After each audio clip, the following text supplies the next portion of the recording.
Hello. Hello, Mr. Leo and Skittles. How's it going? Art. That's right. It's time for art. Let's put Bruce Campbell aside. It's time for art now. It's that time of the month again. Time where we do art. We're going to do... Oh, bright! Oh, it's blinding! Ah! Ah! Yeah!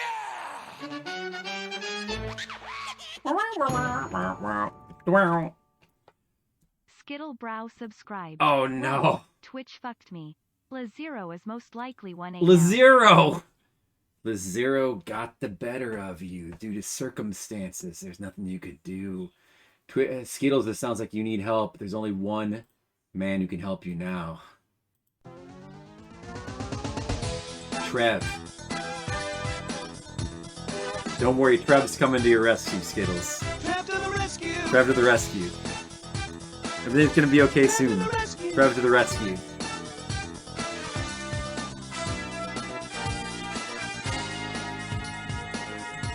No, yeah.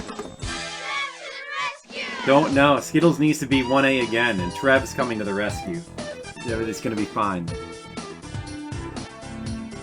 Huh. Leo, did you bring down the system? Was it all part of your plan?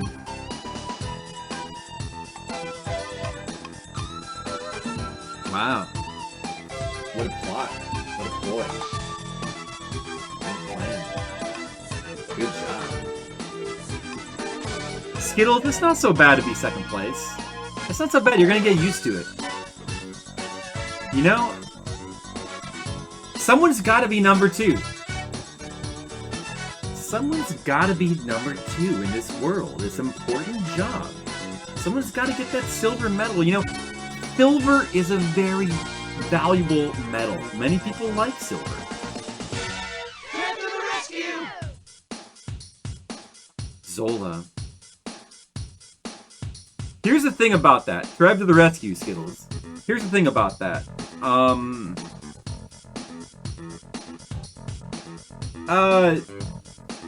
I don't know.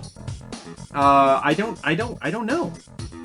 Like, when I signed up, I went through whatever their system was. I don't know. I, like, filled out their forms and I did whatever their system was. I have no idea. The money goes into my PayPal. It always has. I don't even know what Xsolla is. I have no clue. Alright? So that's all I can say about that. If it did go through Xsolla, I guess it was something they forced us to use. Like, I really don't know. Does Mr. Leo, do you pay through Xsolla? I don't know. Like, the money goes into my PayPal account, so I don't know anything about Xsolla. What even is that? Is that some sort of wallet thing? So it's by your credit card? You figure it was me being mean. You should have asked me.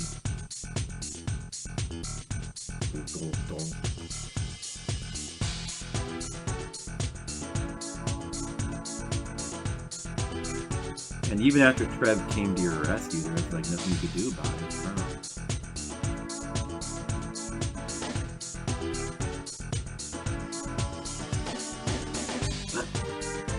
Skittles, I mean, do you have an option to pay through something else? And feel free to change your payment method. It doesn't bother me. Yeah, I don't ever look at... I didn't even know how to get back to that screen. Wherever I handle... Like, I don't know. I had no idea where the payment section is. Twitch is so fucked up with their... There's so many bad things about Twitch. But yet it's the best streaming service anyway. And I guess more importantly, it's what everybody uses, so... You kind of have to use it for that reason alone. But man, like... You know, it's like... By the time you, like, start to, like, learn your way around, like, their system, you know, the back-end system, like, you know, handling your payments or, you know, look, there's just, like, they by the time you learn that, they just change everything, and then, like, you know, trying to learn it is, like, futile. There's so much shit in, like, in their back-end, like, there's so much, like, garbage in there. And the menus are so confusing, and there's like this... It's not at all logical. Who designed it? Was that designed by a professional? Sorry, Twitch, if you're listening. Could you, like, make everything better?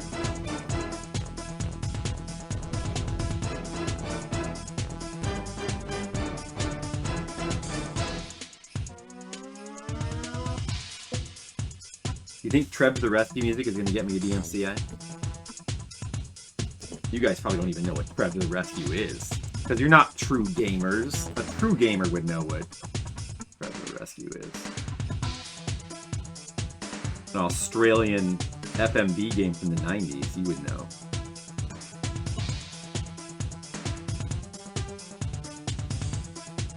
Mosquito. I don't see too many mosquitoes these days. But I also don't go outside. I think it helps when you go outside. I mean, I've been around like a campfire a couple times recently, and did I get any mosquito bites? I don't think I did. I think someone else might have.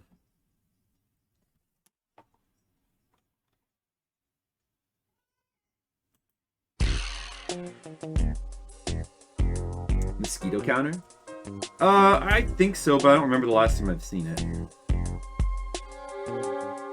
just gonna play Trev to the Rescue music for the whole stream, so you guys can enjoy it.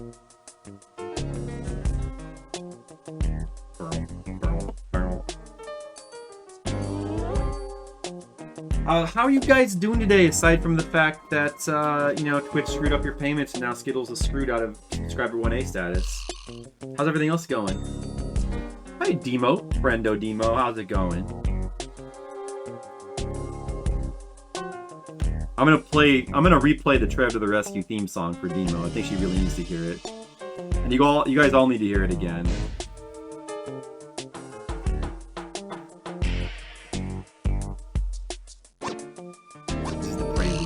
When is the stream gonna start? Oh, did I? Oh, it starts now. Sorry, it starts now. Blah, blah, blah, blah, blah, blah, blah. Stream has started! Okay, guys, stream has started. Hey, guys, welcome to Flipsider's channel. I'm Flipsider, I'm your host, and welcome to my art stream. I'm going to be doing art today for you. I'm going to be drawing comics. You may have heard of comics. That is where there are pictures and words, and characters talk through word balloons. That's where they put words in a balloon, like an actual balloon. And yeah, so you actually need to inflate each balloon individually to be able to put the words on it. It's something that is a little bit of inside baseball for you guys, behind the scenes with the comic pros.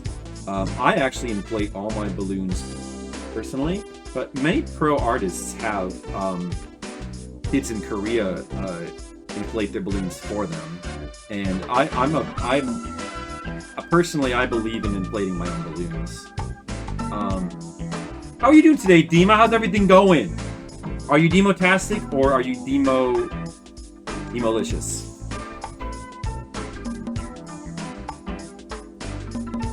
Or Demorific? Hopefully you're not demoralized.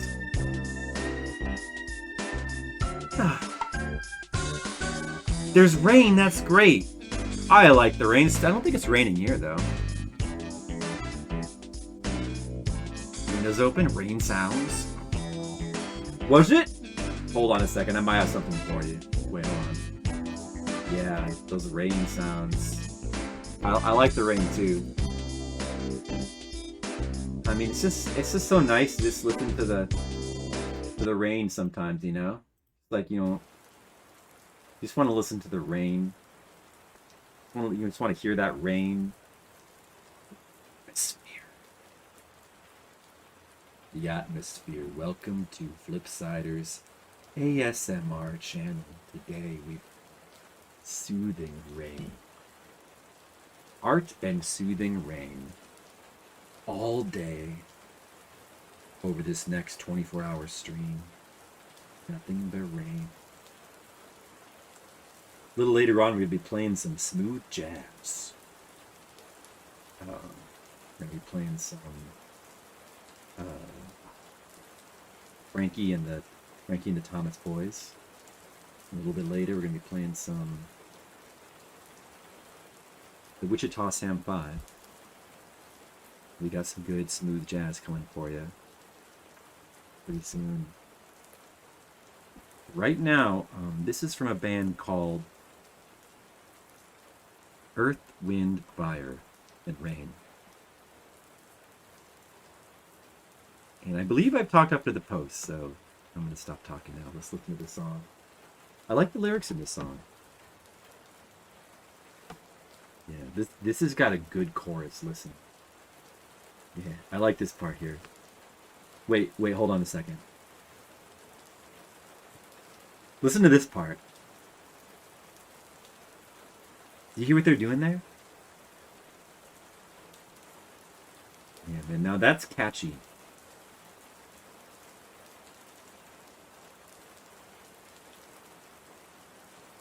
You're diabetic, Mr. Leo? Oh, I'm sorry to hear that. You take meds? Type 1? Let's see. Mom, it's type 2.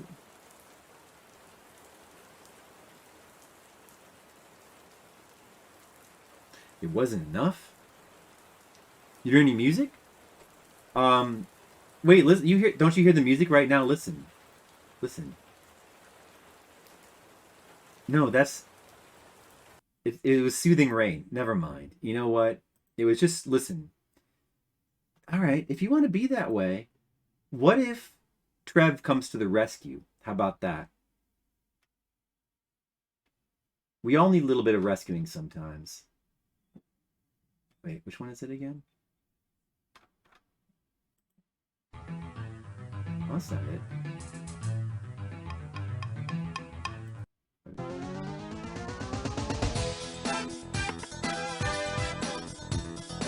I know you hear this. You better listen close. Trev to the rescue. Trev to the rescue. Trev to the rescue. Trev to the rescue. Trev's coming to the rescue. It is Skittles. Trev to the rescue. Trev's coming to the rescue. Oh. Demo, what do you think this is from? I'll give you 3 guesses, and if you get it in 3 guesses, you win $1 million. Good luck to you. However, if you don't get it in 3 guesses, you do lose $1 million. And, you can write a check to... I'll give you the name of the address you can write it to after the stream. Did he fail to beat a game he's really tried to beat? Yeah, he never did end up beating Holy Diver. Diver, though. Take that, Macaw! Trev the rest. You just won $1 million, Demo. Okay, no, but what is Trev to the rescue? What is it? What is it, Trev to Demo? the rescue. What is it? Hurry up. Answer quick before I suspect that you've looked it up on the internet. What is Trev to the rescue? What do you think it is? Is it a game where Trev comes to the rescue? We're gonna need a little bit more information than that. Sorry. Your check for $1 million is on hold right now. Hold on a second. I'm calling the bank. If you don't hear an answer soon, I'm afraid I'm gonna have to rip this up. Maybe we'll play some normal music now.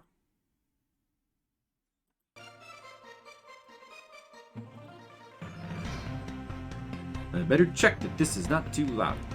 Vine Sauce? Australian Ronald McDonald video game? Was hilarious. Dude, I want to see more.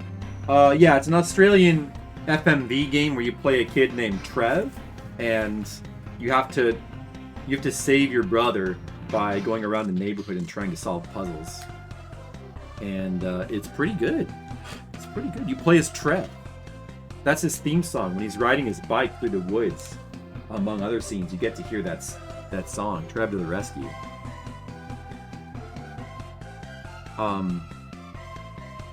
Yeah, it seems like Australia's got some pretty good video games. You know, I'm disappointed we never got Trev to the Rescue. I would have loved to rescue Trev's brother. I would love to be Trev, to immerse myself into Trev. But we never got that chance, unfortunately.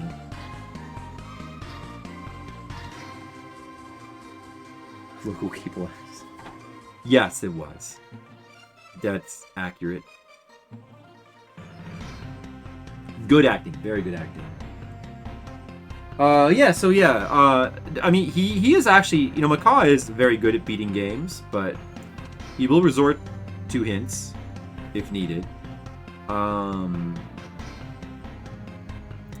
He was trying to beat NES Battletoads, and I don't remember him actually doing it.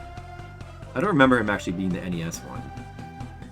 He did not successfully beat Holy Diver. He was trying really hard sometimes some like Amiga games. He like let's see, like he had a bunch of streams of that one game, Disposable Hero, that shoot 'em up, and he never did beat that. He was on the last level. Never did beat it.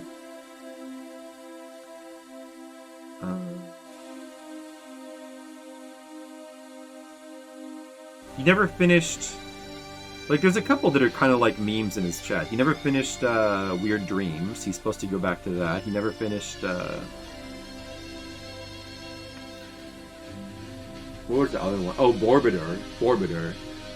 He's supposed to go back and finish Borbiter. He did beat Lester the Unlikely. Yeah, he did beat that one. That game looked kind of interesting. I don't know if I'd want to play through it. Like, I don't know, but it was kind of fun to watch. Yeah. I would play that. I would play Lester the Unlikely. 90s Aussie TV show intros? It's really good.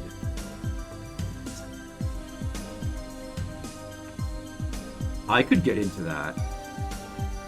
I've been going through some I've been going down some rabbit holes lately. I've been checking out like a variety of stuff. I've been watching some TV specials from the 70s. Which are pretty good. I watched a TV special about this girl who dies. What was it called? Mary White? It was good. It's good. She dies right at the beginning of the movie. It's good.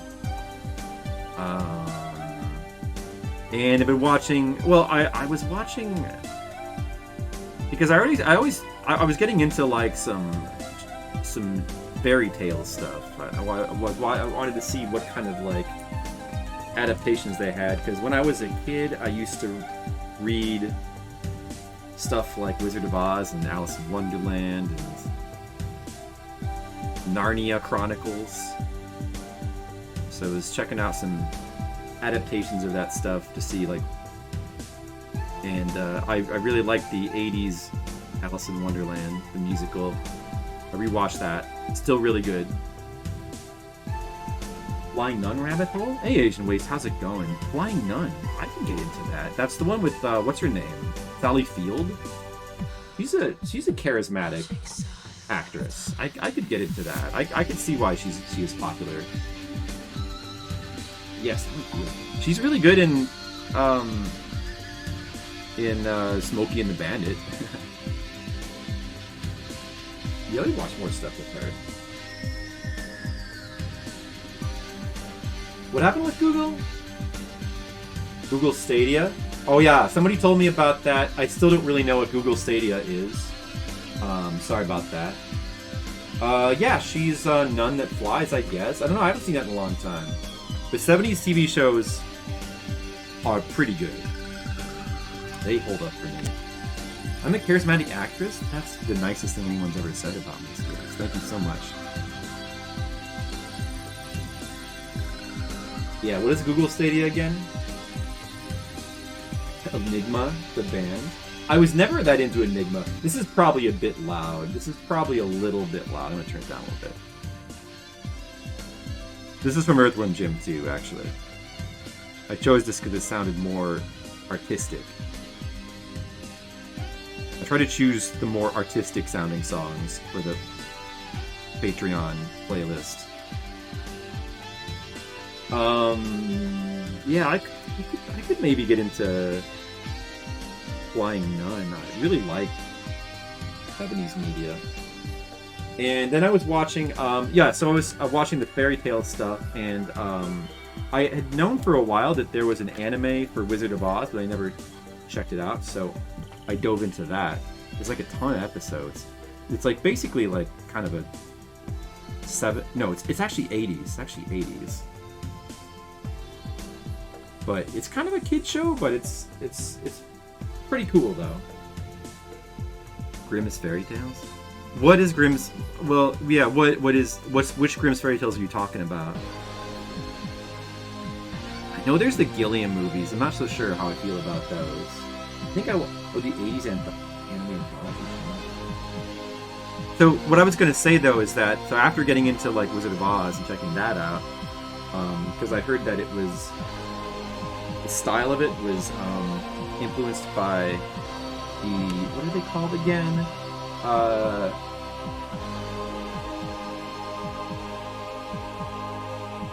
The this anime series from like the 60s to the 90s called the World Masterpiece Theater, where they like adapted like a ton of like different media from like all over the world into like like kind of like different stories from the world into anime. And it kind of has like a I think that what you're talking about might be part of that actually, Asian Waste. I'm not sure. The Grimm's Fairy Tales.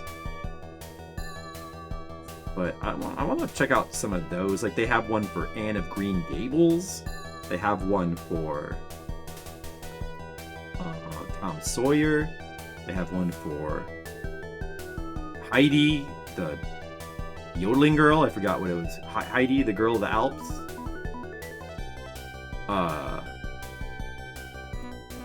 The Lassie show. They have one for. Dog of Flanders, Little Women, Anne of Green Gables, like a bunch of different stories. What's this music? Which one? This one right here? Or did you mean the last one was from Earthworm Jim 2? This one is from Zeliard, but this is the it's not the PC 98 version. Because you know what? That's probably the guy who had the PC 98 music is like somebody replaced that. I should probably check. But this is not the PC98 version, which is the best version. I should probably check to see if that's back up now. The guy who had like all the PC98 music, like he had like all of it on YouTube. His account got suspended, but it's a real bummer to a lot of people. But somebody else like uploaded all of it again.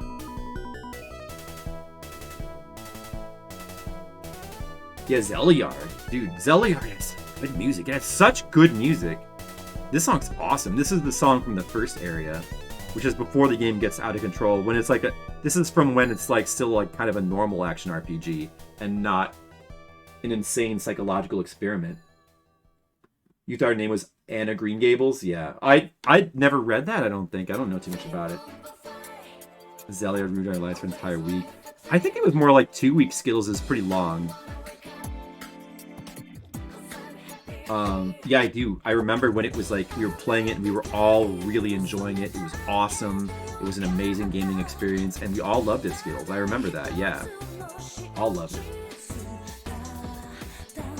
Good clips. Vocal song now. Let's listen to it.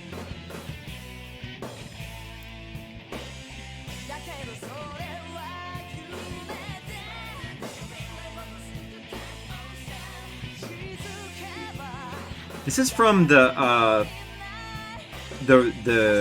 remake of Persona 1 on PSP, which is kind of a cool remake, but also kind of fucks up the game. It replaces the soundtrack, and all the new music is really good, but unfortunately, it has some key flaws, and it's just not. You have to play that game with the original soundtrack. You can't play it with this. It does speed up the game. It adds some quality of life, but that shit doesn't matter. Because it needs to have the proper soundtrack, and it does like make like it puts some of the stuff that was cut out of the original game too, but it still doesn't matter. It needs the original soundtrack. Still, this is kind of an interesting version of the game though, and it's got value in its own way. And this is the intro that Shoji Meguro did. The original intro was like very surreal and atmospheric, and then this intro is like very J-poppy, but they both amazingly they both fit the game very well. Like this is a really good intro. It's kind of perfect.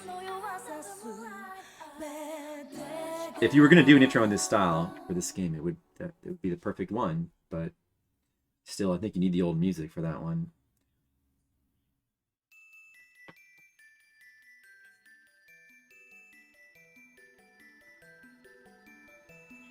Wasn't Zeliard a good time? Maybe we should go back and play Zeliard again. What do you guys think? I feel like we should play it again.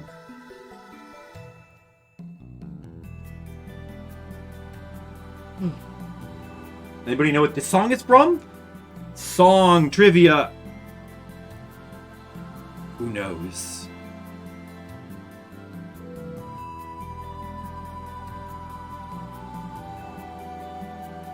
Who knows what the song is from? If you get it right, you win 3 cookies. They'll be shipped to you at a later date.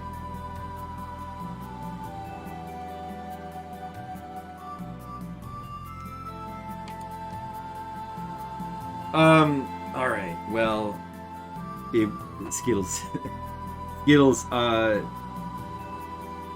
guess I have to give you your 3 cookies. I mean, you won it fair and square. It's not like you cheated or anything. Your cookies are in the mail, Skittles. Thank you so much for playing our game. You might have recognized this, though, Skittles. Have you played Xenogears? I thought you played it. Who here's played Xenogears? Good game. Anyone? Very good game. I haven't played it in a long time. Love to replay it. I thought so, Skittles. I don't recall if you liked it. I like it a lot.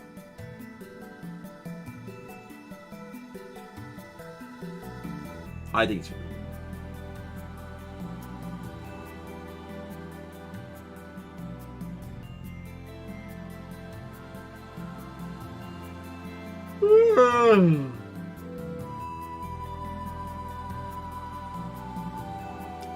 It does feel unfinished in the second half. I mean, it feels very rushed, but I think it works anyway. I think it still works. It's still good.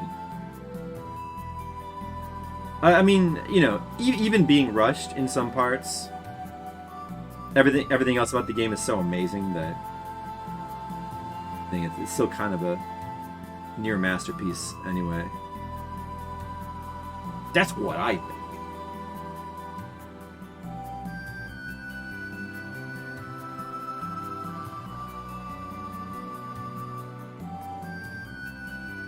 Story does have a proper... Yeah, it wraps up properly. It does have a proper final dungeon, final boss, and ending. It's just that the second disc, yeah, obviously they must have ran out of time. Although what they do is still kind of interesting anyway.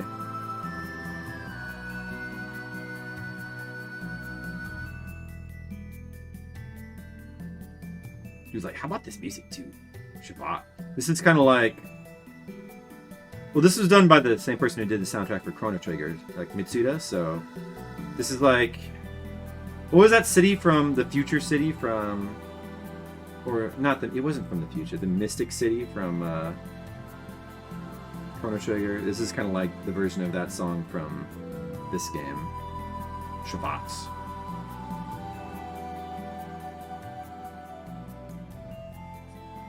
It's a very good part of the game. So many cool parts of that game.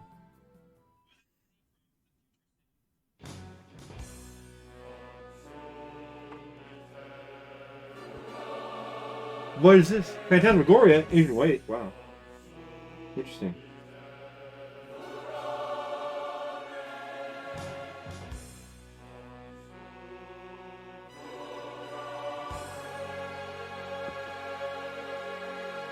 This is music from Phantasmagoria, apparently.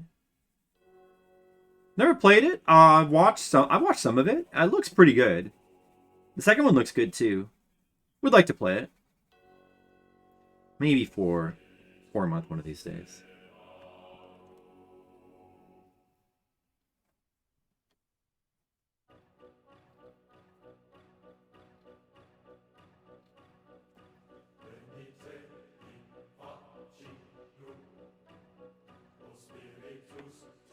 Have you guys ever played Phantasmagoria? I always wanted to try it. I just never got around to it. So what is this? Consumite Future Furore. Main theme? This is the main theme.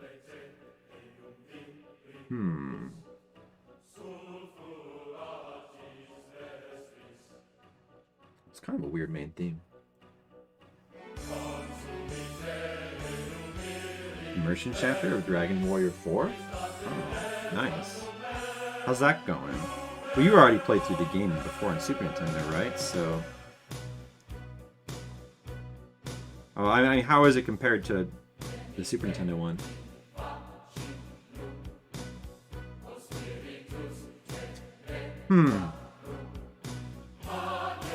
I feel like this is kind of trying to be like the theme from The Omen.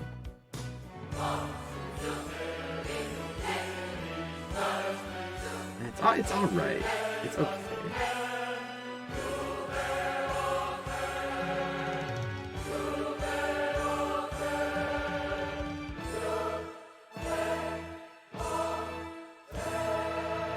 Oh, there's no. Oh, so you haven't played it yet, then?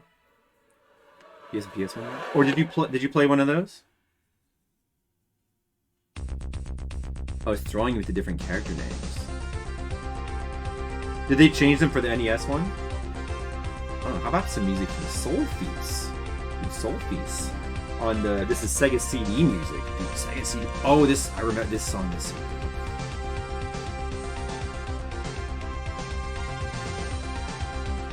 I still want to play through Phantasmagoria. But this year, we're going to be doing Saturn games. And that's going to be awesome. The DS port is fantastic? Oh, okay. Is it? That's cool.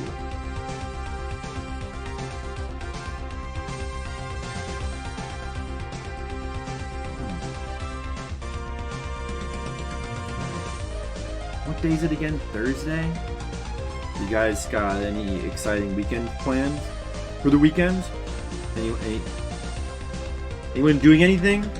Or are you gonna stay home? Just relax. Just have a relaxing weekend. That might be what I do because I have so many big trips coming up. I might just relax, catch up with stuff.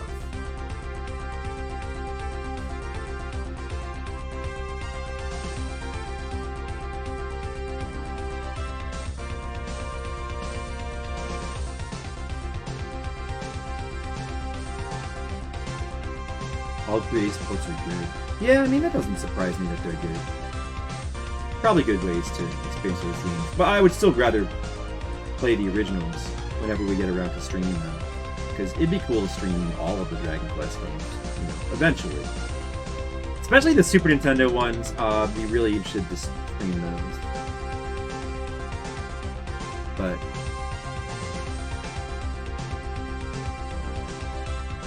And also I don't care. I know that the 3DS, was it 3DS? The 3DS version of Dragon Quest VII is supposed to be like very streamlined and nice, but I definitely want to get that original rough experience of Evil. You're gonna get some chickens? Oh, chickens, dude. So you need some chickens so you can have in your yard so you can like go around and do some Zelda-ing. Like pick up those chickens, just kind of watch as they like freak out and then throw them, right? Is that the main reason why? Too few animals? Yeah, you got to get more animals. Yeah, more animals. Maybe you should get some more humans. They're animals.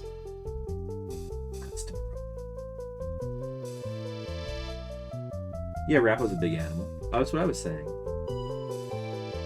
Easy to take care of? Well, that's good. Humans can be good at taking care of themselves. Sometimes.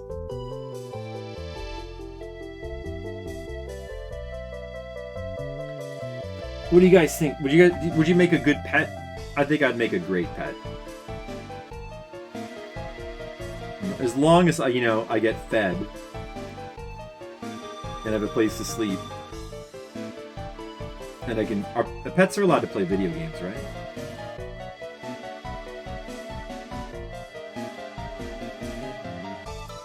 Chipped and neutered.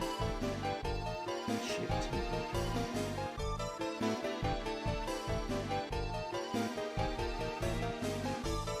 Well, that's what Bob Barker would want you to do.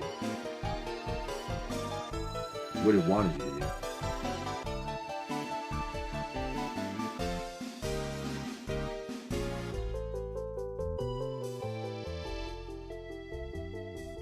More N64 music. Only Until Dawn? What? Until Dawn? Until Dawn. Alright, how about some anime music for a change? Sounds good. Doom, doom, doom, doom,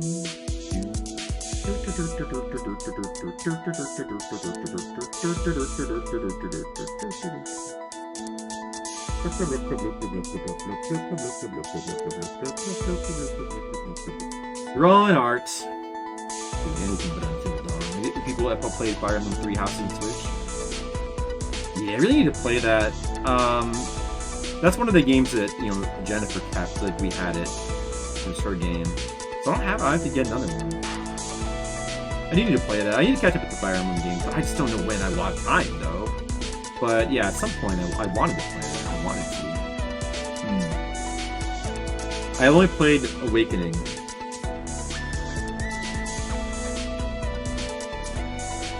Yeah, there's also Echoes, that's right. Echoes. Yeah, they do take some time. I don't know, I don't remember Awakening being that long. I feel like it was like 20 or 30 hours, maybe.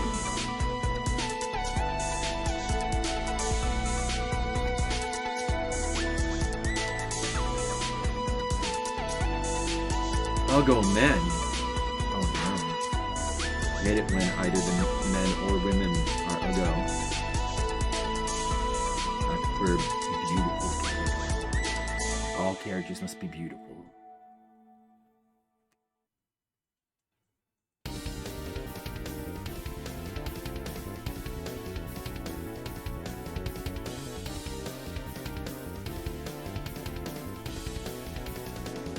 You pet your partner's face? They removed that? Those ass. How would they remove unique content like that? Sons of bitches. No, nobody ever wants to have fun these days.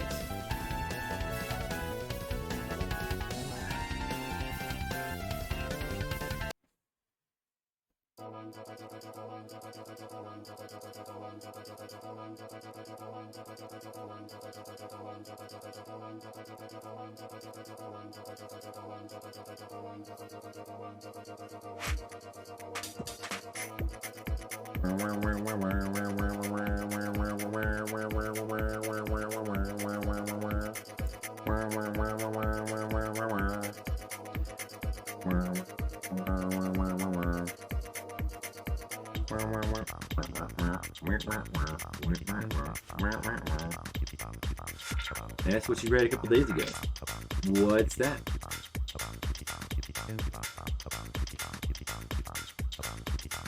We can take our gay conversion. What are you blinking?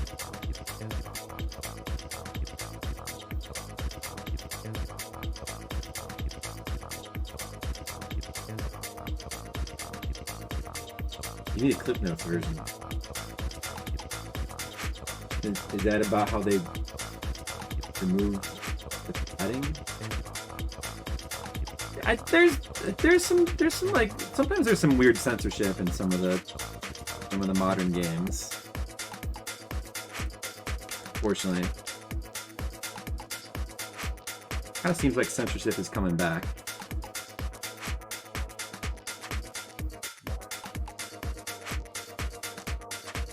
Picklegate? I don't know what that is. Why does everything have to have a gate? Damn it with the gate. When are they gonna have gate? You see, Watergate still relevant today. Now everything's got a gate. Yeah, it all comes from Watergate. You know, it is a reference to Watergate, but it's funny though, because that happened in the 70s, I think, right? Well, that was the 70s, right? Or was it the 60s? Sure, but like the whole trend of like attaching gate to things, that feels like it started like in the 2000s. So like, why did that wait 30 years? That like, were we just too smart for that in the 90s? Maybe we were. Probably take this down. Put gate on everything.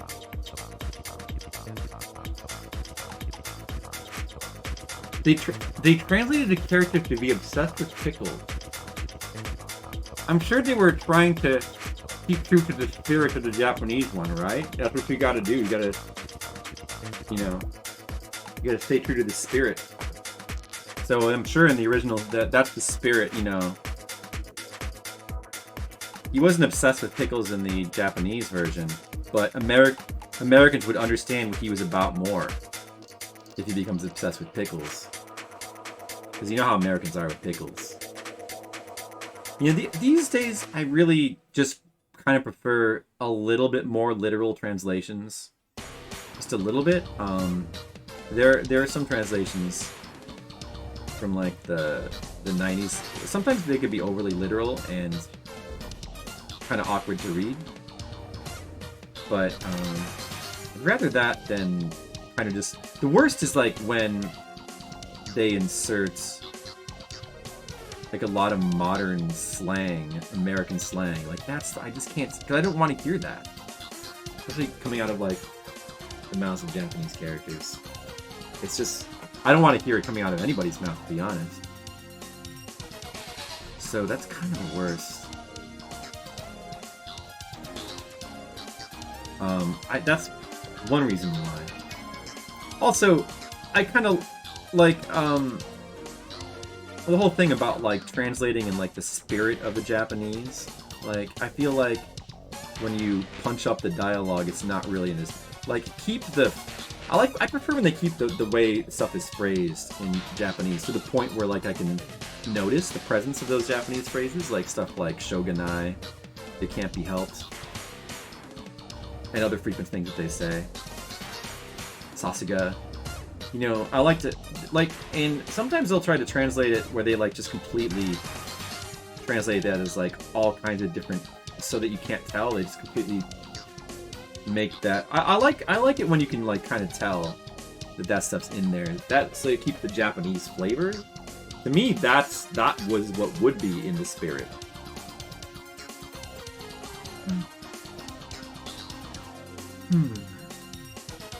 Gotta make each character unique.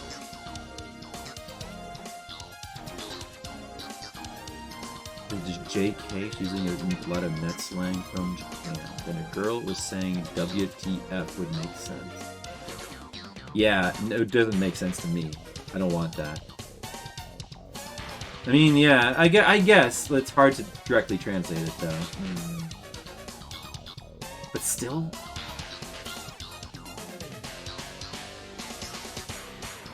I'd almost rather they just, like, sort of just translate it. But I don't know. Like, yeah, I don't know. Like, just kind of keep it like its own weird thing. Galco characters, yeah. Still, like, when they try to... I don't know. So, you know what that reminds me? It's kind of like when they used to do this more. They did this in the 90s, too. When they try to, like...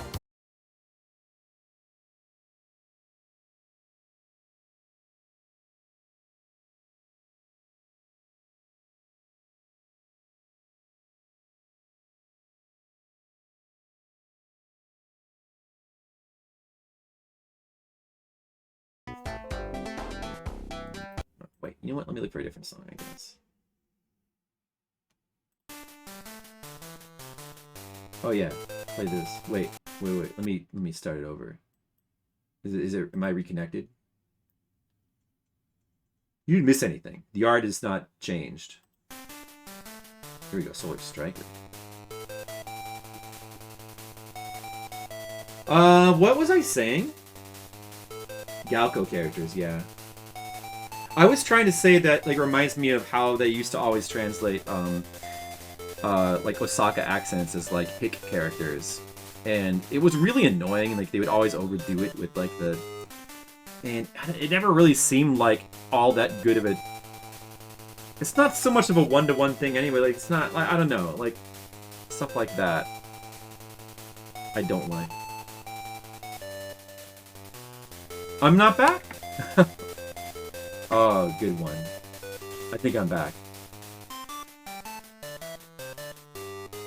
Yeah, I don't. I mean, but I guess you could say, well, what could they do? And that, yeah, it's a fair question. But not that though. The Mark of Shame with Tokyo Folk.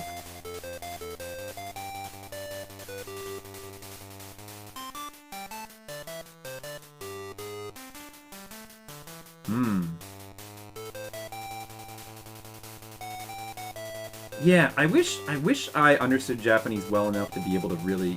I guess you can kind of hear the difference now. Well, I guess I can kind of.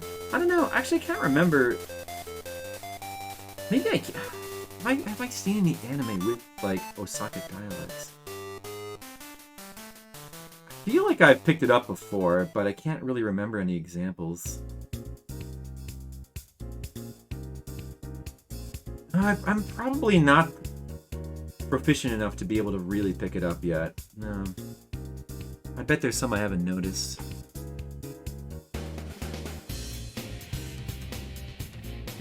Nolan's Creole. It's just annoying.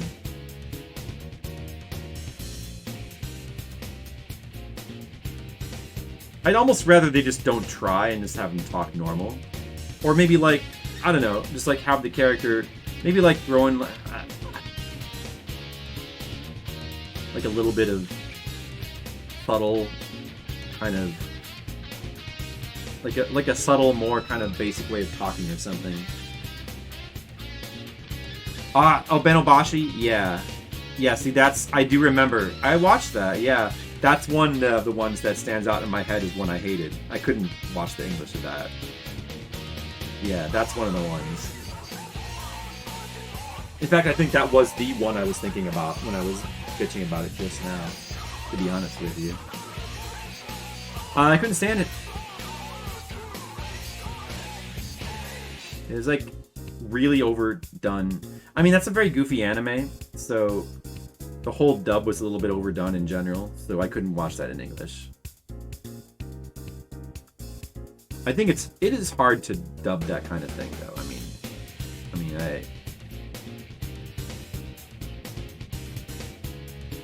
I empathize with their plight of trying to figure out how to dub that, but backwater people. I just don't like it.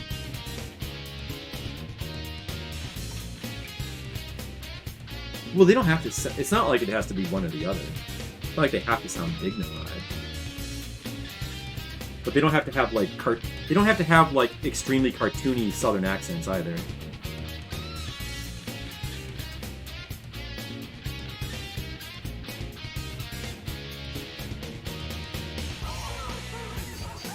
Shin Megami Tensei Nocturne music is so good. Was this on my best music list? I can't remember. Did this end up making it? I don't remember. It might have on the top 25 list. It's a good one. Very good one.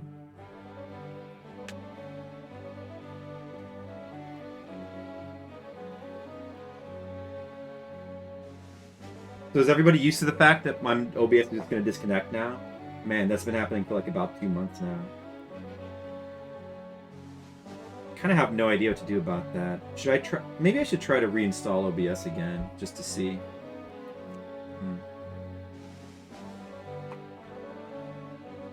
I'd love to try doing a stream like from a wired connection if I could, but I don't know how I would do it. Maybe I could try from the. I was going to say a laptop, but no, that probably wouldn't work. I could just go buy like 100. I would need like 100-foot cable. I might be able to reach, and then just kind of run it down the stem. I might be able to reach, and it wouldn't be a permanent solution, but just to see if I plug it in, maybe I could just buy like a super long. In fact, we used to have a super long cable like that, but I don't think I have it anymore. It's getting a little hot in here. I'm gonna turn the fan. I hope the sound doesn't pick up too much. Oh, actually, let me listen to see if that does. How'd the stream going on my phone?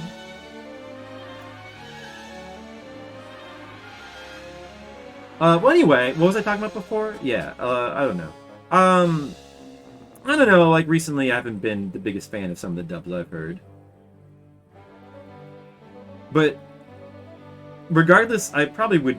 I mean, these days I listen to everything subtitled because it just happens to coincide with, you know, trying to learn Japanese. It's best to listen to it like whenever possible. So I would probably listen to anything in, you know, subtitled anyway, just so I can get as much practice as I can as like trying to listen and decipher. But from the few times where I've like checked out the dub, like I checked out the dub of JoJo's Bizarre Adventure just to see how it sounded. Didn't like it. The actress who does Jolene is pretty good.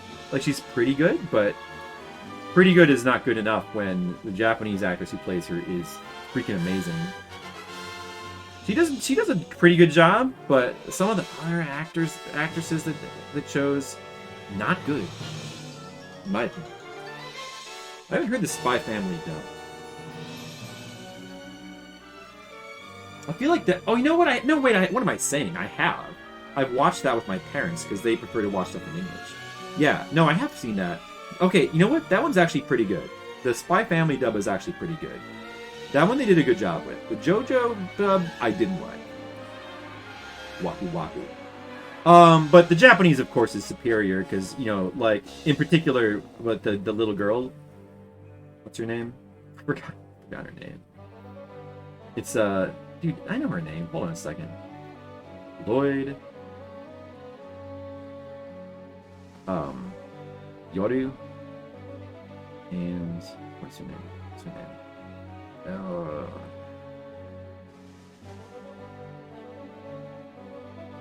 yeah, Anya. I forgot. Okay, Anya, yeah. Well, anyway, you have to get, like, her voice in Japanese is, like, too perfect, so. But yeah, I thought the dub did a good job. I still prefer the Japanese, though, and... But that one I don't mind. I didn't mind that one. So I guess it depends on the dub, too. A better dub than the original Sei? I don't know what you're gonna say, but personally, that one for me has always been Cowboy Bebop. Just because I really, really like Steve Bloom's. There's two. I guess there's a couple voice actors that I like a lot. There's a couple. Like Steve Bloom, I always liked a lot, and then Bakano? No, I can't remember. We might have watched that in English. I can't remember. We did watch that. I don't remember what language we watched it in. We might have watched it in English. Can't say I really remember the dub. You like Wendy Lee as Faye? I think she's good. I think she's good as Faye, but she's not quite as iconic to me as like the dude as Jet is pretty awesome as well. But I'm just a big fan of Steve Bloom, and then also Johnny Young Bosch. Johnny Young Bosch is like, he's the superstar of dubs, and I've always really liked his performances and everything. So if he's playing like a main character, it makes me tempted to listen to the English. Trigun was like one of his first roles. He was like amazing in that, and he's like amazing as Lelouch in the Code Geass. He's been really good in a lot of stuff. Hi Monocule, what's up? Dude, subscription. Spooky subscription. Monocule, thanks a lot. I appreciate that. Wait, was that a subscription or was that a gift or okay, it was a normal subscription. Alright, Monocule. Well, that puts you at almost break even. So cool. Almost paid off that wait, is Duocule paid off? Duocule's paid off, so almost paid off that Draken. And Monocule, how's it going? Gokias is super overrated, not bad, but super overrated. Well, I can't say I really agree. I'm gonna have to disagree with you there, Asian Waste. I liked it a lot, but I mean, it's not. I think it's really good. It has some very memorable scenes, and I like the concept. But it's not the best show. It has pacing issues. It probably does have pacing issues, but when it's good, it's really good. So 25 episodes too long. I don't know if I'd go that far. Also necessary padding. It has really good music. It has really good songs. It could be part of the reason why I like it is just for Johnny Young Box's performance, though, because that's almost like the iconic. Like, I don't know, like that's one of my favorite performances of his. So I guess that's part of the reason why. Yeah. So there has been some dubs I've really liked.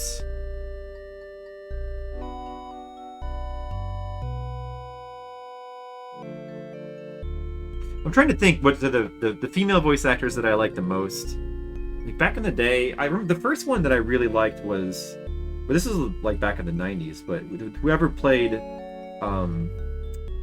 Lena Inverse, who did the dub of her, I was like, I loved that dub just because, and I watched like all of that just for the dub because her dub voice was so good.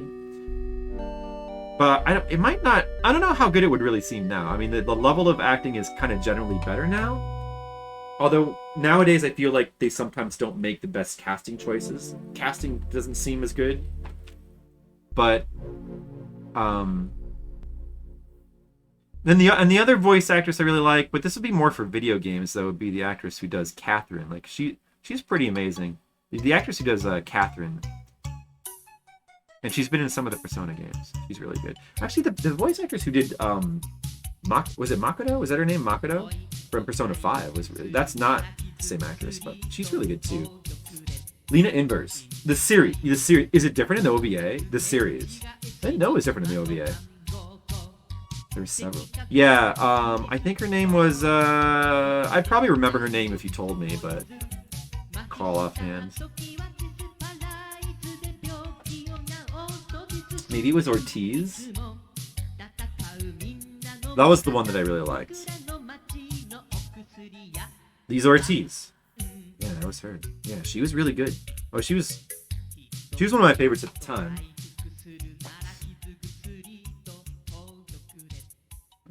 She was also Deedlit. I don't think I ever saw the dub of Record of Lodoss Wars. That's one I really want to go back to. I haven't seen Record of Lodoss Wars in a really long time. I'd love to go back to that.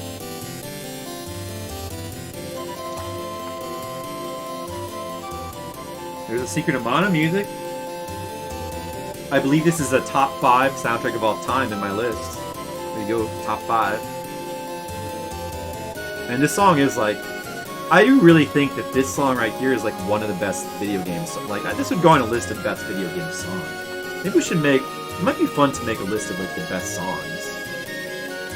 This could go on. This is so good. But this game actually has several songs that could get on. Like this, Silent Hill 2. You know, maybe like Final Fantasy 6. Whoa, what? Loud and warpy? Does this sound distorted to anyone else? What? What? What are you talking about? Huh?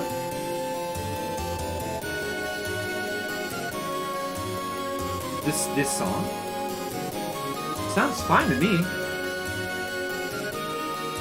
Actually, it's a little bit loud. It's a little bit loud. I should turn it down more. This... I don't know what you're talking about.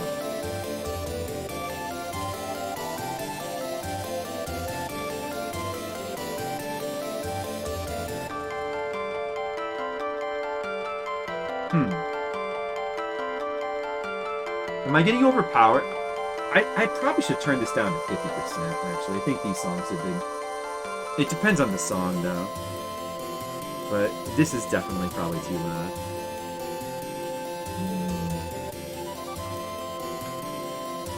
This one is strangely loud? Oh, was it just this one? Yeah, that's why I should probably just keep the stream open on my phone. I'm actually, I have the stream on my, like, loaded up on my phone right now, just so I can check in. I usually do that with the Patreon streams instead. But I don't like to have it in my ear the whole time because it's a bit annoying having to hear myself on a delay while I'm streaming, which is what I have to do right now because I'm listening to fit the stream in. I guess I can just keep switching in and out. But that really is. I don't know why more people don't do that, because it's like pretty easy to do. Just like check your stream in the phone. So many people have like balance issues with their stream, and nobody ever just checks the stream on their phone. I don't understand why. Why is it? Everybody has phones. Never made any sense to me.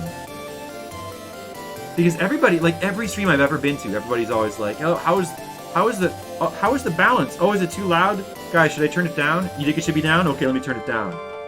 Oh, you can't hear the music? I didn't know that. I had no idea. I mean, sometimes I'm like that too, because I don't like bother to check it, or I'm too lazy. But when I do want to check it, I just put it. I mean, it's not that hard to check. Why do more people just not turn the stream on in their phone and just like listen to it? You just can listen to it for a second. I sound compressed. Maybe I just had it because it was just too loud. Yeah, I don't know. Oh, this is a good one. Very good song.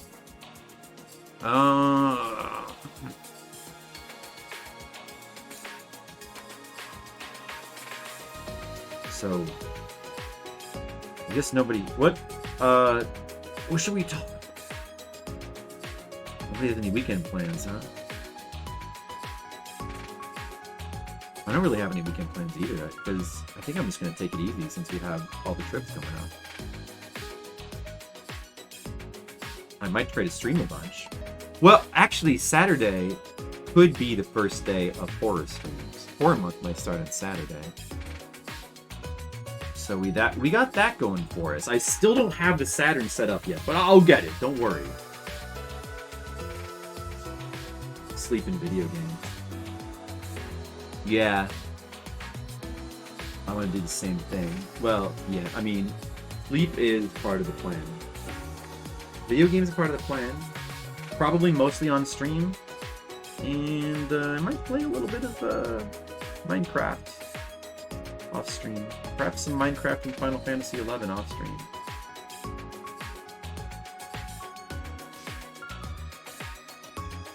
I have plenty of things I want to play on stream. I've got a rough idea of like what Saturn games I'm going to be playing now. And I've already mentioned them. You guys probably already know. If you don't, you're going to have to be surprised. Wait and see. But if you know that I'm going to focus on Saturn horror games, you can pretty much just look at the list of them and easily find out.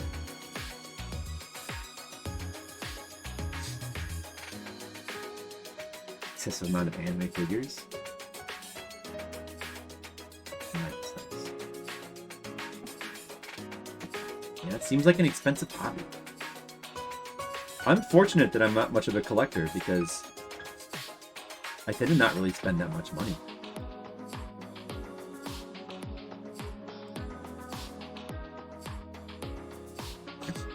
Yeah.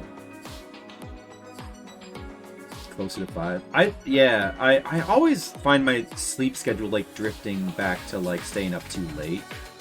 I want to ideally get to bed by 2 and get up at 10 every day, but sometimes it gets like debt paid. Dual Fuel!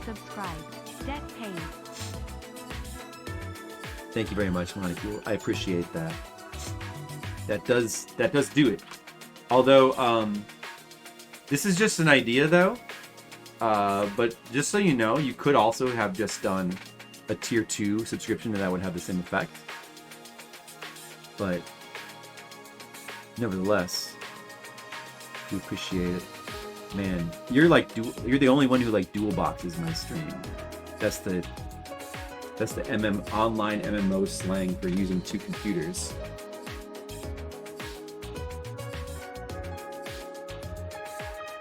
Well, I appreciate it.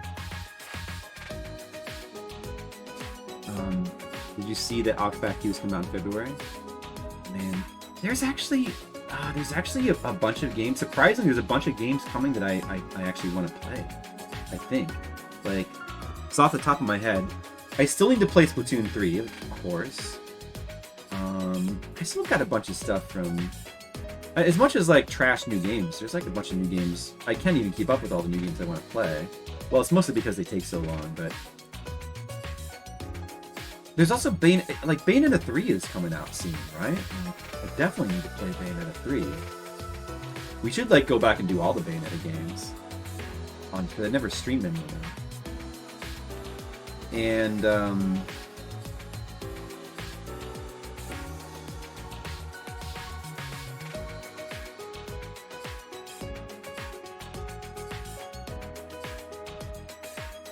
yeah, I still need to. I need to play Splatoon 3. That's my priority. And I still haven't played Shin Megami Tensei 5. And there was something. And then Octopath, dude. There's also that Triangle. Was that Triangle strategy game any good? I kind of wanted to try that too. I want to check that out. Oh, there's like new games. There's new games by the Danganronpa people. Yeah, that was the other thing. Like I want to kind of play all their games. There's that detective game that somebody showed a trailer to. Like, that looks really good. Kind of play that. I want to go back and play that AI Somnium Files that I never tried. Should be happy that they all go to me. I am happy. Thank you. Oh, I see. That's why it's not the. Yeah. Okay. I get it. You can't use Prime for I appreciate it.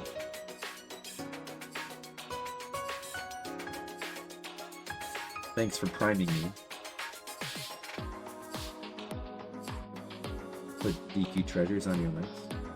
DQ treasures, yeah. I don't know, like that's one that I don't know if I'd be able to get to. It's probably good though.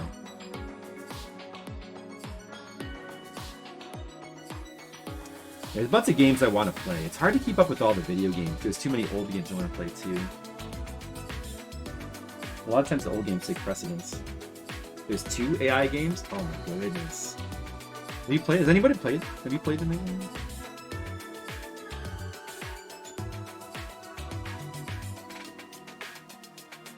I really gotta take a closer look at those. Oh, Duokule is only Prime. You're taking Monaco Prime for cool emotes? Oh, I see. You played an emote game.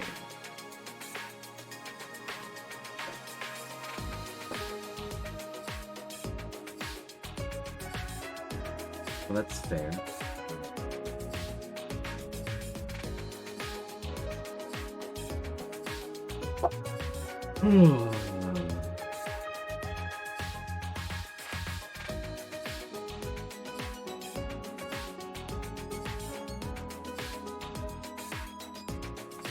There's actually, yeah, just thinking about it now. It's got me, it fills me with trepidation. When am I gonna fit in all these games? There's like too many games to keep up with. I'm gonna have to make choices. Oh no. Rayman music always good. You know, it'd be cool is to replay Rayman. It's such a good game. On the PS1 was. There's so many PS1 games I want to play. Yeah, there's a lot of old games I want to play. There's a lot of new games I want to play, but there's like a lot of old games I want to play. What do we do? And we have to do Fliptendo and subscriber requests. Well, sometimes through subscriber requests, I get to play some games that like I really wanted to play anyway, like Draken. And that's pretty awesome. Or I get to check out some like really cool stuff that I was gonna like anyway, like that Odo Odo Oddity game. Eggs of Steel's really cool. It's good to check out games like that. I want to go back to both of those games. I need a job where I get to play games. Hey, I got a great idea for that, Monica. No, wait, I got an idea. What if I become a professional Twitch streamer? Then I could get paid to play games. Good idea, right? Yeah. I'll just become a professional Twitch streamer. Yeah. Okay. Now, all I gotta do is get about 1,000 people to subscribe to me, and I should be all set. I'm gonna start working on that. I appreciate that, Mr. Leo. I have tons more Japanese. This one. Well, a lot of the games that you guys pick for me, I end up, you know, being interested in playing anyway. Like a lot, like Live a Live was really cool to play through. It was very interesting. It finally, like, I'd always been, like, I remember reading about that game in, like, gaming magazines back in the day. So I was always aware of that, but there's other, like, Japanese-only Super Famicom games that would be cool to try one of these days. You know, like Star Ocean 1, Treasure Hunter G, Bahamut Lagoon, the first Tales game. Yeah, I want to like, you know, play some of the Tales games too. It would be cool to start with the first one.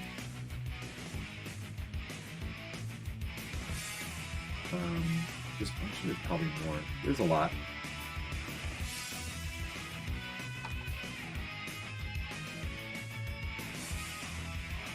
Yeah, and then Live a Live was one too. Finally got to play that. It's a cool game. Glad I played it. Interesting that, like, you know, we just happened to play it, and then not too long after, like, that game gets a re-release, like, of all things. Instead of, like, you know, Star Ocean 1 or something like that. Interesting that they choose Live a Live. I wonder why. Is it becoming, like, a cult classic?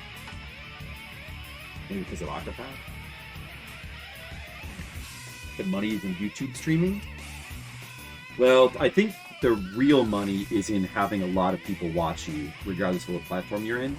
But, like, I mean, at the level I'm at, it probably doesn't really make much difference. I'd rather just be on Twitch, because as much bullshit as Twitch has around it, it's still kind of the place you have to be. And YouTube streaming just does not seem as comfortable, to be honest. It doesn't have, like, I don't know. But the chat just doesn't seem as good. Which is kind of a really key element. I don't know. People say it's better now. I don't know.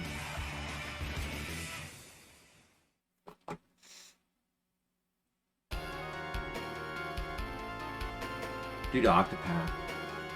Yeah, that would make sense. I didn't hate it. It was just fucking weird. It was fucking weird. I like that though, dude. I like things that are weird. I also really like Return to Oz.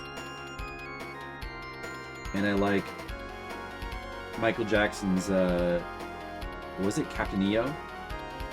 And I like, you know, I like weird puppets, and I like, you know, I like weird things. More skin. I don't know. If only I was a hot woman, that might really work for me, but unfortunately not, and I'm not gonna be anytime soon. So I don't think that's gonna work out for me. I wish it would. Seems like a great option. But I do not have that option.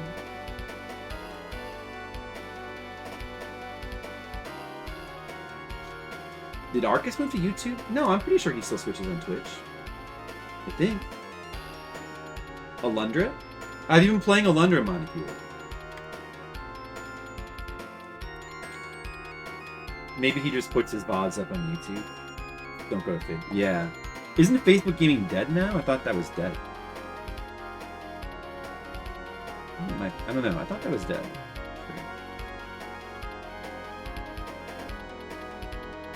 I mean, a lot of people do, like, upload their VODs to YouTube, but that's, like, different. I don't know. I don't know if I see a reason to... I don't know. Actually, that's not... I could do that, but... I don't know how necessary that is.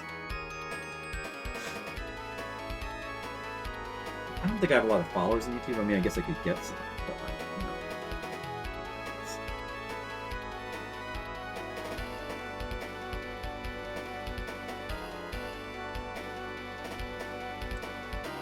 you know.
In Poland.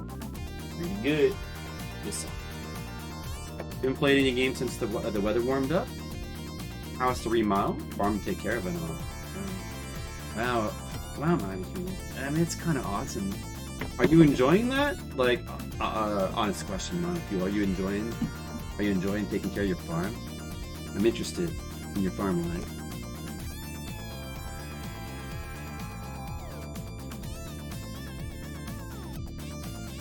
I don't know, it seems like it'd be kind of cool to live on a farm. Or out in the country. That kind of seems cool to me now. It never really used to seem cool, but I'm trying to like broaden my perspectives. Like I like the outdoors more now. I used to not really care. I used to just be like, oh, as long as I can just play video games, who cares about outside? But now I do kind of care. I kind of care now.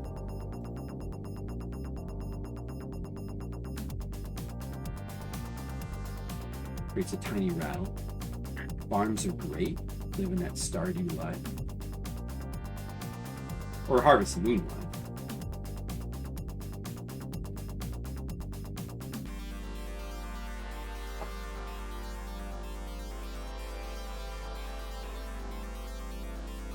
You prefer to be outdoors? You like taking care of stuff?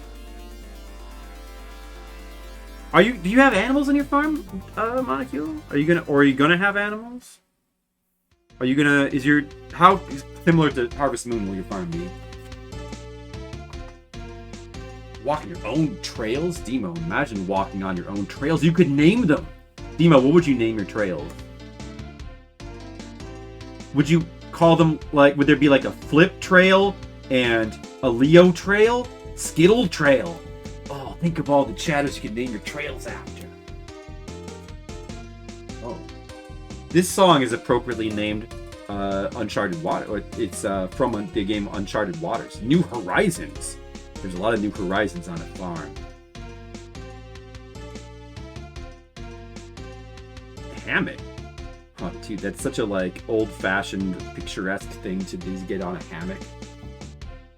I was on a hammock once. It was nice. It'd be kind of nice to have a hammock and just lie on it. Yeah, that'd be kind of cool. I mean, beds are pretty good too. Watching a herd of cows rush into someone playing music? You mean like in real life, or can you just like watch that on YouTube? Is it like a YouTube thing?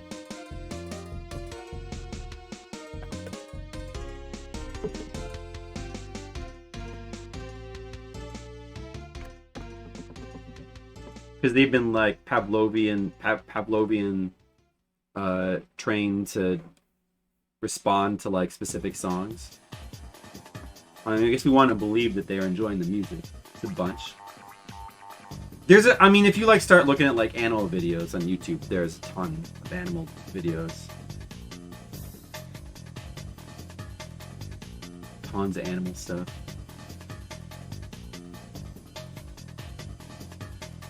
Chickens, cows, and a horse. Horses are not yours, you just hoard it. You already have those? Wow, you have chickens, cows, and a horse? You really are like Harvest Moon. Wow. Do you milk the cows? Do you milk the chickens and herd the cows? What do you do with chickens? Feed the chickens. And milk the cows. You milk the chickens? And the horse? Or just the cows?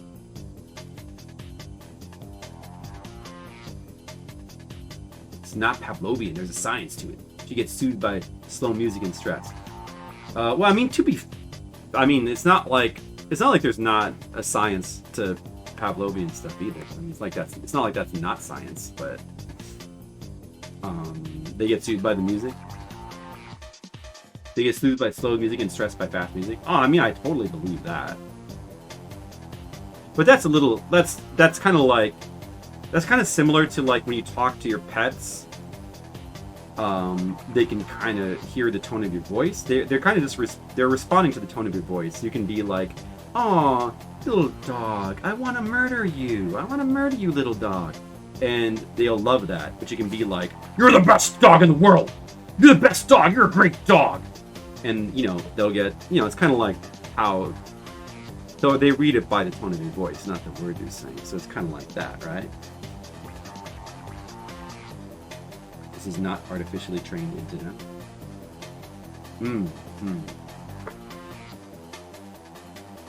Yeah, I do what you mean. Gotcha. No, I mean, yeah, no, yeah, that makes sense. I know that.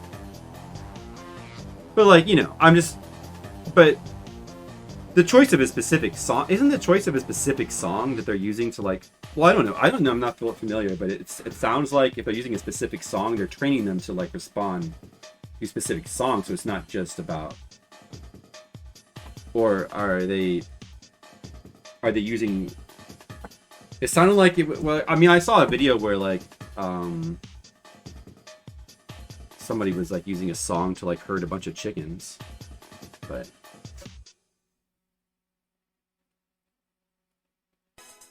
yeah, I'm sure animals would be curious about music.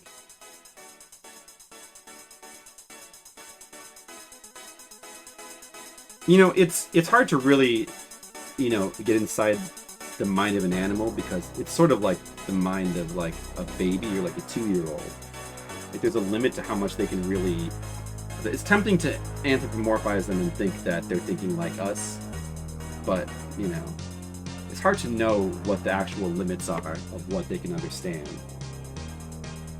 Because sometimes it can seem like they can understand things, but it's so easy to interpret more than, or interpret things how, it's so easy to interpret things how you want to interpret them, basically.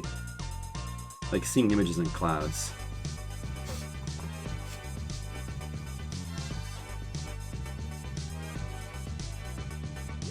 Like, there was that one famous horse, I forget his name, but there was a horse that could count. Like, they thought that he could do complex math, but it turned out to actually be, what was actually happening there was that the trainer was not even consciously, he was unconsciously prompting him. He would just simply look at, what he was actually doing was just reading his trainer's face. So when the trainer was like doing a thing where he counted up, and then the horse would like stop him at the right number. So you could kind of tell by looking at his trainer's face what number he wanted to stop on. So like it, in a way, it was like still a pretty amazing feat of, like, you know, emotional reading, but it was an amazing feat of counting. What was that horse called again? I don't know. But there's been like all kinds of stories of like animals like doing amazing things, which are usually hoaxes, but, you know, sometimes they do some pretty interesting stuff. Chickens are easy? 2 dozen eggs a week. Yeah, they seem like they'd be easier. You probably have to clean up after them and stuff. Garden trees require the most time. I know how they did. You know, we used to have, like, you know, I was living at Jennifer's house. We had the pear tree, and yeah, that did take quite a bit of time. And I mean, the biggest effort was, it was a lot of effort picking the pears too, but the biggest effort was just like finding things to do with the pears, actually. My favorite thing is still like the pear jam. We made pies as well. Yeah, those are a lot of work. It's nice to, I think it's probably good. They say it's good for your brain to just be outdoors, or something about, there's it's, you know, it sometimes the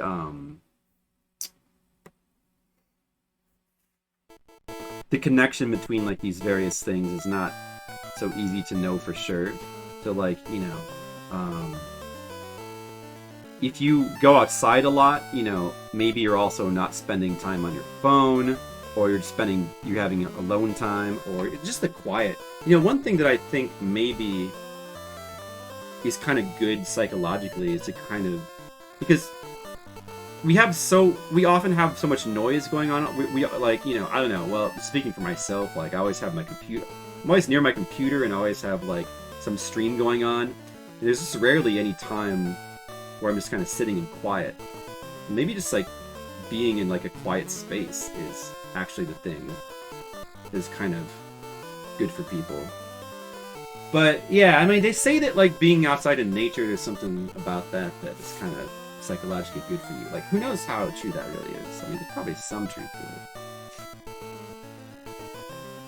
Elephants that can paint is a cool reason behind that. Oh, let's see.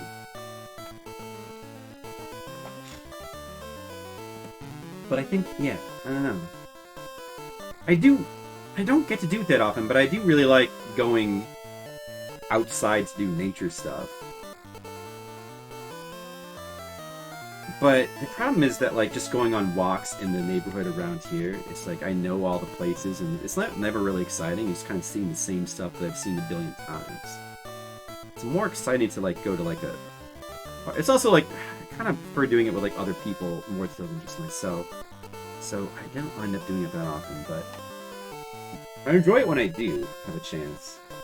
To, like, go to a park or something and enjoy that. I like going outside more often than I like doing it more than I used to. Is this... Oh, this is like... Oh, did I put this in?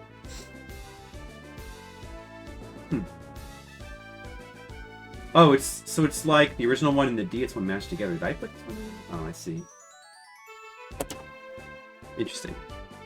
The Game Boy one's kind of better.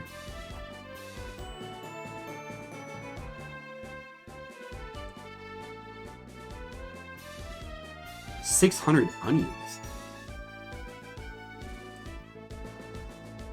So what are you growing again? What other stuff are you growing? Yeah, we used to have like a lot of garden stuff too.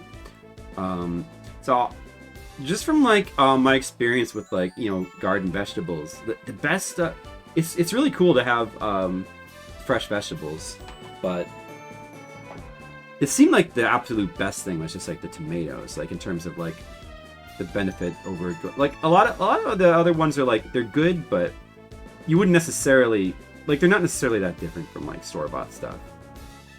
I think the tomatoes are like really different though. Like you get there's like a noticeable difference with tomatoes. Yeah, I don't know. We never had fresh onions though. We tried fresh onions. You ever just like take a bite out of an onion? It's actually not that bad. It's kind of cool. Demo, you ever take a bite out of an onion? Rabbits.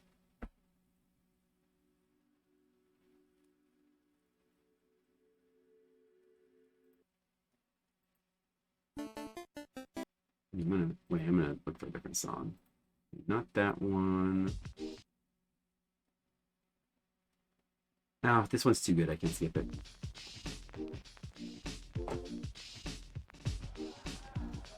I want to look for like one of the new songs in the playlist.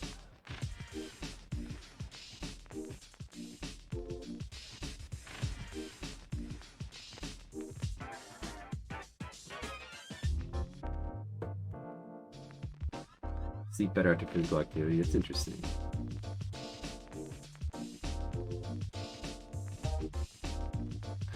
Yeah, I still don't get out as much as I definitely spend like way too much time at my computer, but that's also like where I get work done. So, and of course streaming and watching streams. I have a lot of stuff I want to watch. It's too much stuff to watch.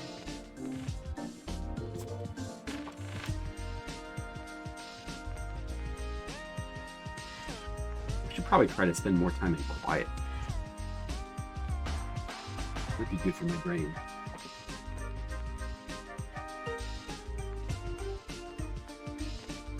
My brain needs more.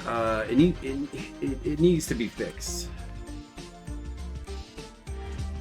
It needs maintenance.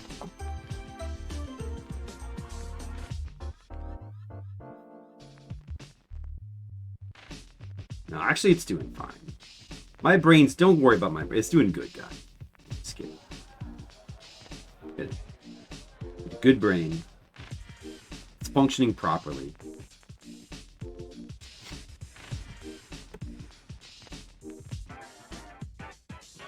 Call them Scape. Huh. It's funny.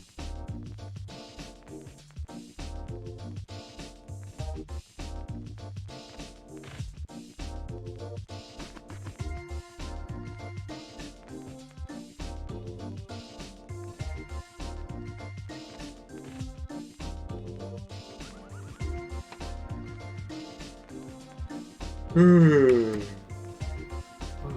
I should take this down. It's like moving all over the place. I need to have it like, like this, I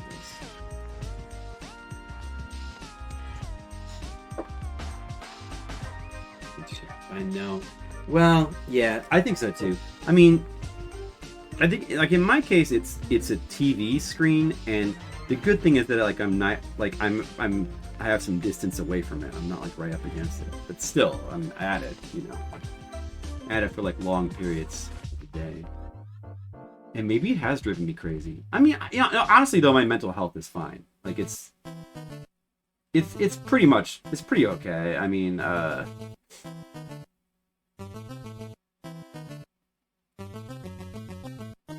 yeah, most days I'm feeling pretty good, honestly.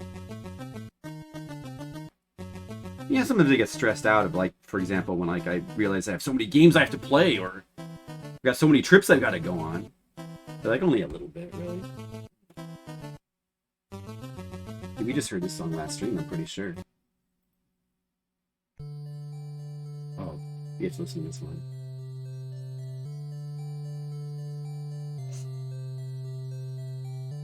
I think I'm still sane.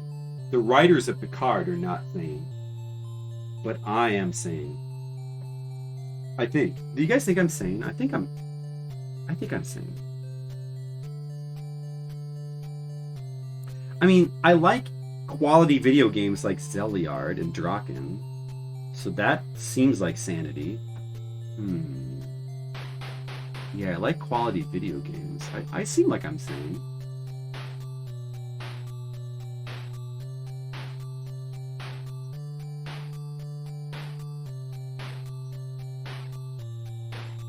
And I spend 60 hours playing through quality Amiga games like Enemy Tempest of Violence. That sounds pretty sane. Yeah, I think I'm sane.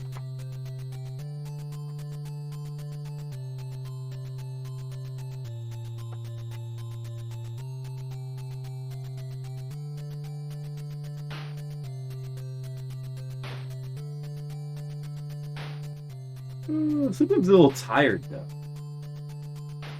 Are you guys sane? Guys, who here thinks that they're sane? And who's on a scale of 1 to 10, how sane are you? Okay, so everybody do like a quick sanity check. How sane are you on a scale? Where 10 is 10 is the most sane. I'm a 10. I'm super sane. How about you guys?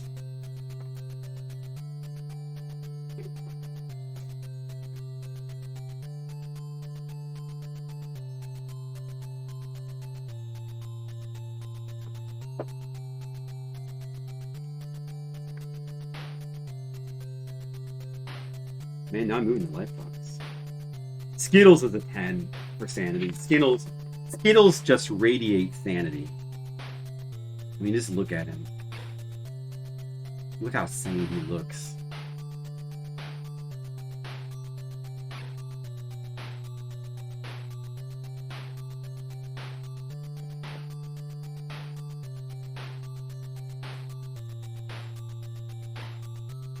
I think you guys are all 10s. That's just my professional opinion.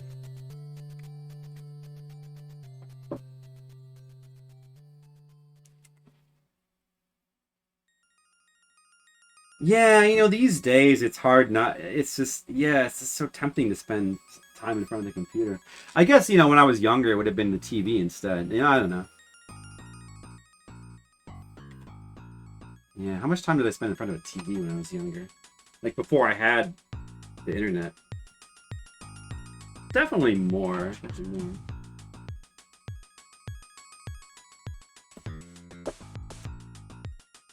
But I have to watch all those quality gaming streams, though. I have to watch all of them. I like to watch anime.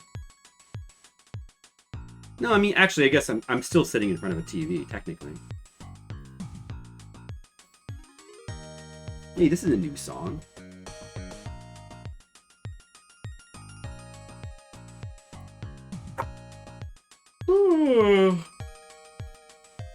Excitement yawn.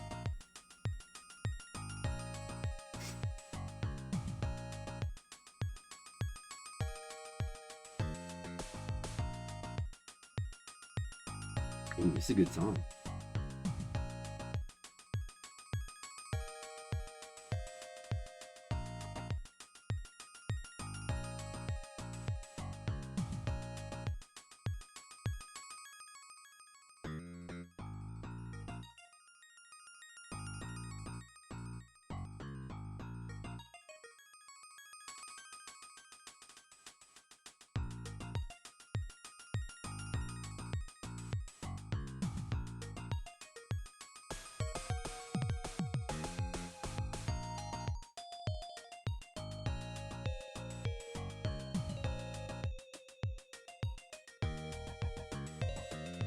I'm just listening to the song now.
That's a good one.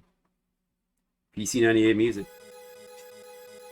Ooh, Stargate music from the Super Nintendo. Who wouldn't want to hear that? Yeah, this is good. Raising rabbits, a good idea.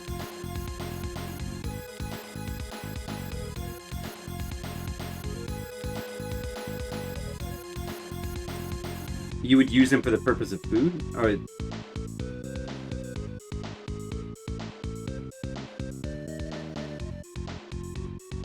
I would, dude. It'd be cool to have some. I can't remember the last time I've ever had. I think I had rabbit when I was younger, but I don't think I've ever had rabbit in a really long time. I want to eat a rabbit. I want to eat rabbit. It'd be so cool to have like a rabbit for Thanksgiving or Christmas. That'd be so cool. Yeah, I don't think I've ever eaten a possum. I'd like to eat a possum. And I'd also like to eat a raccoon. One year for like my birthday, Jennifer tried really hard to get me a raccoon. Apparently she ordered one. But we got ripped off. Like they never delivered the raccoon and then we never got our money back. And I never got to end up eating raccoon. We almost had a raccoon steak. Random rabbit trivia. You ever eaten rabbit? Any of you guys ever eaten rabbit? How is the rabbit? Is it gamey? Does it just taste like chicken? I want to have rabbit.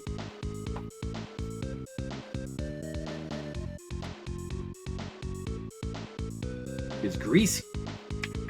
What about like a rabbit stew? A rabbit stew? I bet a rabbit stew. You just gotta have it prepared right, probably, though. This song is so cool.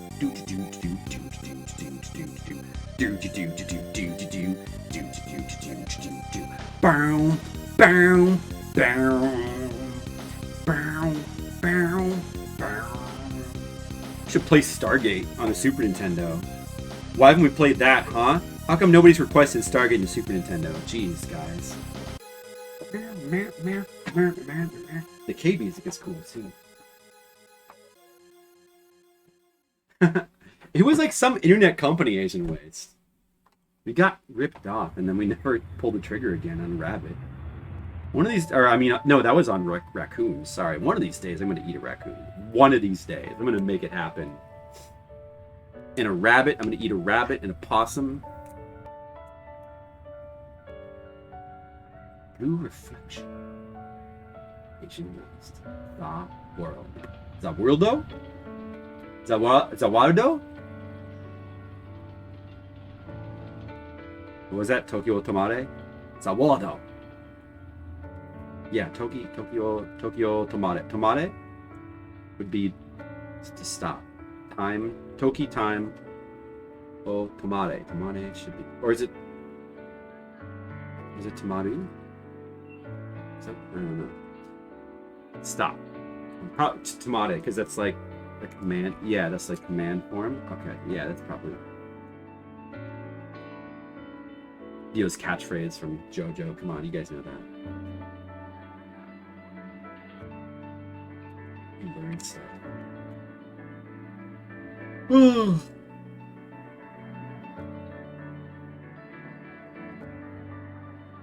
Yeah, that's pretty cool.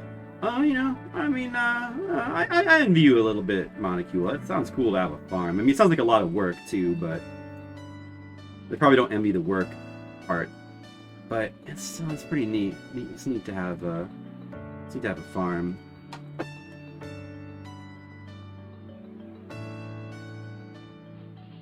That'd be cool. That would be cool to live on a farm or a ranch or someplace like that. Tecmo Gust RPG, which other than the Atelier games are very underrated. Yeah. Gust. Yeah, I've heard of Gust. Is Blue Reflection the name of the game? I haven't heard of it. I've heard of Gust. It's the name of the developer, though, right? This is very good, like art music. This is very good art / relaxation music. This is pretty good. This is pretty good. I like it.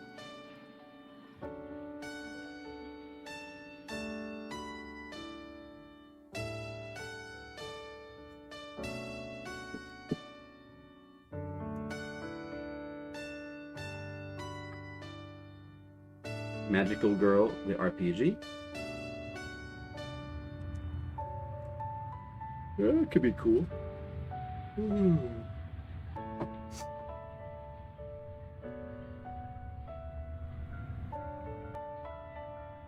Let's see, what else have you played, Asian Ways? What else have you been playing? What have you guys been playing besides, I guess Skills was playing Dragon Quest IV. What else have you guys been playing? Anybody play any good video games? Anyone see any good movies? Does anybody consume any good media that they didn't tell me about already? I think I already told you guys like about all the stuff I've been watching.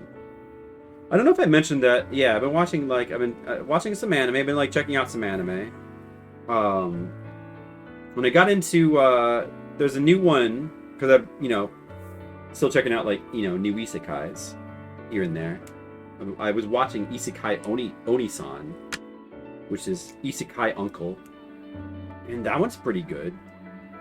That one's it's basically like it's yet another parody of isekais, kind of, but I like the spin that it has on it. It's kind of a dime a dozen with like anime though. There's always like there's every era there's always been like so many anime that parody anime.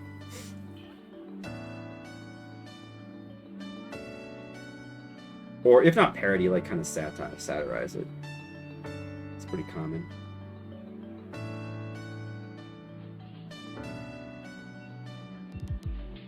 Well, but the cool thing about that show is it's not actually an isekai. Oh yeah, I should probably say the cool thing about that show is it's about an old man who's come back from. So yeah, actually it's a pretty good premise for that show.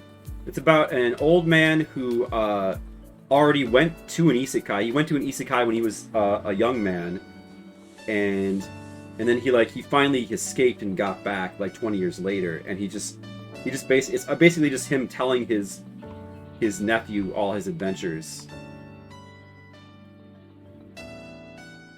But he can still cast magic, so he and his nephew just like make YouTube videos of him like casting magic, and everybody on YouTube thinks that it's special effects. That's what the anime is actually about. It's actually a pretty good premise. It has a weird art style though.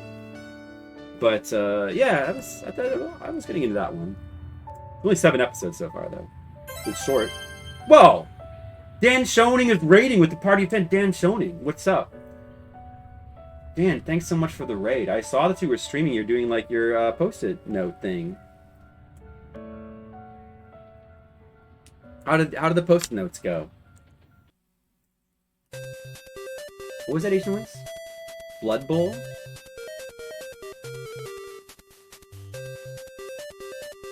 A silly concept?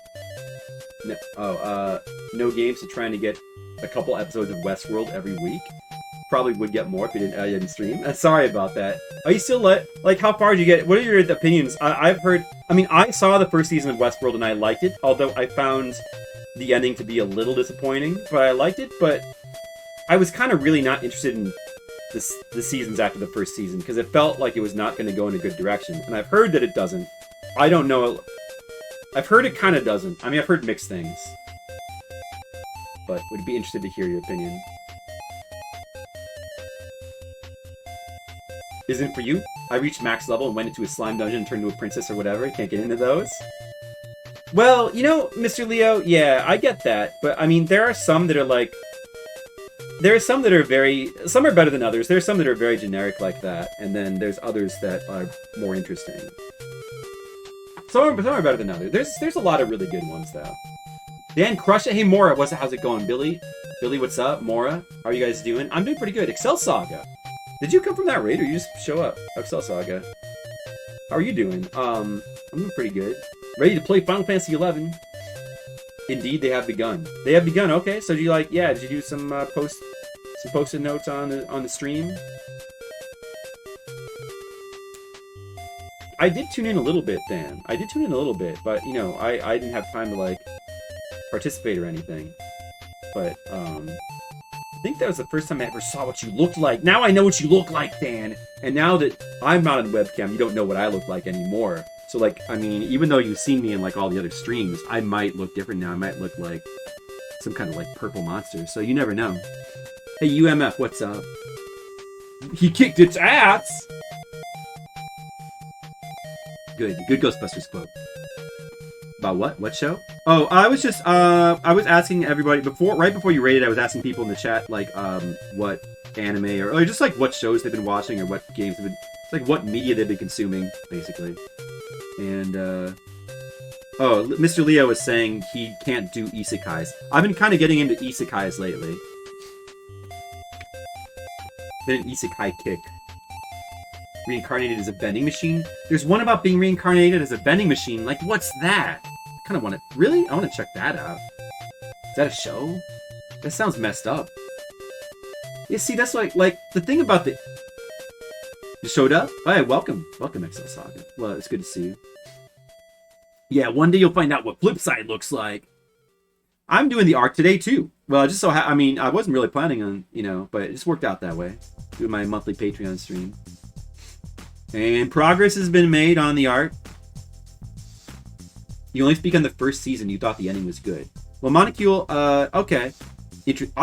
Overall, I liked the first season. Oh, I think, were you asking about this? We were talking about Westworld. I was asking because Monocule said he's been trying to catch up on Westworld. I watched the first season. Generally, I liked it. There was some specific... The ending is alright. Like, it's alright. There's some specific... I probably shouldn't say because of spoilers, but there's some specific things that kind of annoyed me about the ending. But, see, I felt that the ending of that show, like, was where it should have ended, though. And, like, if it continued, it's only going to go in, like, lame directions. So that's why I didn't bother to watch anymore. In hindsight, I feel like that was probably the right decision for me, at least. Dark comedies, only murders in the building. With Steve Martin. Martin Short, and Selena Gomez. Oh, a new thing done by Steve Martin, Martin Short. I mean, I'm interested in that. I want to like go back and like watch some classic Martin stuff because classic Steve Martin stuff. Well, classic Martin stuff is actually. I guess I'm a little bit more into like Steve Martin than Martin Short, but like there's some good Martin Short stuff too. Three Amigos. There's a lot of stuff that has both of them, like Three Amigos. classic Steve Martin is awesome. I don't know. I should probably check out some of their new stuff too. But Lupin 3. Oh, I kind of wanted to like check out some. Castle of Cagliostro is like one of my favorite movies, and I've watched a little bit of some of the TV series, but not in a while, and I haven't caught up with the newer stuff. It's like they're still making Lupin the Third, like newer animes, and some of them look really sick. Only Murders in the Building is great. You recommend? Okay, and that's like a dark comedy. What is that? Like a British show? What is that?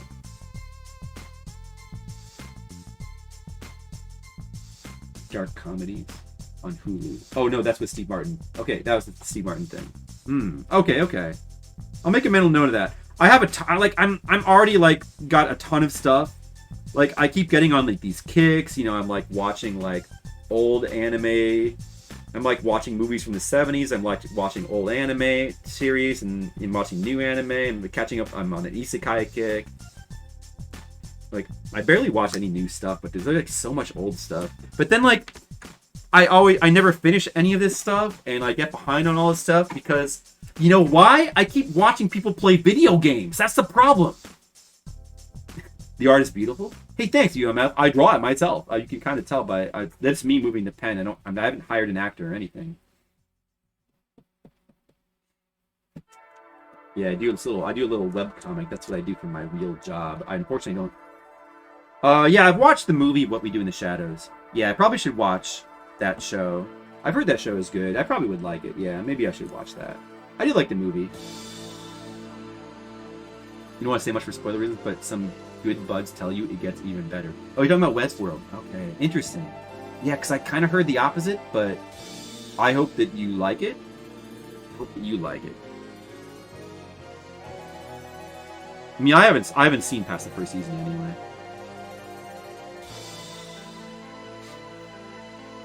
The inks are looking awesome. Thanks. Thank you.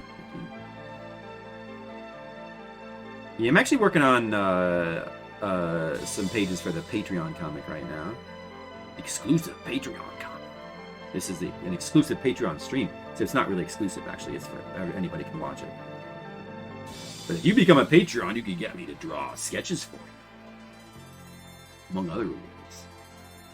There's 70 stuff to recommend Columbo. Oh, somebody was telling me they were watching Columbo recently, and it sounds pretty good. I would watch Columbo. Columbo seems awesome.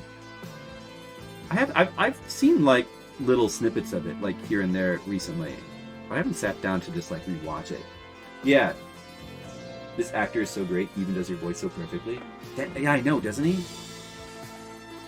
He's great. He's awesome. Original Westworld movie. No, that one I've seen. Yeah. Original Westworld that's okay, yeah, that's like it's kind of like was that 70s or early 80s? It's kind of a like the original version is more of like a cheesy kind of horror movie. Like cheesy sci-fi. It's more of like a flick. But it's very good, it's very entertaining, and I probably prefer it to the TV show, to be honest. I mean the TV show, I think the first season was pretty good. I can't speak to the later seasons. It's pretty good, but there were some things about it that I didn't care for as much. There was just some things about the ending I thought disappointing. But I shouldn't say what they are, right? Because of spoilers? I shouldn't say. Probably shouldn't say.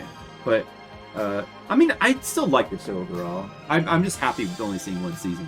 The movie is great. What else? Dude, recommend some other sci-fi. I've seen a lot of movies. I mean, if you want to just, like, talk movies that... I'm a little bit spotty when you, like, go back to before the 70s. I'm a little bit more spotty. Much more knowledgeable about 80s and 90s, but you don't think Rings of Power is worthwhile? Yeah, I mean, I got that impression from like watching about a half hour of it with like my parents. To me it looks absolutely bland. Like it has the same problem that like to me, just personally, my opinion, but I kind of feel like a lot of modern shows have really bad casting now. Like I don't know what happened, but like there doesn't seem to be a lot of good casting choices being made. Like all the actors are just so bland. I mean, I also don't really like the writing in modern stuff either. But yeah, I don't know. It just seems bland. Like it's really well produced, but it just seems boring. It seems bland. On the first season, does anybody care if I spoil the first season of Westworld? Does anybody care? If anybody cares, I won't. I mean, probably nobody cares, I guess, right? Because probably like a lot of you guys have seen it anyway. It came out I mean, I don't. It's not that detailed. I don't have like a detailed analysis or anything, though. I don't have like any conspiracy theories. I think it came out in early '70s, pre-Star Wars vibe. What, Westworld? Oh, was that early '70s? Oh, okay, yeah. Yeah, I like that. I like a lot of the pre-Star Wars sci-fi, you know, because it does have a different vibe. It's like slower. You know what's a really good one too? I think it's from the '70s. It might be early '80s. I can't remember. But okay, what was it called again? It was one of those movies that's like about a computer run amok, kind of similar to 2001, but this is in the context of like the government made a supercomputer. What was that called? And basically these guys that work for the government. It's kind of like nobody talk. It's one of those movies that was like popular at the time, but nobody talks about anymore. Oh, I don't remember. About a computer that goes out of like the government, like they have to like this dude has got to like okay, so it's a computer that like gets intelligent and it decides to like basically take over the government. It's like one of those kind of things. What's it called? Inspired Michael Crichton's Jurassic Park novel. Good production, but shit for pacing and bland because of it. Yeah, I mean, I also like the cast seems bland. The writing seems bland. Like the character choices that, like, I don't know, they just make weird character choices. The music is boring. Like the music, well, I guess they got the guy who did the Peter Jackson score. I like the music in Lord of the Rings. Like I generally liked it, although it's not as good as the Leonard Roseman score for the Bashki Lord of the Rings, which is my favorite.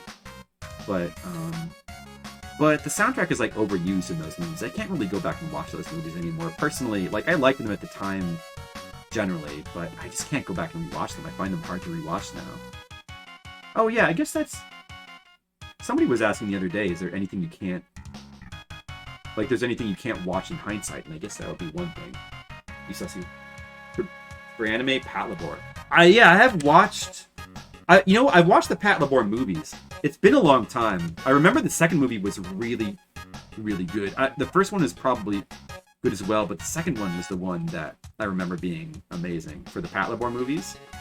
I remember there was like some dubs of those. There was like were those like Central Park Media or something like that? I watched those. Yeah, those are good. I haven't seen the TV series though for Pat Labor. Probably good. Star Trek: The Motion Picture? Yeah, I love like almost all the Star Trek movies. I'm not sure how I feel about 5. You're supposed to hate it, but I kind of feel like if I went back and watched it, I might like it anyway because it's kind of got some like cheesy, goofy stuff in it that's kind of fun. But I kind of like all the Star Trek movies. I haven't seen 6 in a really long time. I've rewatched 1 and 2 somewhat recently, and 4. I've rewatched those somewhat. Like those all are still amazing. One is like people didn't like it at the time, or some people don't like it because it's like so slow. I think it's a pretty cool science fiction movie. It's a little bit plotting, but it works. It has atmosphere. Oh, Sonic Blast Man too. There's some new music on the playlist. Yeah. So all right. So for Westworld, all right. Spoilers, guys, for Westworld. No, but probably nobody cares, right? All right, here's what I don't like about Season 1. Or here's what I didn't like about Season 1 of Westworld.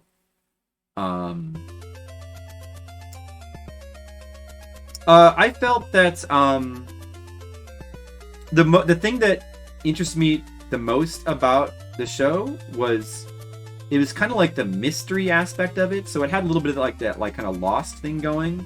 Especially with like the what's his name? The Ed I want to say Ed Helms, but that's not. I forget the dude's name. Ed Harris. Ed Harris. Yeah, Ed Harris's character. He was kind of like the best character.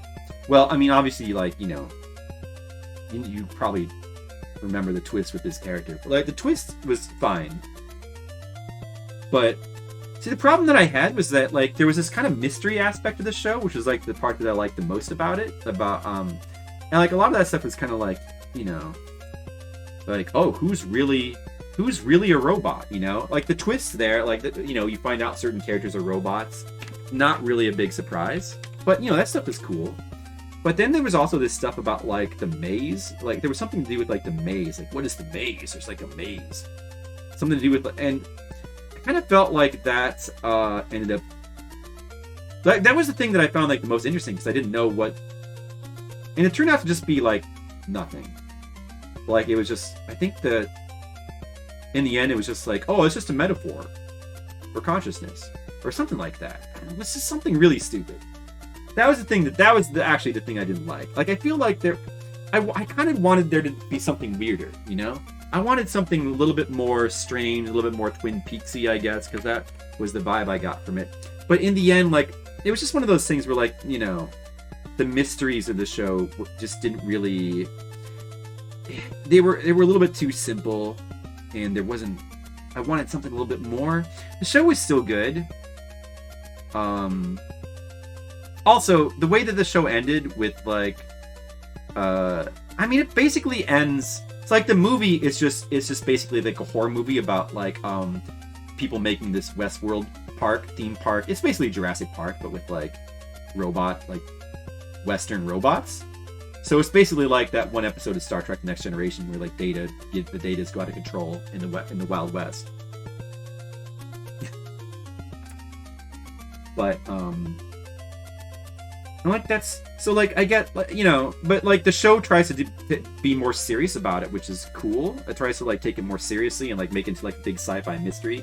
But like it kind of ends like how the movie begins, where like, oh, now they're gonna see, that's where the show should end, right there. Like, you know, oh, the robots they're gonna try to revolt and get their freedom. It's like, okay, whatever, you know. That's the obvious way. Like, to keep doing the show from there just seems like a waste of time. Because, like, that's already the perfect ending for it. So in my opinion, the maze is not for you. Like, what the... Yeah, like... So it's like one of those things where they probably meant that for that to be some kind of metaphor, but, like, that's all it is. Like, you can't, like, there's no actual literal meaning for it to make any kind of sense, I guess. I don't know. Less cerebral and have more fun with the setting. True. It also is one of the, like, this is kind of more in hindsight, because at the time this was not so much the case, but like now, like these kind of prestige shows that want to be important are like a dime a dozen. So something like Westworld does not feel, I guess it was a little bit more original feeling at the time. But if it were to come out now, and if it were to be like how it was, it would be really boring to me. Yeah, it'd be way more fresh and interesting if it like they just made a show like that was just like kind of more cheesy and fun, I guess. Or if they're gonna like do, you know, I think the other problem for me, you like the maze, subconscious thought that they had to become conscious. So I think, yeah. Well, I mean, like that, but that's like just, if that's what it is, that's just like bullshit. It like doesn't. That's just like a silly nonsense. Like, oh, you know, like the better way to handle that is that they just don't become conscious, because they can't. Like that's the better way to handle that. If you're going to make a serious prestige show, then at least be a little bit more like realistic and even nihilistic. You know, like do the real thing. They're not going to just get consciousness from like a magic maze. All right, you know, like, you know, I think that the show like ends up like, I don't know. I mean, I haven't. I guess I shouldn't comment on what I've heard about the later seasons. But and I don't think this is what happens. But actually, I don't know for sure. But what would have been really cool is if they're going to do another season, the coolest thing would be to take all these robot characters that you're sympathetic for, and then kind of turn them into the antagonists as the series goes on, where it's like, you know, they're not really human. They're actually just kind of monsters, because that would be the direction you don't expect to take it. You know what I mean? Like that would be interesting, but I'm pretty sure that they wouldn't do. I don't know. I don't think they did that. I don't know. Well, I shouldn't say, but I'm just saying that would have been really cool. That's what I would have done if I were making that show. Or I would have done something even weirder. Yeah, I don't know. So I mean, like, yeah, the first season's like fine. It's like pretty good.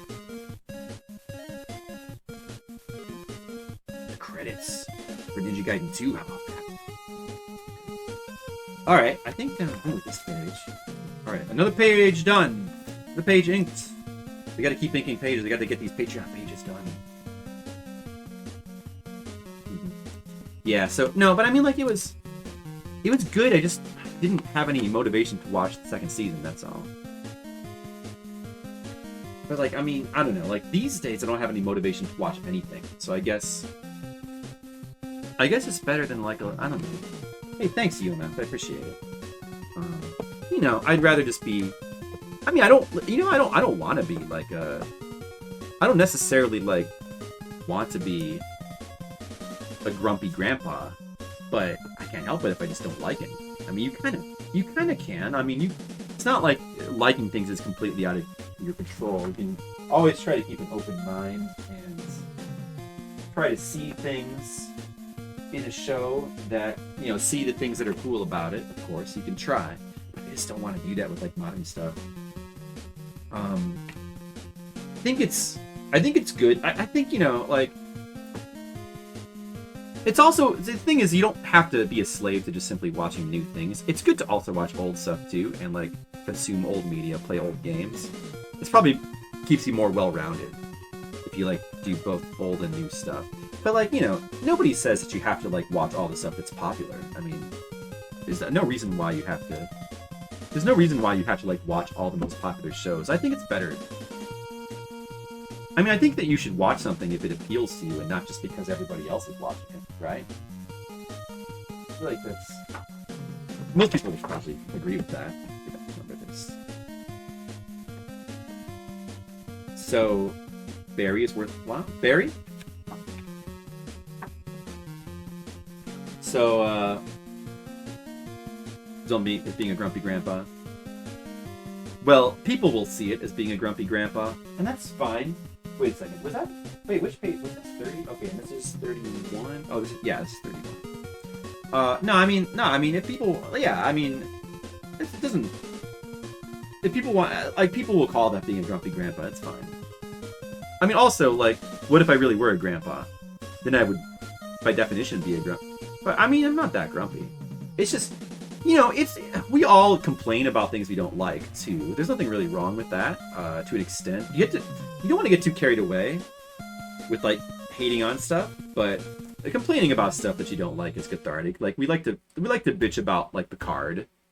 Sorry, everybody, like, that's, like, a fun thing in our corner of the internet to do. People like to do that. It's just fun.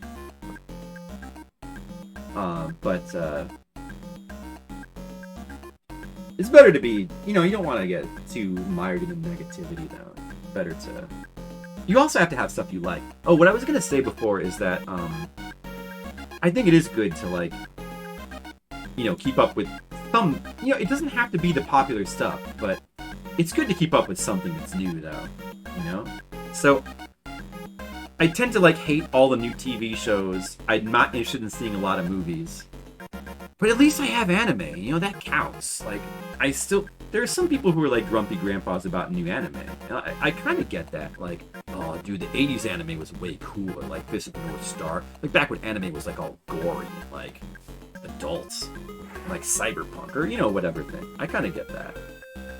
They prefer, like, older anime. But I actually like, that stuff is all badass. But I like new anime, too. There's a lot of new anime I think is really good. So I've got anime. That's a new thing that I like, you know. There's a couple new video games here and there. I've got a little bit, as long as you got a little bit of new stuff to keep you balanced, like, that's good enough. It's good to watch it's good to consume some, like, new, and I think it's kind of bad to consume all new stuff too. Because then you're kind of swept up in, like, the trends, and you're not really getting out of your comfort zone, right? You're not really exploring. Hard to keep up with new games and new weird shows. Yeah, I agree. It does seem harder to keep up with new games because like, modern games are so long and so padded compared to, like, retro games that, like, yeah, I mean, there are games I want to play. You know, I played Elden Ring on stream. That took 250 hours. Of course, I made it longer on myself because I really liked the game and I wanted to like 100% it, so I played it for a really long time. I could have shortened that to about 100 hours, but it was really good, so I had to. But then we played through like Dragon Quest XI. That took 100 hours. Like all the new games I want to play end up like taking 100 hours or something like that. I don't know. I mean, I'm excited for Bayonetta 3. Bayonetta 3 probably won't take more than 20 hours, maybe. No, but you know what? With Bayonetta, like we always have to like do all the difficulty levels, so that'll probably take like 60 hours or something. You got to do all the difficulty levels because those are the premier action games. I feel your HBO time should be focused on Barry. I've heard of Barry. Yeah, I've heard of that. Somebody was telling me about Barry. Yeah, I forgot what that was about, but right. Yeah, I probably should. Okay, Barry. Yeah, and then the one with Steve Martin. Okay. Yeah. I want to, but like I'm gonna. I do really want to, but it's just like I don't. Probably not gonna have time to. I don't know. I'll try. Going berserk on the tourists is a little over the top. Real where they would have nuked the place. What if that? Monocule. What if that had been the ending to Westworld? What if like the robots go crazy? The ending is that they go crazy. They start killing. They actually just start killing like a bunch of innocent people, and then the park just gets nuked, and that's the end. See, that would be a badass ending. But like, even though like all these like serious so-called prestige shows, like they want to be all serious and like pretend to be like interesting and provocative, they don't actually do provocative stuff. I feel for them. I mean, I don't know. Maybe there are some that do, and I just don't see them. But it's like, you know, it's like fake provocative stuff. Space Odyssey 2001. A metaphor for media propaganda. Yeah, is that the official word on that? Well, I mean, I could see that. Yeah, I mean, that's an awesome. I haven't seen that in a long time to watch that again. That movie's awesome. Yeah, I've actually seen most Stanley Kubrick movies. There's a couple I haven't seen, like Paths of Glory and The Killing, and a couple others. I've seen most of them. Barry Lyndon is like a surprisingly entertaining movie. It looks like it would be kind of like a boring period piece, but it's actually a super entertaining period piece. Speaking of berries, what about that one? Oh, the fast gameplay of modern Call of Duties. Well, I mean, like I like character action games like Bayonetta and DMC, so I like fast action. But Call of Duties is just like bland military stuff is not for me though. Like, unless it has to be more than just like military, it has to have like some kind of flair to it. That stuff like is just not for me. Being able to handle a complex story. Yeah, I think you're right about that, Agent Lance. No, you don't want to give into the fun camp stuff. It's like not trendy. So you know the thing is, it's just not fun camp stuff is not trendy. Like what's trendy is like taking yourself very seriously and telling a serious story. And fun camp stuff is just not trendy, yeah. That's why you wrestled with Game of Thrones. I never watched Game of Thrones. You know, I mean, it was. I watched an episode of it and it was like all right, but it's like I don't know. It was one of those shows that I always wanted to go back to. Like I did this with The Sopranos. I never watched The Sopranos when it was on, but I went back to it eventually, and it was like, oh, it's a pretty good show. I feel like it's a little bit overrated, but that was a good fun show. And I was thinking I might go back to watch Game of Thrones, but then the problem is with shows like that, and this happened with Battlestar Galactica too, then you hear it has like a bad ending or a bad final season, you're like, well, I guess I don't need to go back to it now. It's like, why is like not even any point in going back to it? But I don't know, I have a feeling, I'm not even sure if I would have really liked Game of Thrones anyway, I don't know. I mean, I like apparently it has lots of like sex and violence. I like that, but you know, stuff with there's plenty of stuff that has that. Yeah, I think you're right about that, Asian Waste. Yeah, I don't know, like modern writing just kind of it happened kind of suddenly too. Like it almost seems like relatively recent. Like I feel like the early 2010s or the mid 2010s there was still like a lot of good stuff coming out, but it seems like good writing is really rare now. It's weird.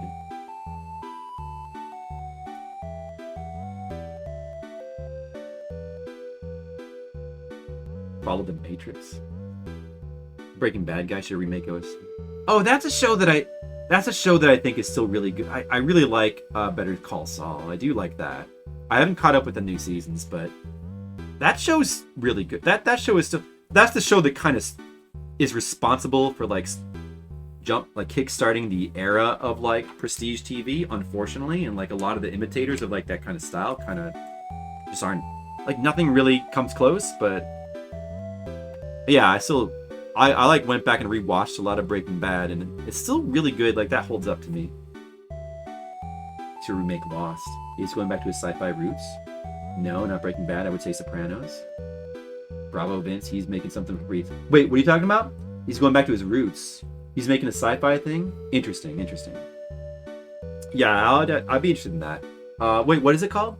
You would say Sopranos, and then The Wire predates that.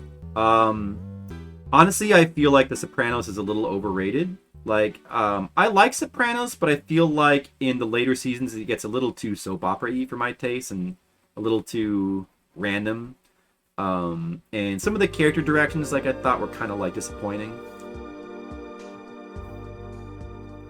But I mean, it's still like a really, I mean, the character, like all the central characters are like really compelling. It's like, it's a good show. It's like well written. It's a well written show for sure. I mean, I like it. I kind of like, by around the third or fourth season, I felt like I'd kind of gotten the point, and I didn't need to keep watching it, to be honest. Like, The Wire, I think, is the best show on, like, that's the best written show that's been on TV. Like, my personal favorite show is Twin Peaks. It probably will always be Twin Peaks, but The Wire is probably the best written television. But like, a lot of people say that now. Around a similar time. No, I really like Breaking Bad, though. Was a root of these super serious shows? Oh, you think Sopranos? Yeah, well, no, I mean, yeah. Well, maybe root is a little bit strong, like, not the absolute root, because there's roots that go back to Sopranos, like you said. No, you're right about that. But, I think, like, the kind of, I don't know, like, the style of it, like, a lot of the things, like, the way it's shot and the way it, like, kind of tells a story, like, a lot of that kind of rubbed off on, like, a lot of other showmakers, I feel like. Does that make sense? It's in the roots. 24? Yeah, maybe 24 as well. 24 is really good for a while. No one talks about Oz? You never saw it? I remember always hearing about Oz, but I never watched it. That was that prison show. I never watched that. Oh, dude, the Waterworld music. Wait, we have to hear this again. I'm gonna play this twice. The Waterworld music is so good. Oh, back when SNL was good. Let's listen to that, dude. This song is... Oz is great. And here I am watching, like, stuff that's about the fantasy... Oh, do I have this off screen? I think I was drawing this off screen. I'm, like, not paying attention to my drawings. Whoops. Well, anyway, here I am watching, like, fantasy adaptations of Oz, and you guys are talking about Prison Oz. Carnival. No, I heard about it. Never watched Carnival. Almost too... I know it is.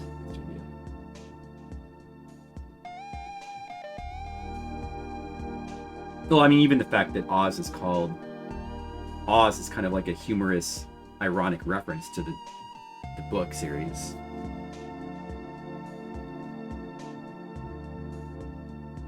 Yeah, Breaking Bad... I mean, like, Breaking Bad... I really like the show. It's like super entertaining and very addictive. I don't necessarily think it's like the best written show of all time. It has great. It's very dark, and it's kind of like The Sopranos in that, like, sometimes it's like hard to kind of root for any of its characters, but like, still there's like a lot of humanity in like all the characters. But it's very, there's something very addictive about it. I think if you go back and rewatch it, a lot of it is like the flaw with the show is like just a lot of it feels very contrived to like keep the tension and drama going. It's a lot of contrivances in the show and things that don't necessarily make sense in hindsight, but it's still like a very addictive show. Breaking Bad, and it wrapped itself up really well. It has a very good ending, and you know, it's a very well packaged show, and it's probably the best show of like the last. I think Better Call Saul actually might be better though, but You might not like it though, but I really love Mad Men. I have seen some of the first season of Mad Men, and I generally like it. But it's one of those shows that like I liked it, but I didn't. I don't know. Like, felt like it was good, but it was a little dry at times and a little too obvious at times, and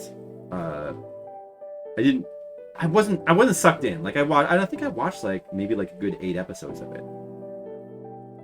And it's like the kind of thing, I don't know, for me, like I appreciated it, but I didn't love it, you know? No, I mean it's good though. It's certainly well written. Like John Hamm's amazing.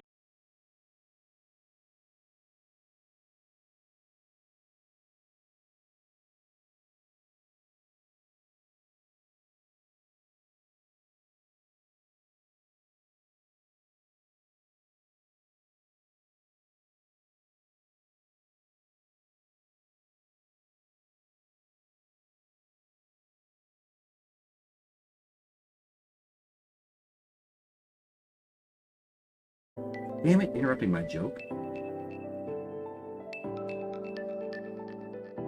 Alright. Dude, this song's good. I'm gonna start it over. Am I back? Am I back? Alright, that should have only been for a second. I should be back now. Hopefully I'm back. I'm gonna restart this Kaiji song, because it's awesome. Turn the volume up temporarily, hopefully. Very well written episode with Kurt Johnson. Yeah, no, what I was saying was that, like, it was a good show, but, like, I just don't really feel the motivation. Like, you know, it's a these 6-season television shows that take, like, hundreds of hours of your life away, you know, it's like, do I have to watch the whole thing? I don't have to watch all these shows, you know? Mad Men, it's good. I watched enough of it to say it's good, and I've seen enough, you know? It's fine. Great joke. Hey, thanks. This joke is so funny, the stream crashed. Oh, thank you. Wow. I'm gonna take what you guys say seriously. I know you're not messing with me. Of course you really mean that. You like my joke. Yeah, no, it's a good show, but I don't know, maybe one of these days, if I like get into the mood for it, I'll watch more of Mad Men, but I've seen enough for now. John Hamm is amazing on it. I do really like John Hamm. But I don't know. Actually, I like he like when he does like comedy stuff. That's kind of the best, John Hamm. I think he's really good at comedy.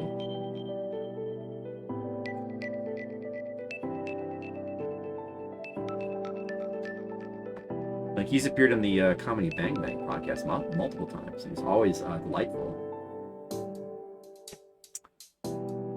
Yeah, you know, there's good TV shows out there.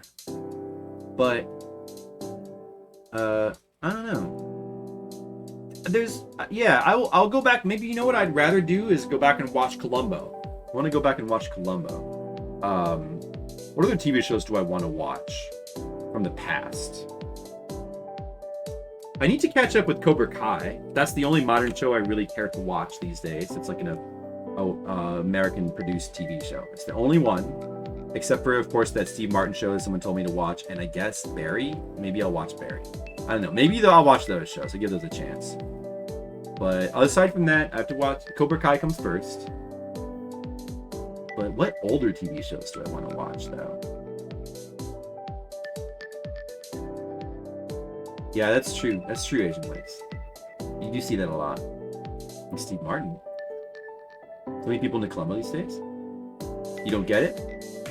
Well, I mean, I don't get why that's the sudden, or there's a sudden resurgence. There's probably some reason, like maybe some popular YouTuber like did a video on it and like kind of spread it like a virus, like an actual meme, actual proper usage of the word meme. Maybe it was something like that. But I don't know. But like, I mean, I'm sure it was always a good show, right? And there was also like Monk that people were really into in like the 90s, or was it early 2000s? Like that seems like a good show too. I find Columbo a little bit more appealing to go back and watch though. Peter Falk is just like a really charismatic actor, I think, you know.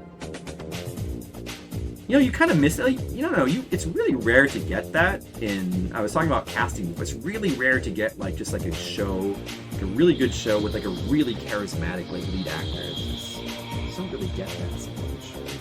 A Strange Proposal, Will Ferrell.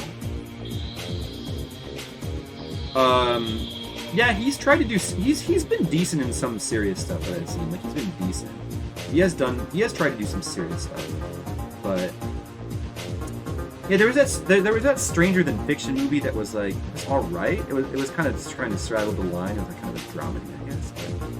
But trying to do kind of like a Eternal Sunshine of the Spotless Mind kind of thing. But it was kind of only okay. It wasn't that great. You love Monk? No, people like Monk. Memes are the DNA of the soul. Is that what they are? Huh. Didn't know that. Or see The Shrink Next Door. I saw ads for that. No. That's the kind of thing that's like, I don't know, I just don't trust it to be good. But I don't trust anything to be good. Perhaps watch Cheers. Yeah, I rewatched a little bit of... I really want to rewatch Night Court. I rewatched a little bit of Cheers at some point, and it still seems funny. I would watch more of it. Night Court was like my favorite TV show when I was growing up. That was, to me, that was like the funniest show. It still is. That is so good.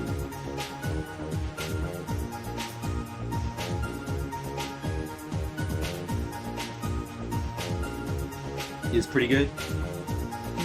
I probably would like it. But yeah, I don't know. Yeah, I saw that's like trying to be like some kind of dark comedy drama kind of thing. Yeah, I don't know. You love Night Court? You just re-downloaded? Also MASH. Yeah, MASH is also really good as well. I used to watch reruns of MASH. I've seen like I've seen a couple episodes of it like recently. Like I just once in a while I could turn on MeTV and I just watch whatever random old show they have. So it's still very good. It's still very, yeah. There's something like, I don't know. It's cool. Like MASH is cool because it's, you know, it's like it's a war show. It was trying to bring like reality in the 70s to like, but it's also kind of a sitcom because they wanted to fit in with TV. So it's like kind of wholesome. But it's not just because of like the laughter. It's like, I don't know, like the characters. Actually, it's kind of wholesome for like good reasons. Like it's like the characters just like have like this kind of like warmth to them and this personality, and like it's kind of wholesome, but at the same time it's like you know, it's still got it like just like in the background, like, you know, a little bit, just like a tad bit of like the horrors of war. It's like a taste of the horrors of war, you know, which is kind of fine for TV, and like it's still, that holds up. Like it's a very entertaining show. You can still watch that. I mean, you have to understand the mindset of when it was made and like and why it was made and like what it's doing. But if you like understand all that stuff, it's still a really good show. And you know, it's like refreshing in some ways to watch that now, stuff like that. Like it's really, I really like going back to watch older stuff like that, because it's just because like stuff is always changing, and like the way they're making media in every decade is different, and there's always some stuff that they just don't do anymore, and it's almost like you get to be transported back to like another world. Like, you know, if you only watch TV shows from like that are modern, you're gonna get the same tropes and the same style and the same feeling a lot. It's really hard to. It's just something you just don't get. People just talk differently. There's different ways of communicating almost. Kind of refreshing. There's something refreshing about watching older stuff. But anyway, yeah. And on a dark note, I mean, that's kind of cool. So did Alf, but that was actually a cliffhanger, and they like picked it up on there was a movie. But yeah, people of course remember that Alf had like a, yeah. I mean, so did the show Dinosaurs too. Remember the show Dinosaurs? That had like dark. I like when shows like that have a dark ending. Especially shows like that are kind of dark comedies in the first place. That's cool, actually. Chickens die all the time. I eat chickens for dinner and breakfast. Futurama joke. IHawk?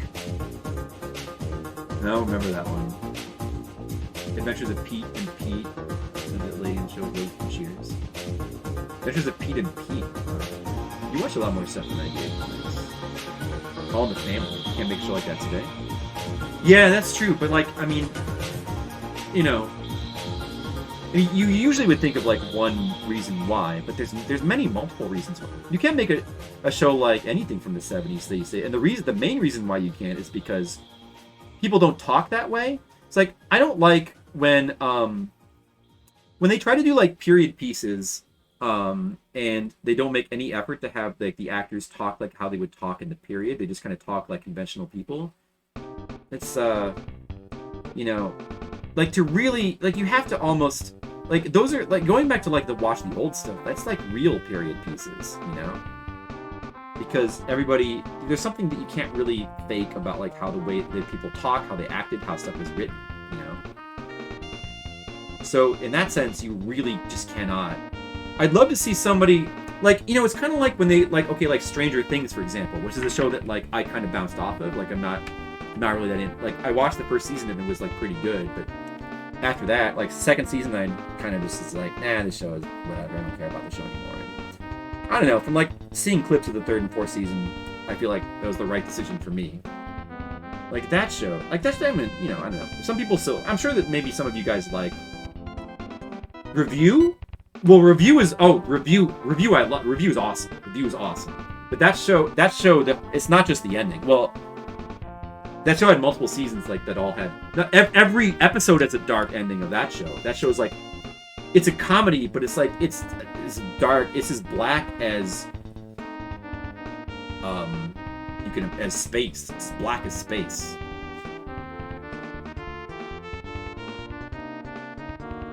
Rome. Yeah, maybe so. The accents.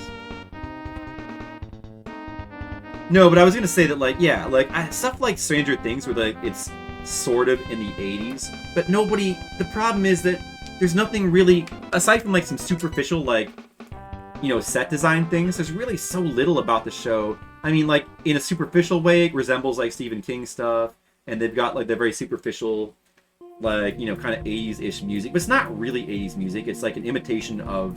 It's just synthwave, which is like modern music, which just happens to be like imitating like one particular style of music that was from the 80s, you know?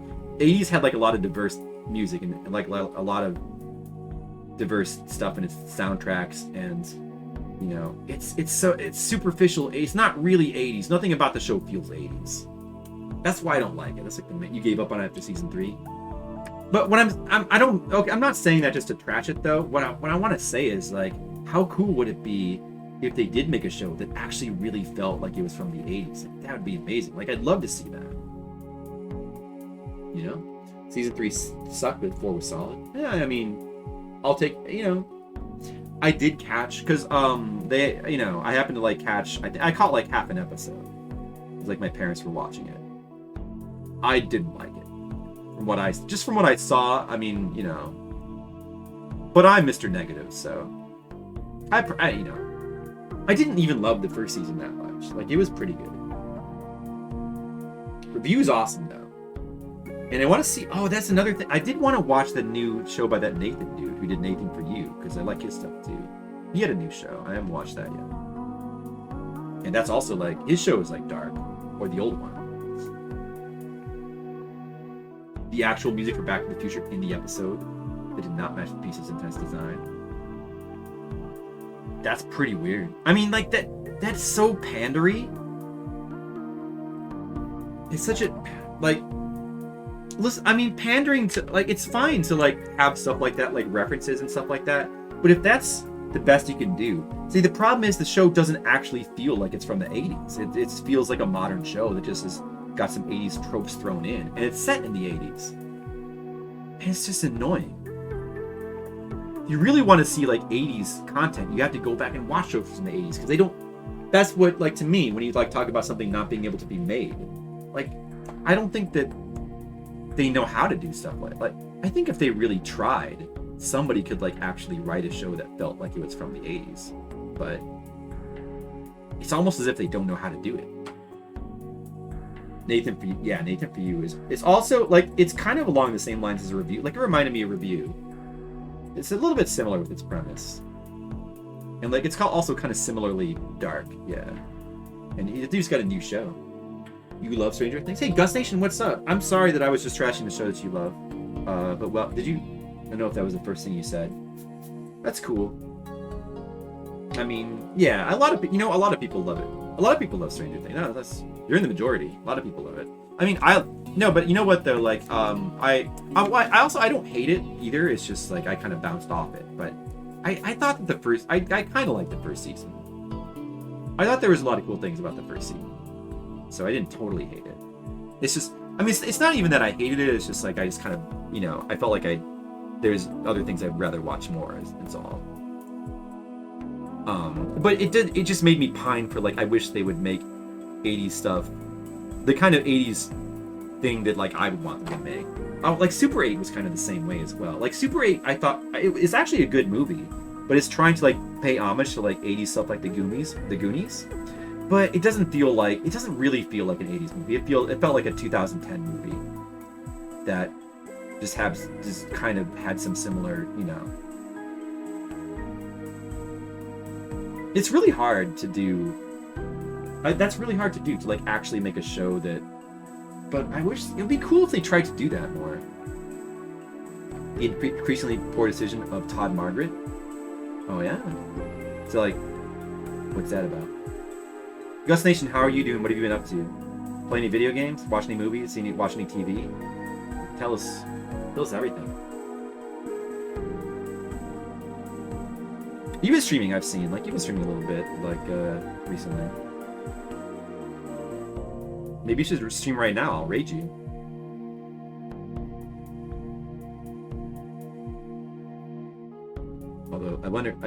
Although, right now, I think Macaw is playing... He's playing, like, the Guardian Legends, so... I kind of really wanted to watch that, but I had to do my own stream. I've got responsibilities. I have to stream. Benny Hill? I've never watched Benny Hill. I've never watched it. I only know it from, like, the music. The funny music.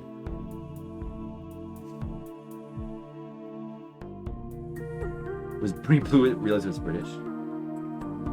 Yeah, I never really got exposed to Benny Hill as a kid.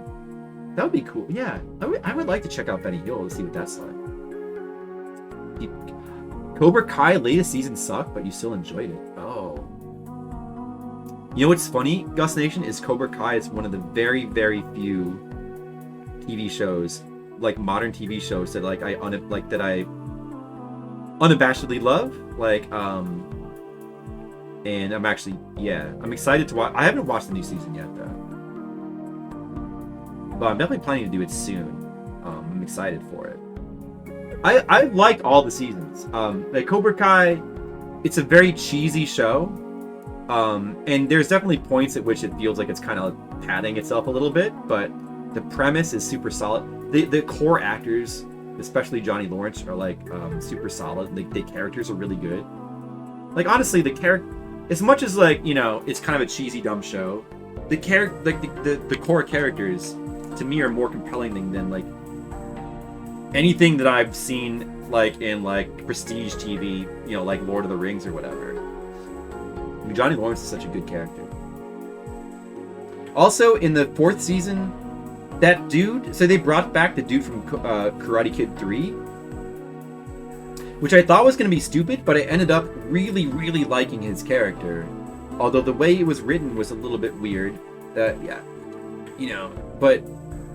I don't know, just something about, I don't know, it's really weird with Cobra Kai, but like they bring back these actors from like the old movies, like Johnny Lawrence, who just played like a dumb kid in the first movie, and like I don't know if he's acted in anything that much since then. I don't think he's had much of a career. And you just bring him back, and he's like he's like amazing in the show. Maybe it's just because it's such a well-written part.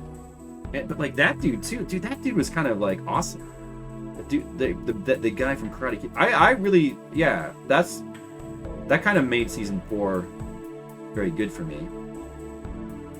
But you love the new season? Well, I haven't seen the new season yet. I hope it's good. It's definitely a cheesy show, and it is kind of overtly stupid. I mean, it's not really wrong to say it's stupid. Like a lot of stupid things happen in it. Like it's pretty far from reality. But that's not why you watch it though. You watch it because it's like extremely entertaining, and like they don't really make a lot of stuff like that anymore. See, it's a really well balanced show because it's dumb, it's cheesy, it's got a lot of the dumb entertainment in it. Like, it doesn't take itself seriously. It's kind of refreshing in that way because there's not a lot of stuff like that. But at the same time, it has some really, really good character stuff. Like, Johnny Lawrence is just like, he's like one of the coolest characters in like the TV show in like the last 10 years. I think. Not that I've really watched that much TV, so I'm not the best judge. Also, that show actually has like pretty good music. Like I really like Johnny Lawrence's theme on the show. He has a really good theme. And that's really rare because like that's my other gripe. My other big gripe of like a lot of modern media from like that's developed, like that's made in like the West. Just good soundtracks seem to be like a lost art to me.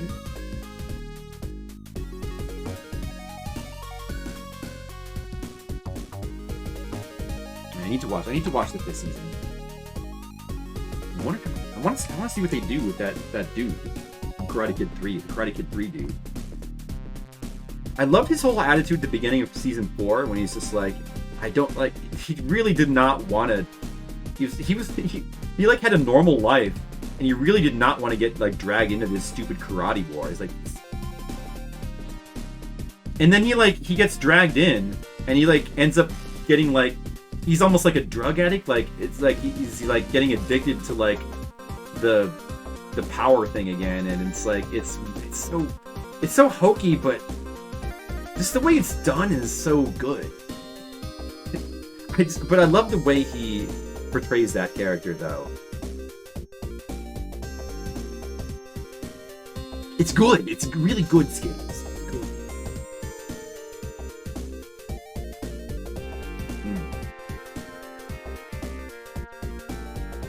Talking about media, movies. We've talked about movies. We've talked about TV. We've talked about anime. We haven't talked about video games that much. Guys, tell me your opinion. Tell me your opinions of video games. Do any of you guys have a list of the best video games with the best soundtracks? I do. I just made it last week. I made a list of the best soundtracks in video games. Now I have my very own top 25 list. I think number 1 was Silent Hill 2. Of course, Chrono Trigger and like Secret of Mana.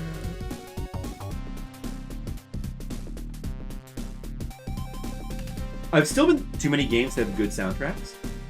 Yeah, many games have good soundtracks, especially in the golden years of video games. Octopus Overeat. You're in favor of video games? Do you like this one? Dude, how about this music from Sonic 3D Blast? It's awesome.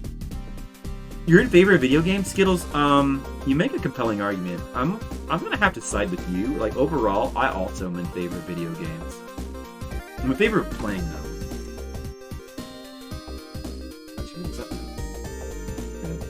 It's gonna be our 3rd page inked pretty soon. Patreon comic. Yeah, dude. Oh, maybe we should talk about video games we're gonna play. Because pretty soon, I mean, right now I'm doing more Fliptendo. In case you don't know, I think you guys probably all know. Maybe like 1 or 2 of you don't. But that's my project where I'm trying to play every Famicom and NES game, like all the for the Nintendo Entertainment System, like across all regions. I'm trying to play all the games in chronological order. It's sort of inspired by Nintendo, and I'm using his list, his ordering system. And we've played 730 some games so far. I'm not beating all the games. We're more chronicling all the games, playing them chronically, and like learning about all the games. But to like properly do it, you have to like properly invest. Well, I feel that I have to properly invest into all the games, so I have to like give them all as much a chance as we can. Like, sports games, I don't, there's like a million base. I don't play the sports games very long, because they're kind of, a lot of them are kind of boring, and there's a lot of like untranslated games that you can't really get that much out of. But aside from that, you can like give most games a good hour at least. And all the games, or most of the games that are like important or notable, I try to finish. Or if a game seems to have really interesting content, and there's like not really like YouTube playthroughs of it, then I do try to do a full playthrough of it if I can. So I've been doing that. Yeah, we've been doing like I don't know, we're probably gonna end up doing like another 20 games with Nintendo. Doing that this month. I did some subscriber requests earlier. I do game requests for subscribers. So we did that. That was pretty good. And then next month we're gonna be doing. We always do horror games, of course, for October. We've always loved horror video games. Especially loved them in the PS1 and PS2 era, because that's when they were like the most cool and out of control for me. So I love going back to play. Sometimes we do like some retro stuff too, or some like we've done the Splatterhouse games as well. Zombies Ate My Neighbors. I still have not finished Zombies Ate My Neighbors. I need to finish that one of these days. Dude, Super Opera games pretty awesome. But yeah, this year I want to do something I haven't done before. We're gonna try doing all Saturn horror games for Horror Month, because I've never actually done Saturn. I've never played a Saturn at all, especially not on stream. This is my first time emulating Saturn stuff. And the games I want to play, I mostly want to focus on like horror games that are unique to Saturn. So there's like a few that I have jotted down. Like Enemy Zero is like the prime one I wanted to do, because I've always been interested in that game. There's also like Deep Fear. There's Mr. Bones. Like Mr. Bones, I don't know how horror themed it actually is. And then there's also like Lunacy, or it's known as Toriko. Those are the four that I'm interested in checking out. And I don't know. We'll see if there's like anything else that like. You know, there's also like the Saturn versions of like Resident Evil games. You could do it maybe. I don't recall, but I don't think I've even played the PlayStation Resident Evils yet. I still need to like. I've played all the Resident Evils up to and including 4, but I don't think I've ever done any on stream. So at some point I have to do a whole Resident Evil marathon. At least up to 4. I don't know. I should probably try 5 and 6, and I have no interest in trying anything after 6 personally. But first-person games don't interest me. So that's what we got going on. Need a partner for 5. I'm gonna play through it solo. I know that it's supposed to be played through with a partner, but I'm not gonna do like that's not. We're gonna see how it is solo. Like you can't like a horror game just can't be a co-op experience to me. Like, you can't maintain horror like in a co-op game. It's just impossible. So I just don't want to play it that way. Besides, I don't think I have any ability to have a partner. Like, I don't think that's realistic anyway. But yeah, that kind of sucks about 5, but I've owned it on Steam for a long time and I never did try it. Probably should try it at some point. Kind of sucks. Well, I gotta play it for myself and judge it for myself. All right. If it's only all right as a co. Why not? I mean, I really gotta. Yeah, I still gotta try it for myself and form my own opinion. But yeah, I mean, probably I end up agreeing with you.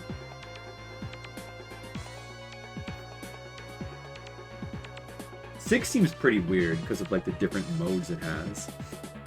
But I'm still a little bit curious to try 6. And I would also try some of like the light gun games. Although I don't have a light gun, but I don't know, the mouse or something. I would try those. Some of the spin-off games like the Mercenary games. I would try. I won't play the new ones. I have no interest in the remake either, aside from 1. I have no interest in. I have played a little bit of the remake of 2 on stream, because I had a friend bring that over one time. That was a few years ago. I played a little bit of the remake of 2. Like, it's all right, but I just don't have. I don't like that style for Resident Evil. I'm just not a big fan of it, so I don't really. And I don't like what they did with the character designs in those games. So I just don't like those. I don't think I would like those too much.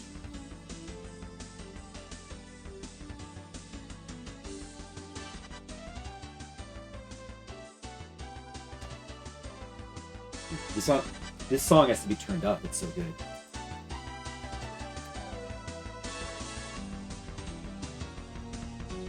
Listen to this song. Dallas.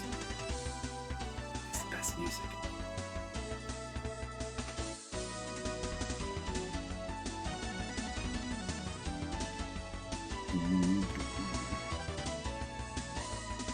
Let's just listen to the music.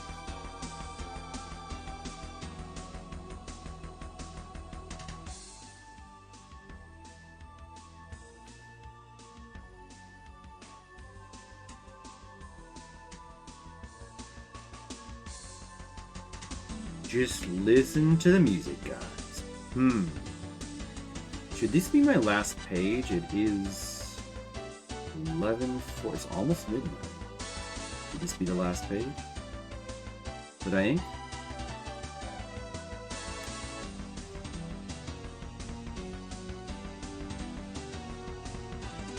Three pages inked is not bad. Maybe.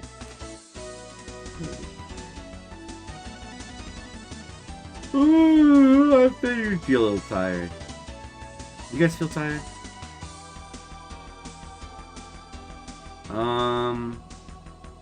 Does anybody have any questions that you want to ask me? Ask me anything, guys.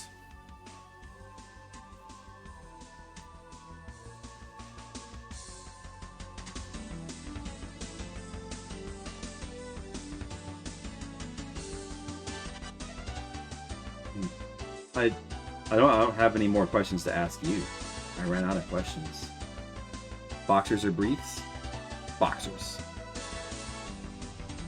What's your favorite part of making comics? Oh, and I prefer the older style of boxers. My favorite kind of boxers are the older style, like Muhammad Ali and Smokin' Joe Frazier, like the old school boxers. What is your favorite part of making comics?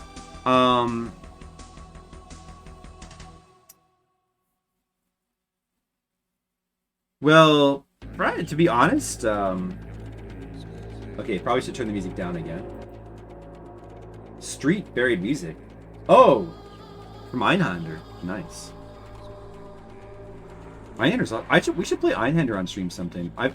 I finished it off stream. Like I played it back in the day. Great game. Lies? Is that a question? Could you phrase it in the form of a question? Yeah, so my favorite part of making comics, it's probably, honestly, it's like kind of the writing. I just like writing. I like writing the stories the most. I do like drawing the art. I like various aspects of drawing the art, but if I didn't like writing the stories, that's kind of what keeps me going, I think. So that's why I would. Hey, Democore! Alright, UMF. Hey, UMF. Lucky you. I'm gonna put you on the sheet. You're going on the sheet. UMF, you're getting on the sheet. As I said, we do subscriber requests, and for every month you subscribe, you get 1 hour of subscriber requests, which can be cashed in at appropriate times, and you have to wait for me to be doing some kind of subscriber request stream. So you gotta tune in for that. But at that time, you may have 1 hour of request time. UMF 01, okay. You have a sheet to keep track of it. I like to do it by the hour. So thank you very much, Democore, for the gift sub as well. Appreciate it. Appreciate you, Demo. Appreciate you.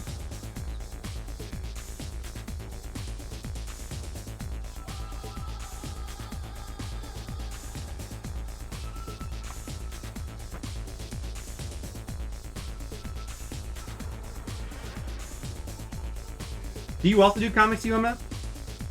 Do you do comics as well? What's your favorite character of yours outside of Maytag and Burn? It would definitely be Polly, which is kind of like third main character. But I just really like drawing her. I always like goth characters. Yeah. Yeah, Polly. That's the honest answer. No, subscriber video game requests. It is the okay. So you also can get art requests. To get art requests on, you have to join my Patreon. Somebody put in the Patreon command. I have a Patreon. You can join it, and for $10 a month, you get to make art requests on these streams. And you know, so yeah, it depends. I've done many in the past. I haven't done any this stream, but yeah. But the subscription of on Twitch TV, for that you get game request time, which makes, you know, more sense. I do really appreciate when you give me money. Yeah, I just appreciate you being here, Demo. Even if you didn't give me any money, I probably shouldn't tell you this, but even if you didn't give me any money, I would still appreciate you, Demo. I'd be thankful that you're here. But giving me money is even better. So you're just the best, Demo. Polly is your fave. Wow. I mean, I think like I don't know if she's probably not. I don't know. Probably Maytag's just like my favorite character. You know, I mean, there's probably something like it's good if the main character.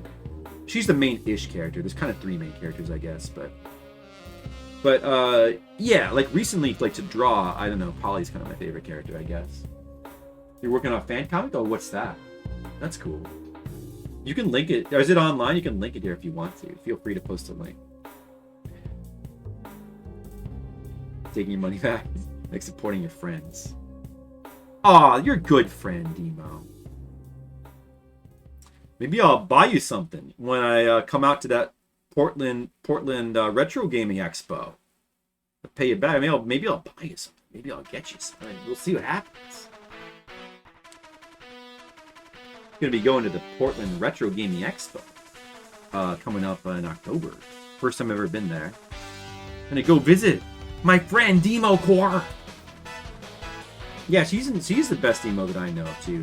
I would agree with that.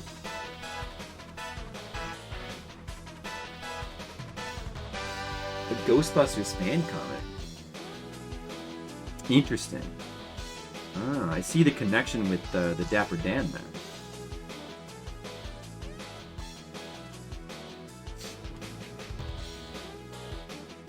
Oh, it's coming out October 28th online for free to read. I see. Okay, nice. Well, that's cool. Is it a lot of work? Are you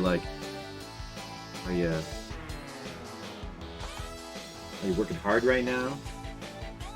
Comics are a lot of work. Hope that goes well. Yeah, I've been working on my comic for a really long time. I started this it's a web comic. I started it in 1999. So that's pretty crazy. I'm actually on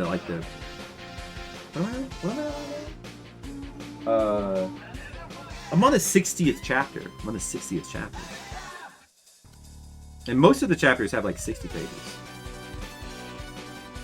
And also I have self-published books as well. We have like 11 volumes. I need to get the 12th one printed soon. But I don't have to get you anything. Well, maybe we'll see what happens. We'll see.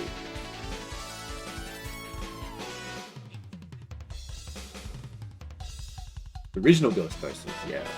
The good Ghostbusters. Almost no art skills. Well, the best way to develop art skills is just to do it. I mean, that's how we all started. I developed my art skills by like doodling on desks when I was, a tyke in school. And at some point in like the late 90s, I started, trying to do like get into webcomics because it was like the new fresh thing at the time. Like I always wanted to like get into comics, but like it's a really hard field to break into. But like webcomics there was a period of time there because like it was the thing to do. There was opportunities to break in. I mean, I think you still kind of can, but like everything is through webtoons now, and I don't know, it feels a little bit harder, feels a little bit more saturated, but.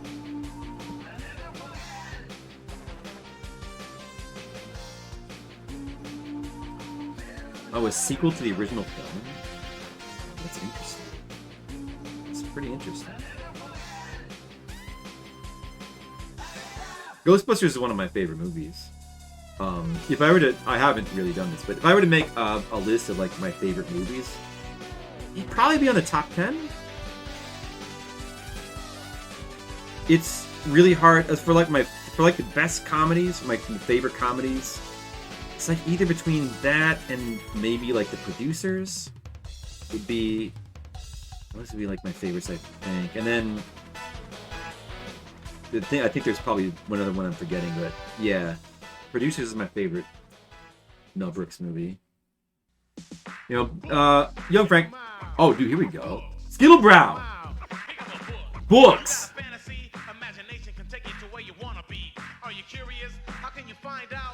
Books. Check 'em out. Books. Check 'em out. I love this song. Do you like the California Raisins? I do. Check them out. At your library. Let's listen to that again. Books. Check them out. Books. Check them out. Book. Dude, this is the best song. How did a random commercial from the 80s have the best song of all time? This is like better than any Beatles song.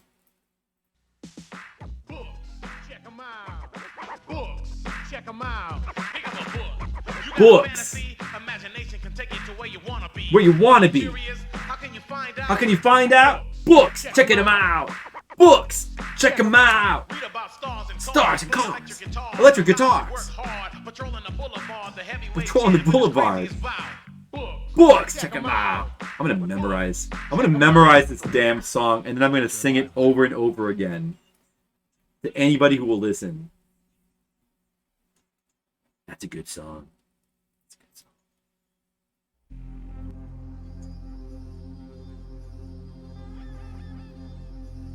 Oh. 2 years to work on it. Wow. How long is it going to be? Basically your journey. Oh, nice. It's your favorite of all time. Wrestles with Jaws for your number one. Oh, interesting. Dude, have you thought about like a list of like your top movies? I haven't thought about that too much. For a long time, I used to say that The Evil Dead was my favorite movie, but then Return of the Living Dead usurped it as my favorite movie. Because I've always been like a big horror person, so my favorite movies are usually horror movies.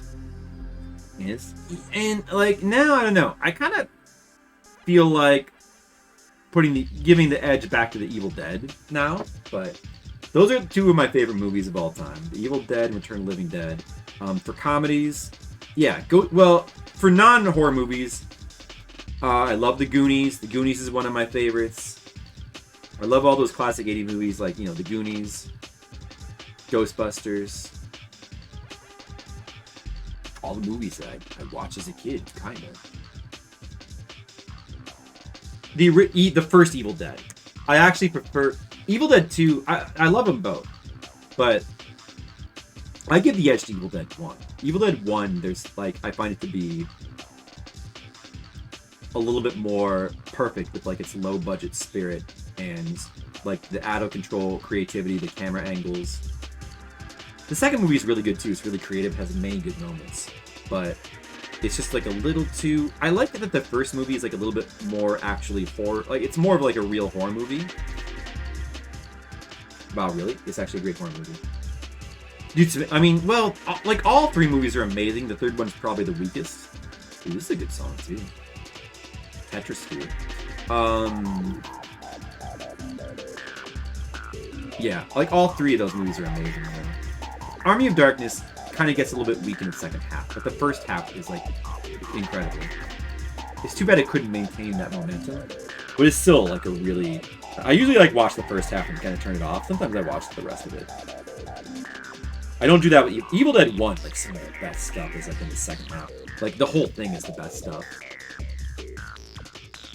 Will you follow the remake? No. I mean, I did watch that remake, and it was watchable. I would say it's watchable. It's not the worst remake, but it's nowhere even close to as good as the original ones. No.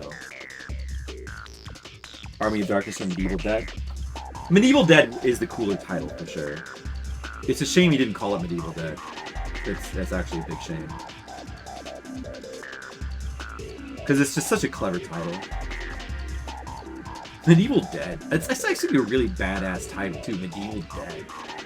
It's awesome. Man, I really wish that had been the title. Army of Darkness is a little bit more generic. Like, it's fine.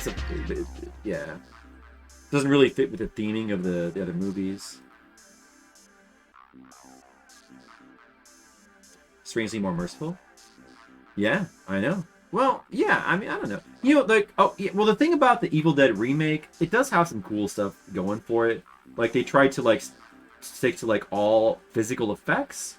They tried to avoid, like, using any computer stuff whatsoever. It's kind of faithful to the original in some ways. It makes some kind of lame changes. It definitely doesn't quite have... Yeah, it's definitely missing something. But, like, as, like, a modern horror movie, it was not bad. It's pretty good, to be honest.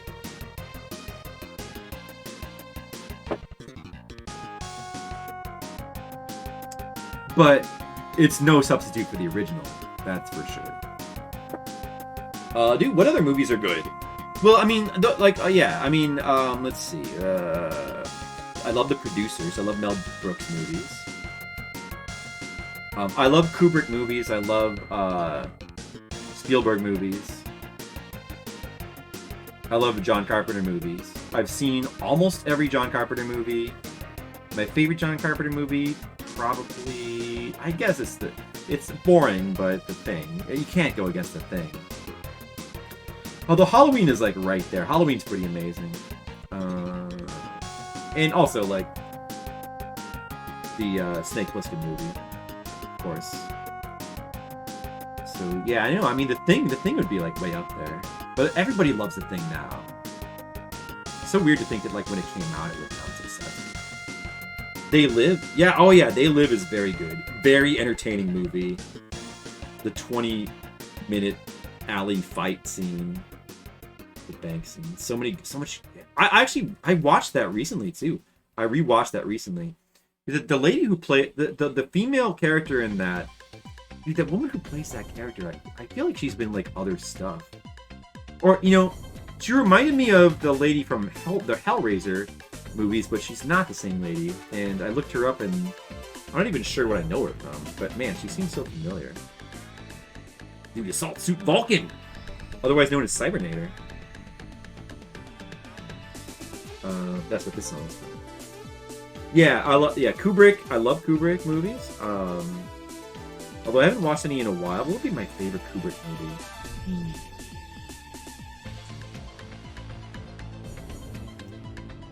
I don't know, actually.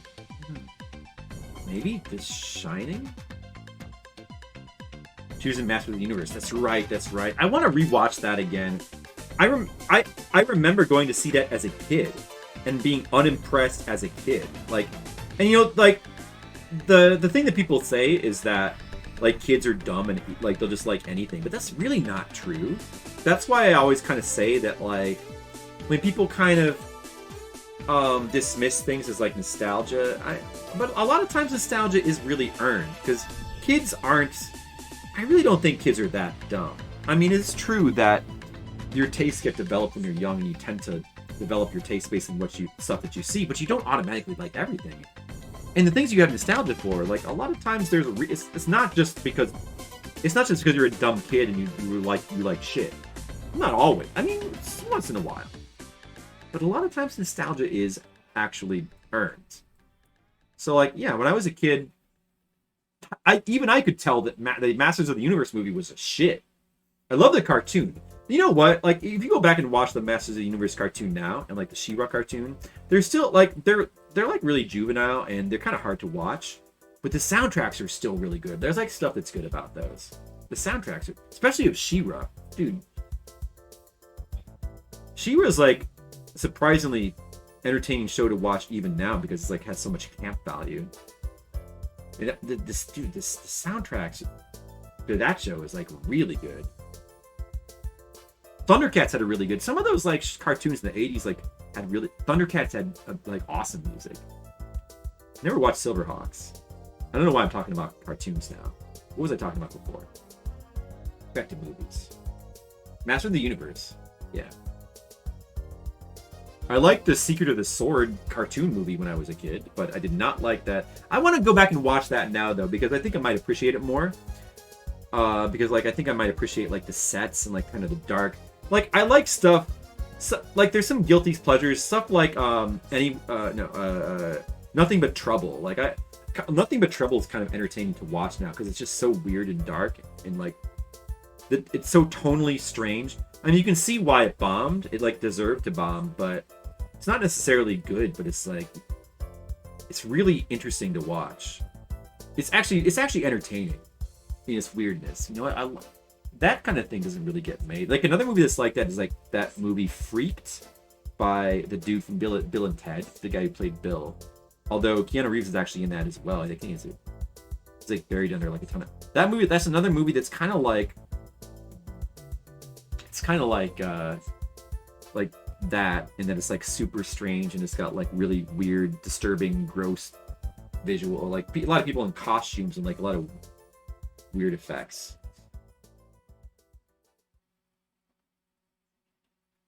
Silverhawks was not a good show, but you would argue it has better music than Thundercats? Maybe. Thundercats has really good music, so if it has better music, then I'd like to hear it. Of course, they had awesome theme songs as well, and the animation in the actual shows is shit, but the opening animation like had sick animation. Probably were animated like in Japan, like an actual good studio. Yeah, I would go back and watch that. Apparently there's a good He-Man game in Atari ST. I want to try playing Atari ST games sometime. So many systems I want to try emulating besides. We need to play Saturn games. We need to play Dreamcast games. I want to do more weird computer stuff like Atari ST. Of course, we've already done Amiga stuff. Amiga stuff is awesome. I kind of love Amiga games. More DOS stuff is always good. But now I'm talking about video games. What was I talking about before? All over the place. Yeah, I love the real Ghostbusters. Yeah, like I loved Garfield as a kid. I can still kind of go back and watch those Garfield specials. I feel like they're still actually really good. I feel like you can still enjoy them as an adult. And like the Saturday morning cartoon, to like a kind of a lesser extent, but like sort of a little bit. Real Ghostbusters. Even that show, like it seemed really cool at the time. Like if you go back and watch that now, it's a little bit juvenile, but there's still good aspects to it. Like the music is good. You know, it was underrated. Mother Goose and Grimm. What was that again? What was that? Not sure about that one. Alright, I know this page. I guess I'll stream a little bit longer. Let's start on, that's 3 pages ink. Let's start on the 4th one. I got one more to do. I don't know if I'm gonna have, it's after midnight now. I don't know if we'll finish it necessarily. Let's start it.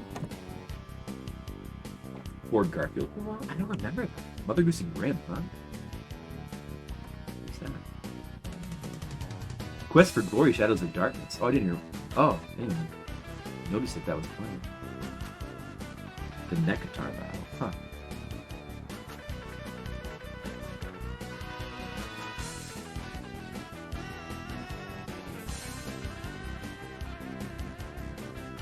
Oh, I was gonna try to talk about video games that I'm gonna play. Well, we're gonna play like all Saturn games. There's so much. Maybe I should just like list off all the games I want to play.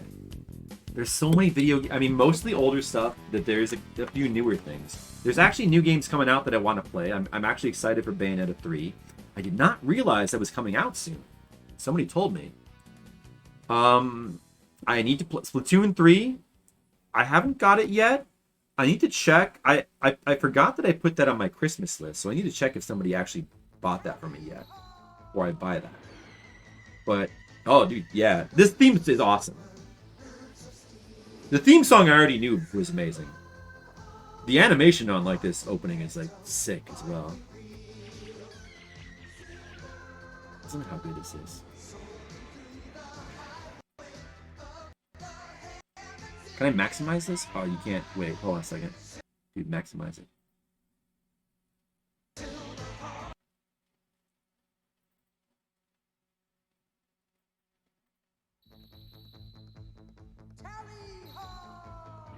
Oh, dude, it's awesome.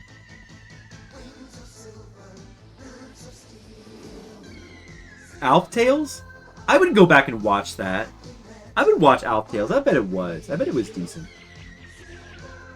Oh man, Saturday morning cartoons used to be the best. Can I watch a lot of this stuff now? To be honest, I kind of can't. I did try to like sit through. I watched a little bit of Thundercats again, and I feel like that show is still kind of watchable, just because the soundtrack is like so sick. It's amazing like how dark the soundtrack is, like how like kind of scary it sounds just from the music. With Thundercats, it's kind of you know, it's got that juvenile Saturday morning writing. Like some of these shows I probably can't watch anymore, but it's a little bit borderline with the writing. But like some of those Filmation shows are kind of like I can watch some of those. They're kind of cheesy in like an entertaining kind of way. Like He-Ra, more so like She-Ra than He-Man, surprisingly, even though I was more into He-Man. Now let's watch this. Let's watch this now. See, this is... I know it's for girls. Listen, I know that this is for girls. But this is like the most badass theme song. It's such an amazing theme song. I mean, the He-Man theme song is really good too.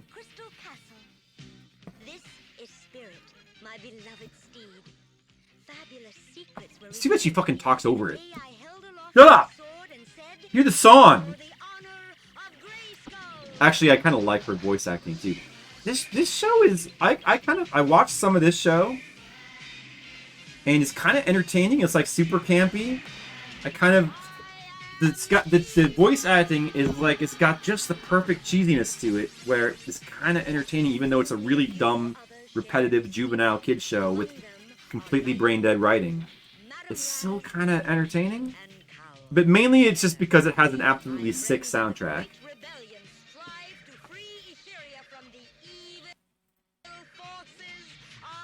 Dude, her theme song is awesome. The He-Man theme song is good too.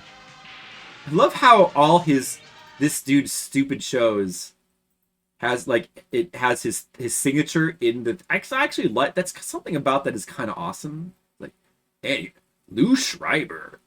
He always had to have his signature in there. He did it for like all his shows. And the He-Man theme song was good too. Animated cartoon for children like me. Dude, Thundercats. Have you seen the Thundercats opening? Thundercats. The opening animation is so good looking for it. Of course, the actual show doesn't look nearly that good. This is Cringer, my fearless friend. They bumbled the Spelljammer reboot? What's that? There was a He-Man reboot. Like Kevin Smith worked on that just came out recently. I assumed it was bad, so I didn't watch it. But I mean, like, I don't know. I guess it's like the She-Ra. There was a She-Ra one, which is absolutely, to me, terrible. But I don't know. The He-Man one maybe was not that bad. It kind of seemed like maybe it was trying to be. I'm not really sure. It seemed like maybe it was trying to be more serious, like that one 90s He-Man cartoon that was like kind of okay. My signature in the corner, that'd be awesome. It's a fantasy setting with spaceships like He-Man. Oh, okay, I see. Spelljammer. Yeah, that's a good familiar. He-Man. I was such a big He-Man, dude, Lazy Town. I think what was that?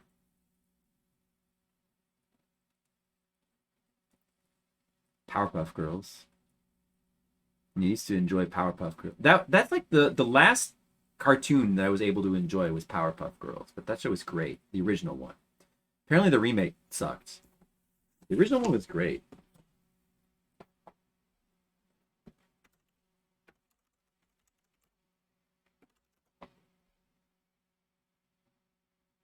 Like, just, I don't know. Listen to some of the Thundercats. Some of the Thundercats music is amazing. Thundercats music is so good.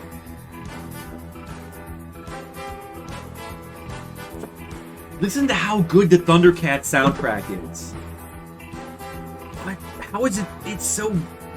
Like, imagine if there was just, I don't know, some kind of modern TV show that had music like this. I'd get blown out of my chair. I'd be like, what? Modern TV shows aren't allowed to have good music like this. Imagine that. This music is out of control good. See, yeah, I find it hard to go back, yeah, UMF.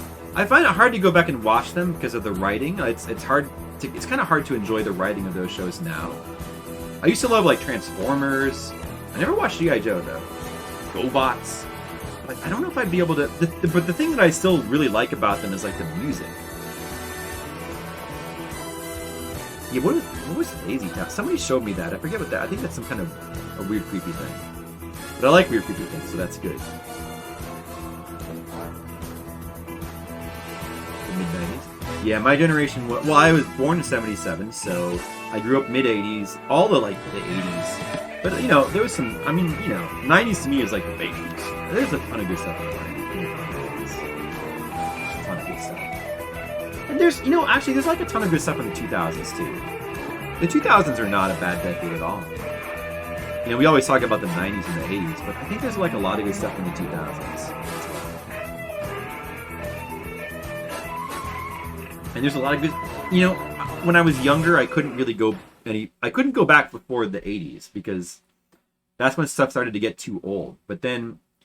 At some point, I started to get, like... The music is, like, so dark in the show. Dude, Chitara's theme. Listen to... It's so good. Listen to it. This could be... I want this... If I was, like, a cheetah woman, I would want this to be my soundtrack. This is too good. This could be the theme of, like, a whole show. Oh, my God. Like, this level... This music is at... another level of good. The Mutants theme. Wait, we have to do this. Yeah, real Ghostbusters. I remember that having good music as well. That was a really cool show. That was like one of the coolest shows when I was a kid. I don't know, just the way it like kind of sort of preserved like just a little tad bit of like the kind of horror feel of the show. And like it really like kind of delved into the lore of Tobin's Spirit Guide. It's like everything that you wanted from like Ghostbusters as a kid, kind of.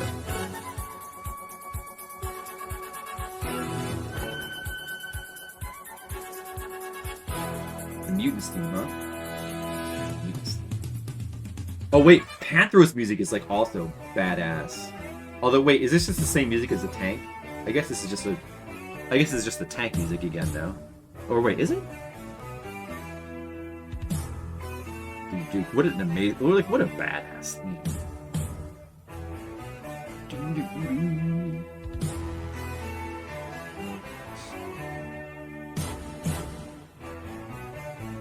We're nearing the 4-digit. The 4-digit? Or what?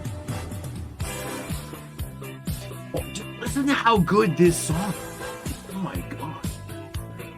Oh my god. Actually, you know what? Let me just put my art back on the stream now, because you don't need to see the album cover the whole time. Probably do that. It's supposed to be an art stream. Oh my god, this theme is so good. Thundercats music is so good. There's like a lot of like good kind of horror sounding music too. Listen to this. The battle music. Like all the music for Thundercats sounded like dark. That's like this show was like kind of scary to me as a kid because like all the music was like so dark. And like Momura was like kind of scary. That's why this is the best cartoon. It's kind of like the best. Like I don't know if you want to like put all, but Ghostbusters, the real Ghostbusters, is a really cool. It was a really cool show, but I feel like the Thundercats might have been like the ultimate coolest cartoon. Bernard Hopper did the Rankin Bass Return of the King as well. Yeah, that movie's pretty good. I love the Rankin Bass Hobbit movie. Return of the King is like, it's alright. I'm like, not as much. You could kind of watch the Boschke Lord of the Rings, which only covers the first half, and then you could try to go to the Return of the King to sort of get the complete story. That's what I like try to do when I was younger. For 70s cop action series, like, I mean, if only modern shows had music from 70s cop shows, it would be so good.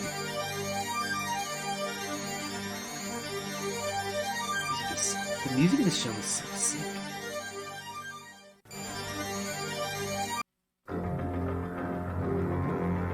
What, you like the mutants? Where's the mutants? Mutants battle? Oh, dude, this, like the drums in this? It's so serious sounding. I mean, the Thundercats show is it's a really badass concept. It's like it's an awesome show. It just unfortunately has a little bit of that Saturday morning cartoon kind of writing to it, and so it's like everything is kind of written a little bit. All the characters kind of written dumb, unfortunately. And that's the problem with like a lot of these shows. But the music is so good, so you kind of want to watch them anyway. Yeah, I watched Thundercats from the beginning when I was a kid. I followed it. Like, you know, very closely.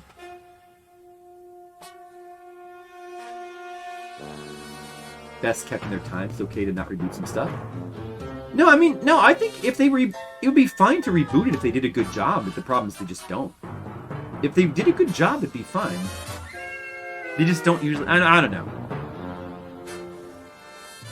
I mean, just my opinion. I'm a big music guy. In my opinion, one of the main reasons why they can't reboot stuff like this nowadays is because they can't live up to this music. Like, these shows all had like really sick music. Like, to me, that's one of the reasons why I just don't like a lot of modern media, is because I feel that a lot of stuff these days just has really generic, bland music, and you just don't really get really memorable, cool, badass music like this that much. Or ever. I mean, you don't... Like, stuff of this quality you never, ever get. And, like, so to me, that's the real reason why you can't... It's just... Like, without the music, it's not going to be as good. I don't know. Like, if they use the same music, maybe. But it's like, the problem is that's lazy, you know? You have to come up with a new soundtrack that's equal to this. It's really rare. Like, I don't know. I just... That's one of my complaints with like a lot of modern shows, is the music. But that's kind of been a problem since for a while now. Like, I don't know. I feel like writing in a lot of media has kind of taken a nosedive somewhere in the 2010s. But music has kind of been going in the direction of like bland and generic, like, even since the 90s a little bit, but especially in the 2000s it kind of started to go that way. But there were still some movies that had really sick, interesting soundtracks, like Donnie Darko. I wonder if I can play the music. There was a recent movie. It's not. There was like a. Maybe it was like 2019. There was one movie I saw semi recently called The Neon Demon, which had an amazing theme. Oh, it's 2016. It's not even that recent. I wonder if I can play this and if this would get a mute. Might. Maybe I can just play like a little bit of it. Where's the theme song from the Neon Demon? Is this it? Play a little bit of it. Yeah, this is like, I don't know. This might be the most, this is 2016, which is not that recent really anymore, but this might be the most recent, like the last time I ever saw a movie and was like blown away by the music. Like, you know, people will point out that there is movies, there's like modern movies with good music once in a while. You know, like Thor Ragnarok. People were all like, "Oh, that's good music," but I mean, like, it's not that good. It's cool. It's just kind of more of that synthwave stuff. I like the synthwave stuff. You know, it's cool. It kind of sounds 80s, but it all kind of sounds the same. It doesn't do what music really needs to do, which is to stand out. A lot of modern soundtracks are done with the wrong philosophy, you know? Unfortunately, a lot of them have sort of taken the philosophy of, like, music should not be noticed, a good soundtrack should not be noticed. And they've used that as an excuse to make everything generic. But, the Avengers theme, I don't think the Avengers theme is good, to be honest. I don't like the music in Avengers. That theme, it is kind of recognizable only because you hear it so much. But it's not a very good theme. Like, honestly, like, compare that to, like... Yeah, this is a pretty cool... Wait, it hasn't even kicked in. Wait, this isn't even the good part. Is this gonna... I hope this doesn't get me muted. See, when it kicks in, that's when it gets really good. If I just talk over it... Yeah, okay, so, here, I mean, alright, that's all. I can't... I probably shouldn't have played the whole... Oh, man, I wonder...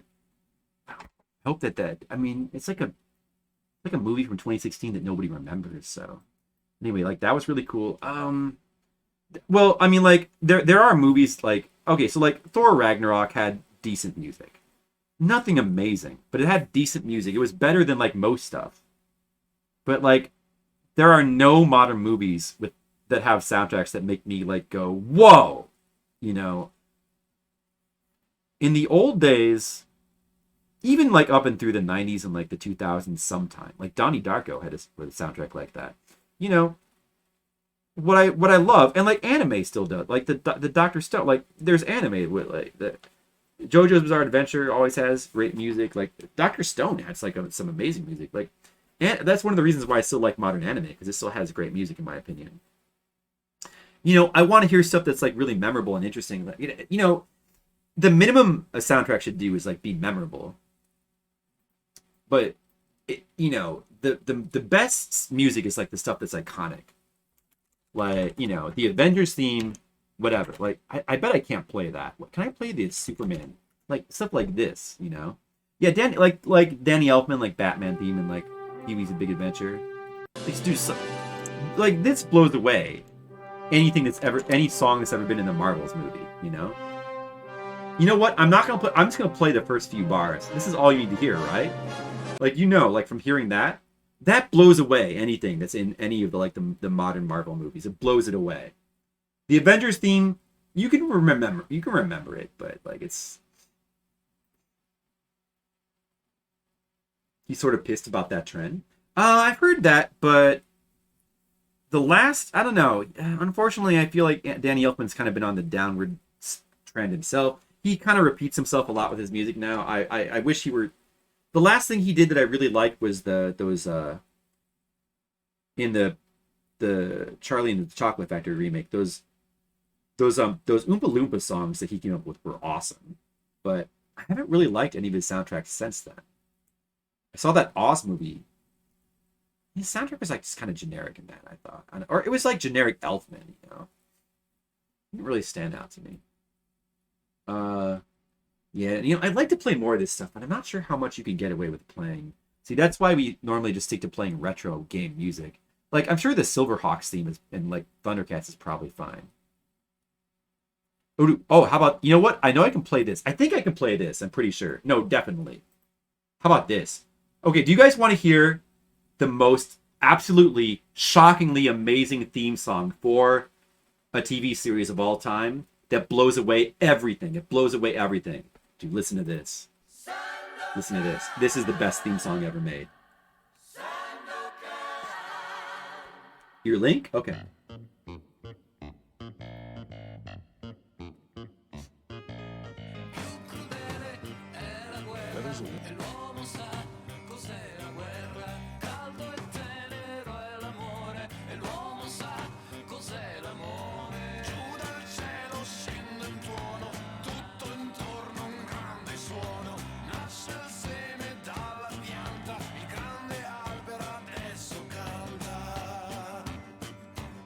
Sandokan. I need to watch this. I just learned about this show recently. Sandokan. You've probably never heard of Sandokan because it never really had much success in America, but it was a mega hit TV show in like throughout basically all of Europe in the 70s. And it has the most out of control, amazing theme song of all time. Dude, in fact, let's watch the trailer for it. Let's watch. Is the trailer? The trailer looks so good for Sandokan. I really want to watch Sandokan. This is like shot up to the top of things I need to watch. Where is this? Is this it? Does this have the theme?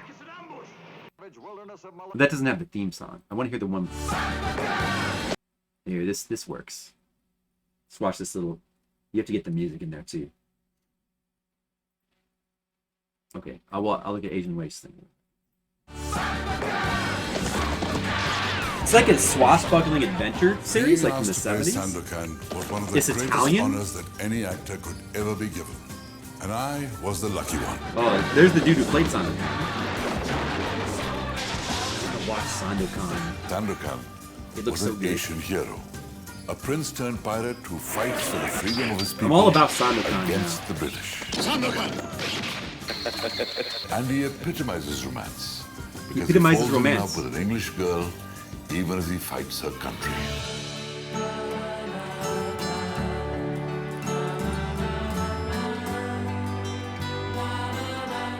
It was a universal This pen is theme, like fucking dying. and it touched the hearts of millions That's when I wherever should it go was to bed. shown. Look how good Sandokan looks. Sandokan is the hero in each one of us. He's the hero in each one of us. Does anybody? I don't know if anybody else is interested in that as me. Man, I really want to watch Sandokan. Listen to the theme song again. All right, well, no, let's look at Asian Waste thing. Where is it? Where did it go? Oh, dude, it's freaking. I hate these weird YouTube windows that fucking Twitch opens up. They just disappeared. G.I. Joe? Where's the G.I. Joe?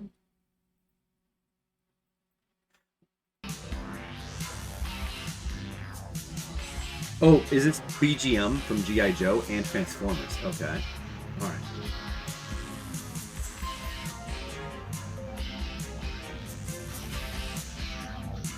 Yeah, probably like, well, even, and those, like, the first Pirates of the Caribbean would be like the last good one, right? I mean, I guess the second and third one of those movies are okay. This is good. This is good.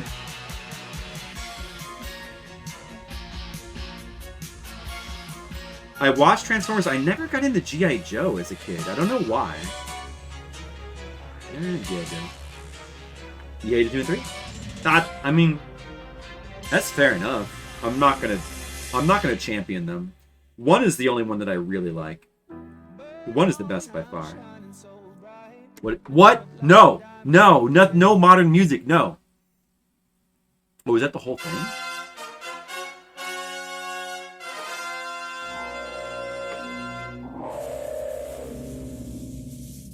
Oh God, YouTube commercials. Sounds pretty good.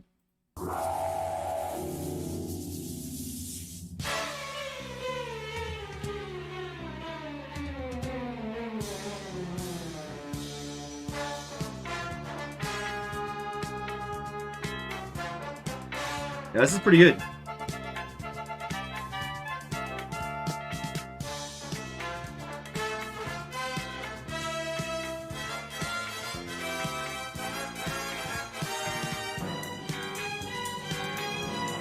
Some G.I. Joe, huh?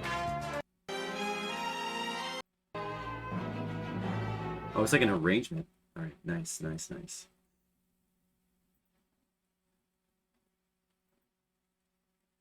Okay, let's just listen to the beginning of Sandokan again real quick. I love the beginning, how this song starts.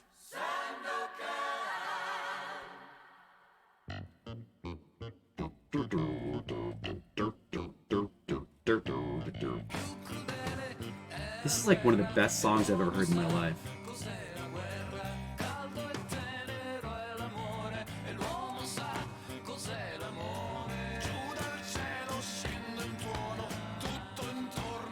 Sandokan.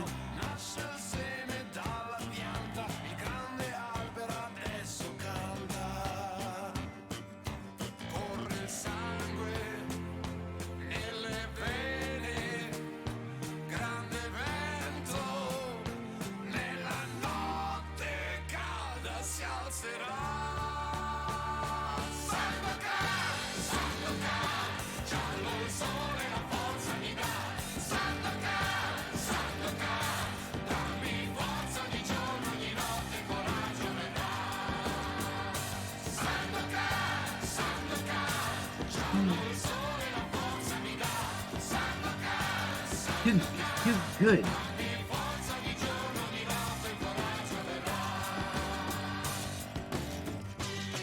Also, like Ghostbusters, you know, some of the classic movies, you know, have really great BGM as well. Like, I actually really like the sound, not just the soundtrack, but the score. Like the music score for Ghostbusters is amazing. And it's one of the reasons I don't like the second one as much, because the score is not nearly as good. Dude, listen here. Let's listen to some Ghostbusters music. I'm pretty sure this will not get a mute. This should be fine. Let's find out though. Should be fine. I'm sure if I played like music off the soundtrack, like the theme song, that would get a mute for sure. So we can't do that. Like, there's a lot of, you know, it has a sick soundtrack as well. Like that Magic song is awesome.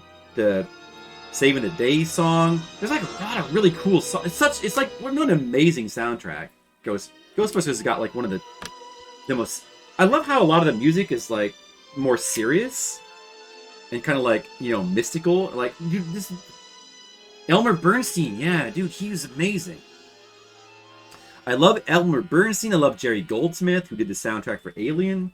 I love Leonard Roseman, who did the soundtrack for Lord of the Rings, the Boschke one. I bet a lot of you guys haven't even... Dude, wait, what else is good? There's so much good stuff.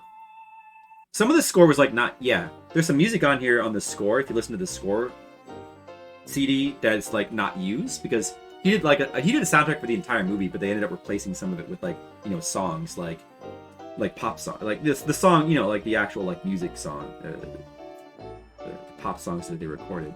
But they did a pretty good job. Like, they have a good mix. Like, they picked, like, all the songs they picked were like perfect. Oh, the Magnificent Seven, Ten Commandments. Like this part with like the clown kind of music isn't used in the movie. Probably a good decision. But there's, yeah, the theme, yeah, just like the theme. Do do do do do do do do do do do boo do do do do do do. Like, what an what an awesome, memorable theme. Like, it's perfect. Just simply, it fits. A lot of people say, yeah, it fits, you know, like just fitting simply is like the minimum. He has to do more than, like, you know, like the best soundtracks, they fit perfectly, like so perfectly you can't imagine the movie without them, you know. They are distinct, they stand out. By standing out, they make the scenes or the characters or the movie stand out. You know, that's like the old like saying that like the best soundtracks are unnoticed is bullshit, you know. And yeah, I do remember that, like, there was a thing where Danny Elfman complained about that. Yeah.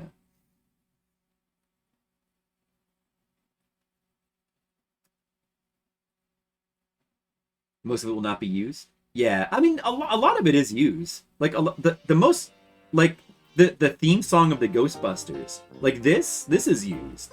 There's a lot of good stuff that's used. I've listened to this whole soundtrack, like probably like 75% of it is used. The music when they like go to get her. Like all the motifs on the theme too. There's a lot of leitmotifs with like that theme as well, like this. Like, dude, modern movies like just don't do that shit anymore. This soundtrack is so good. There's nothing in like the last 20 years that's even comes close to this level that I've ever heard. But I mean, like, I don't know, like to me this is like one of the best soundtracks of all time. But I watched it as a kid, So, but I mean, there's also stuff like going outside of like stuff that I watched as a kid. There's stuff like I can appreciate how amazing it is. Like if you go back and like listen to like the soundtracks from the spaghetti western movies, those like the good, especially the good and the bad, the ugly, like, and a lot of Sergio Leone stuff. That stuff I didn't watch as a kid, but like that stuff is like godly. Sergio Leone stuff is like godly. Some of his classic stuff, and you get to hear it like Tarantino uses that sometimes in some of his movies, which is quite good. So yeah, there's a lot of older stuff that's good. I don't know, what else can I play? All right, what else can I... Asian Waste, what else can I play? This is your New York City soundtrack? Nice. Is there any way I can send you art? I am just drawing Janine right now. Can you... UMF? Sorry, I missed that chat there. Can you post like a link to it? I don't know, I guess I'll just play more Go. Oh, the Goonies. What about the Goonies music? Play some Goonies. The Goonies score is like unbelievably good. Well, I mean, how about just this song from the opening of the Goonies that was like used in like about 1 billion movie trailers, like all throughout like the late 80s and early 90s. Like this was such an overused song in trailers, but of course it was. It's like amazing. Gremlins had great music as well. A lot of the classic Spielberg movies have. Back to the Future has unbelievable music. Let's see. I bet Back to the Future might be a little bit risky. I bet that would be risky to play. I feel like that might be risky. I feel like I could probably get away with playing this though. I don't know. Maybe not this one. Maybe I should. You play some. Yeah. I don't know. That one. Maybe that one would. It's probably fine. I don't know, it's probably fine, but... Jaws. Yeah, well, of course, like, the Jaws theme is classic. Or, like, Close Encounters of the Third Kind. Raiders of the Lost Ark. You know what's really good, too? It's not Spielberg, it's not... But, like, the theme song to Crocodile Dundee is amazing. Oh, man. If we keep playing these, there's bound to be something that's gonna get, like, a mute. There's bound to be something. I wonder if I could play the theme song to Crocodile Dundee. Look up the theme song to Crocodile Dundee. And the whole movie had amazing music too. What is that you like too? Would more effective writing give you an edge at work? No, shut up! Can Oh make my your god. job one click simpler. Wait a second. Hold on. Oh, music from the movie, the Transformers movie. Yeah. I haven't seen this in a long time. Wait, is it playing? Oh, yeah, it is. Conan the Barbarian. I haven't seen that in such a long... That movie's like on my list of movies to rewatch because I have not seen it in such a long time. I barely remember anything about it.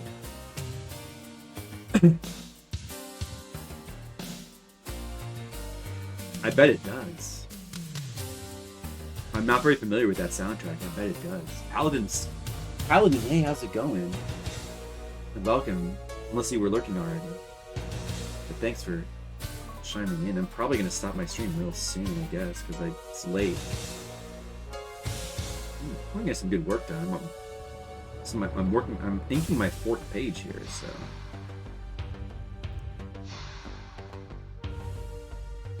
It's pretty good. It's pretty cool.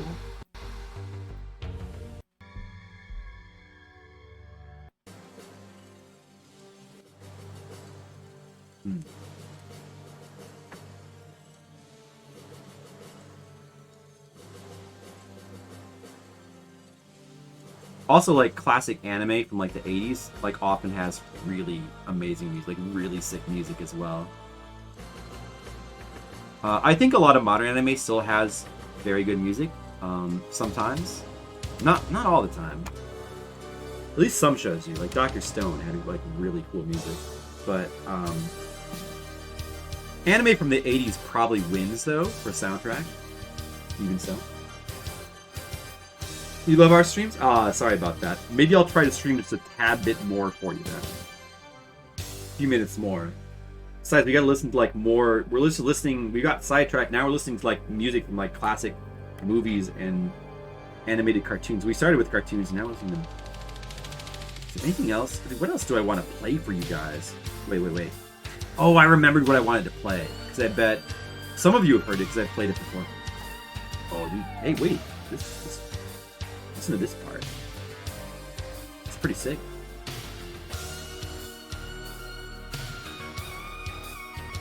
Yeah, that's good.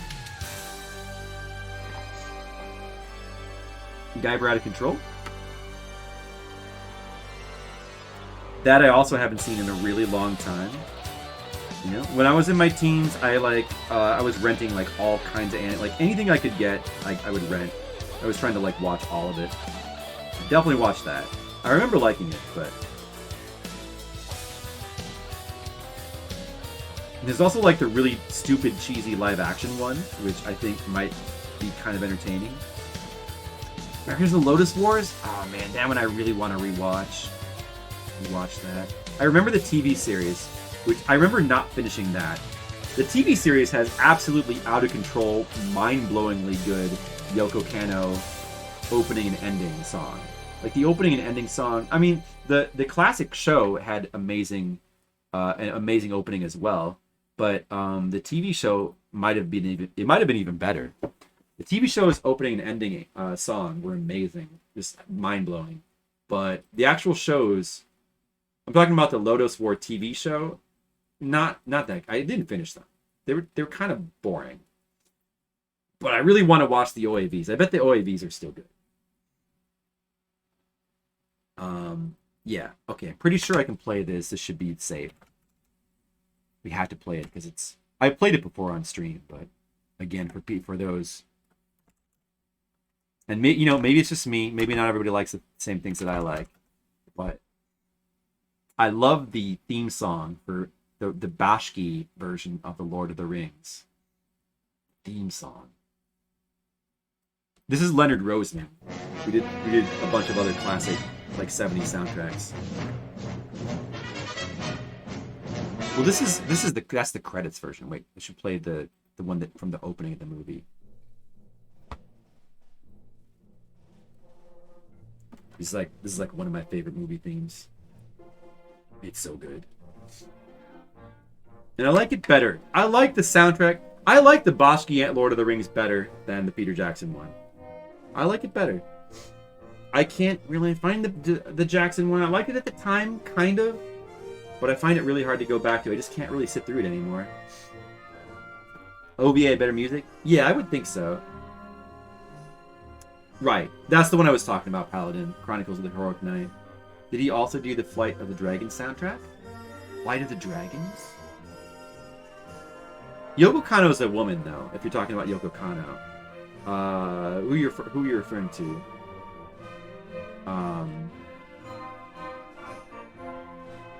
And Flight of the Dragons? Yeah, that sounds familiar, but I don't remember what that is.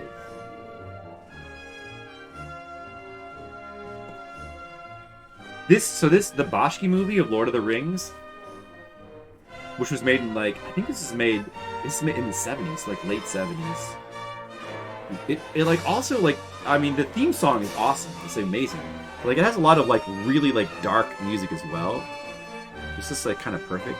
I love how this movie, I mean, it's, people make fun of this movie because like it's a lot of rotoscope animation. And some of the animation like doesn't like really look that good now. There's a lot of like kind of lame looking animation and like weird like rotoscope stuff. And they're kind of like trying to be experimental with like kind of throwing in like live action stuff too. And so, like some of it looks okay. And it was like they were also like working on like a tight budget, and notoriously this movie's like kind of unfinished. Like it feels unfinished. So like the last half hour is a little bit of a slog. So it's not really the best movie. I mean, it has a lot of problems, but it has amazing music, better than the Peter Jackson movie. It has a better like feeling of like pace. Like the Peter Jackson movie kind of sucks because it always feels rushed at all times, even though it's like a 3-hour long movie. Like it doesn't ever take its time. There's no sense of atmosphere whatsoever. There's constantly music and like exciting stuff happening. Every scene is like overplayed. There's no slow moments. There's no like, which kind of is really wrong for the books because the books are very slow and methodical. You know, the way they tell that story.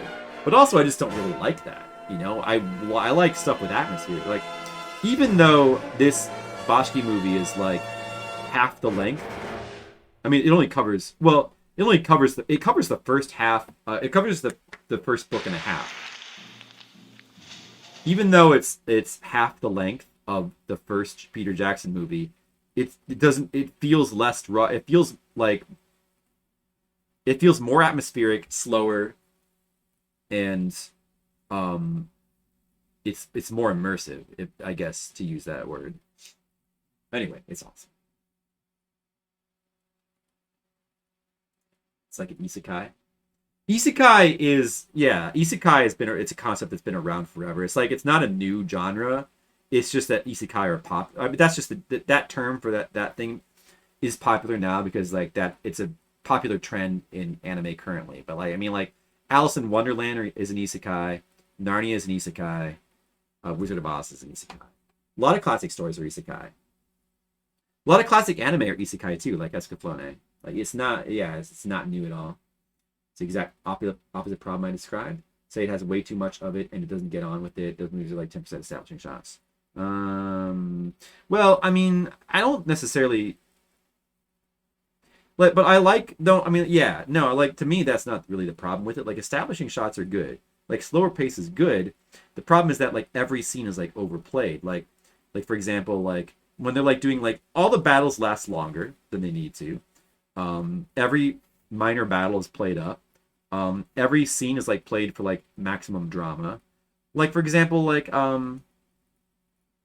the scene where,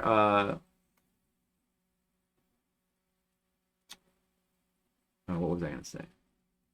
Like the scene where like Sam goes off on his own, or Frodo goes off on his own, and Sam like comes to join him is like kind of really underplayed. In it's a brief moment, and it's underplayed, and it's almost like kind of played like for comedy, like a little bit, like well, not really comedy, but kind of a lighthearted moment. But it's like Sam just kind of is going off, or Frodo's just kind of going off, and like Sam is kind of quietly, and like and also like in that movie, there's like scenes of like the Peter Jackson movie. Okay, so if you go back and watch that movie, there's like not a single scene without music. There's constantly music playing. There's no silence. The movie has like no atmosphere. And it's constantly bombarding you with like just trying to make you feel emotions. Like it's overdone. Oh, the scene where they're like fighting in Moria, where they're fighting like the troll.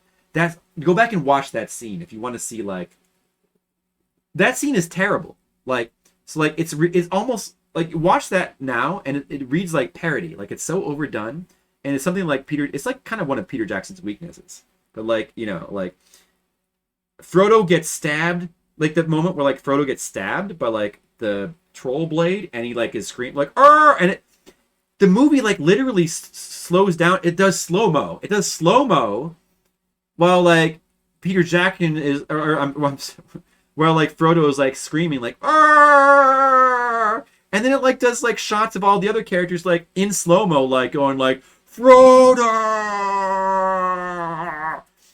and then like in slow motion he like in the movie in the Bashki movie it happens so quick, and there's like a quick moment where like oh Frodo, and then like a couple seconds later I'm fine, It's like oh Frodo, I thought you were dead, and there's like a little line of Frodo, I thought you were dead.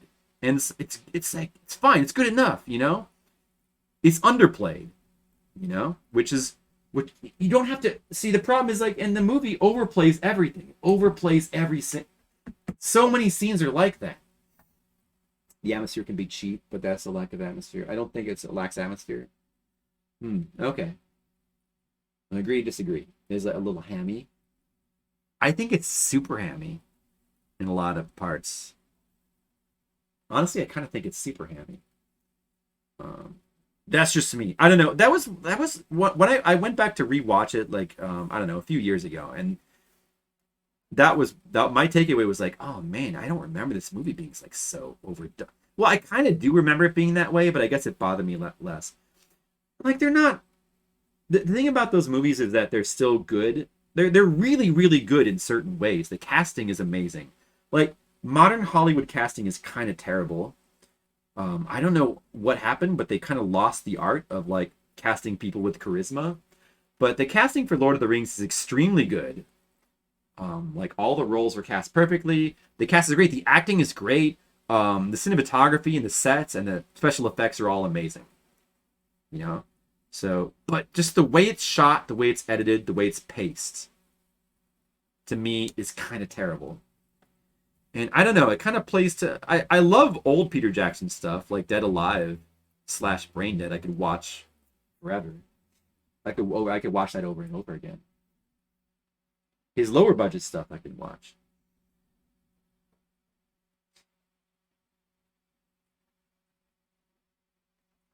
Well, I guess we just agree. Yeah, I don't know. It's just what I think about it. That's what I think about that. But I love the Peter Jackson one. This is some more music from the Lord of the Rings. If they have the whole OST. Do they have that on here? We could listen to music from the Goonies.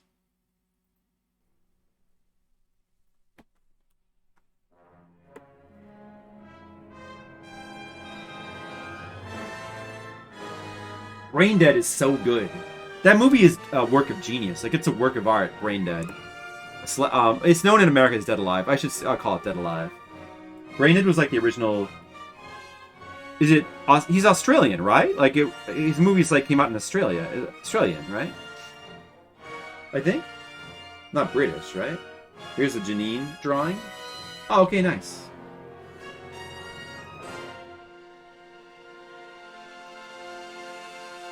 Let's check out.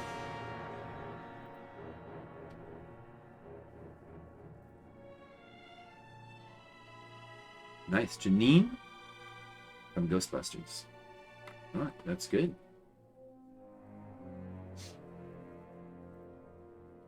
Good job.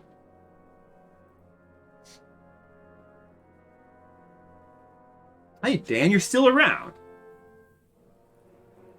Yeah, that's pretty good art.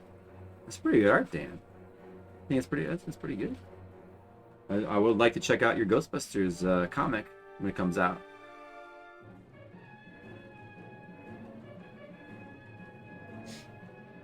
The dinner scene?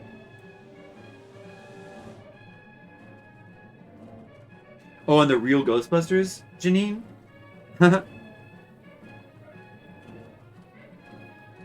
always thought it, I always thought it was like weird that like I mean, it's probably not weird, but I always wish that Dana's character showed up in the cartoons, but I guess they probably decided there didn't need to be a romantic interest. You even see Dead Alive, dude. Oh man, Dead Alive.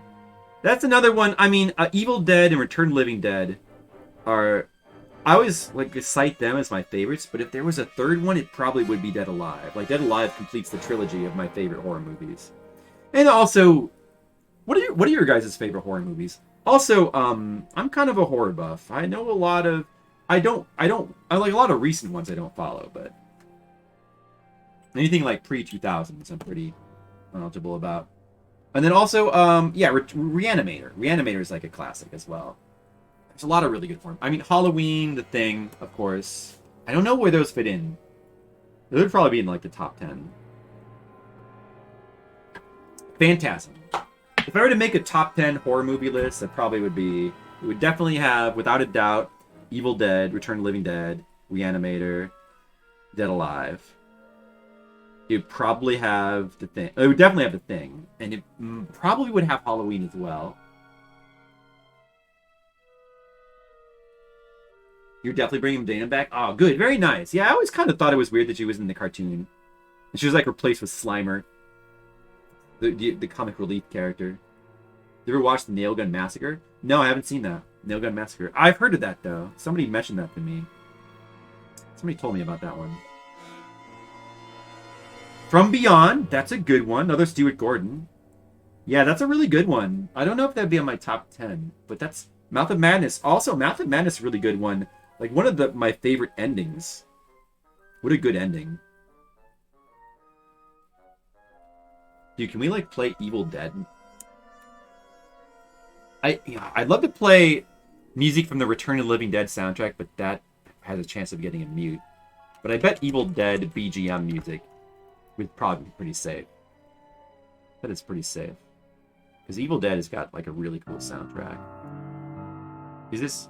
I think this is. I used to use this as my intro music for horror streams. This was my intro music. Dude, what? Yeah. Poltergeist. Dude, I love Poltergeist as a kid. I don't know if that'd make my top 10, but the first Poltergeist movie is so good.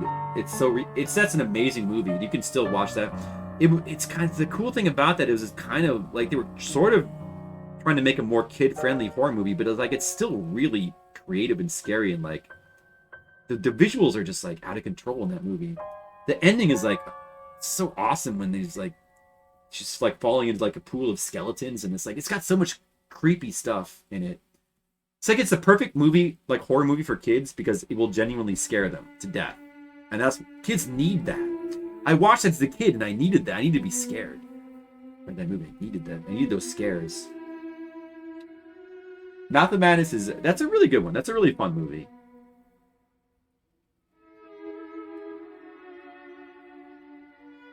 Plays on the piano. I don't think she plays that one. That's the music. So that music from before was that piano music that plays when they're first going in the cabin and just like checking it out, and you're just kind of seeing establishing shots of the cabin. That's what that's from. Now this music is from, I believe, this is when they're doing their iGames thing. I'll just kind of skip this one. How about the Bridge Out music? Bridge Out music this is pretty creepy. House. Oh, dude, I love House. Oh yes, House is awesome. House is like one of the other really good horror comedies. Besides like Reanimator and Return of the Living Dead, kind of fit that as well. Like I love House, and then also the Japanese movie Houseu is great. Okay, what else? You guys are mentioning like a lot of good. Did I mention Phantasm? Phantasm would be on my top 10. Phantasm is like an amazing fever dream kind of like movie for kids. I mean, it's probably, I don't know if kids should really watch it. They probably shouldn't. I think it has nudity in it. But it's like, it's about a kid, and it's like, it's kind of, the tone of the movie is like what a kid's nightmare would be, kind of. Like, Phantasm is like, it's amazing. That would probably be on my top 10. Amityville Horror? I haven't seen those in a while. I think, like, yeah, those are good. I don't know, but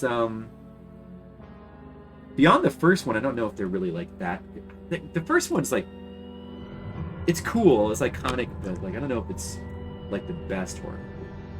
Exorcist, yeah, Exorcist is awesome.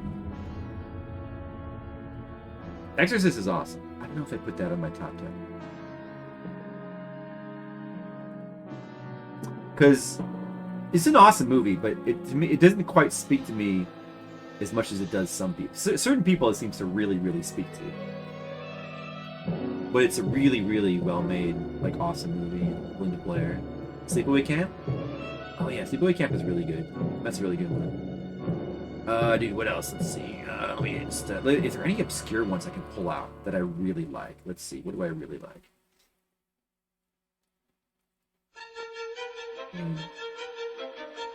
I like Frank Henenlotter movies, but I don't know if I put any of them on my top list. Oh, The Stuff. That's one. That's like maybe my. It's kind of a bad movie, but that could be even more than Troll 2. That's probably my favorite bad movie, like bad horror movie, like enjoyable, like entertaining.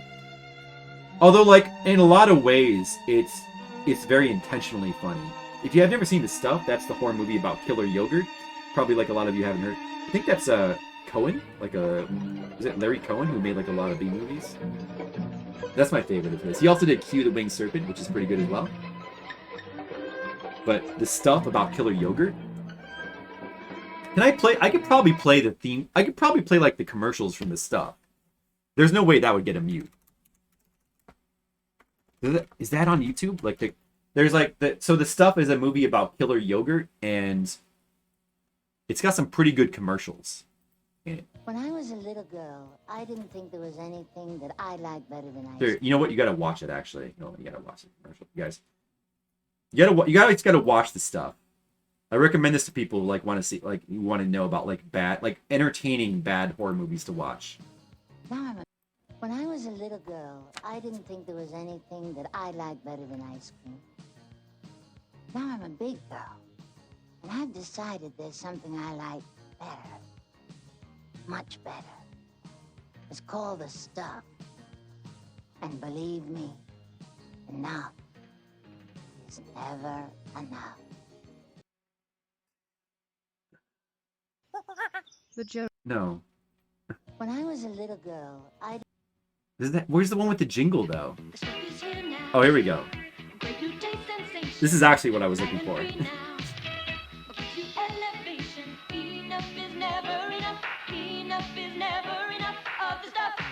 The stuff, the taste that makes you hungry. With David Carradine? I think so, Paladin? Yeah. Taste that delivers. The Thing. Yeah, I mentioned it. Of course I mentioned The Thing. Yeah, that's like a definite for like a... Oh, dude, the scene from The Stuff. Dude, let's watch scenes. Can we watch scenes from The Stuff? We can do that, right? Only the most discriminating clientele. How's the food, sweetheart? Abe Vigoda. That's nice. Where's the stuff? Oh, this is what... That's right. That's before the commercial. Alan Silvestri. Oh yeah, Alan Silvestri. He did the soundtrack for Back to the Future. Yeah, he's also made. I forgot to mention him before. Alan Silvestri. Does it have the Stuff scene where there's a really funny scene from The Stuff where he's going through the supermarket and he's just like, the kid is destroying all the displays, and because of the very dramatic music that's playing, it's like very unintentionally funny. Although maybe it is intentional. But dude, it's such a funny. Oh, the grocery store wig out. Dude, this scene is so good. I think I gotta end my stream soon. We're having too much fun. Check out this. This is the kid. His parents got the stuff, and he's in trouble now because his parents got when you start eating the stuff, it kind of takes you over.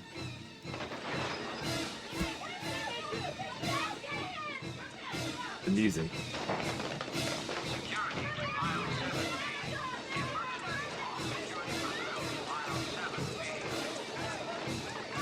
Take that, stuff!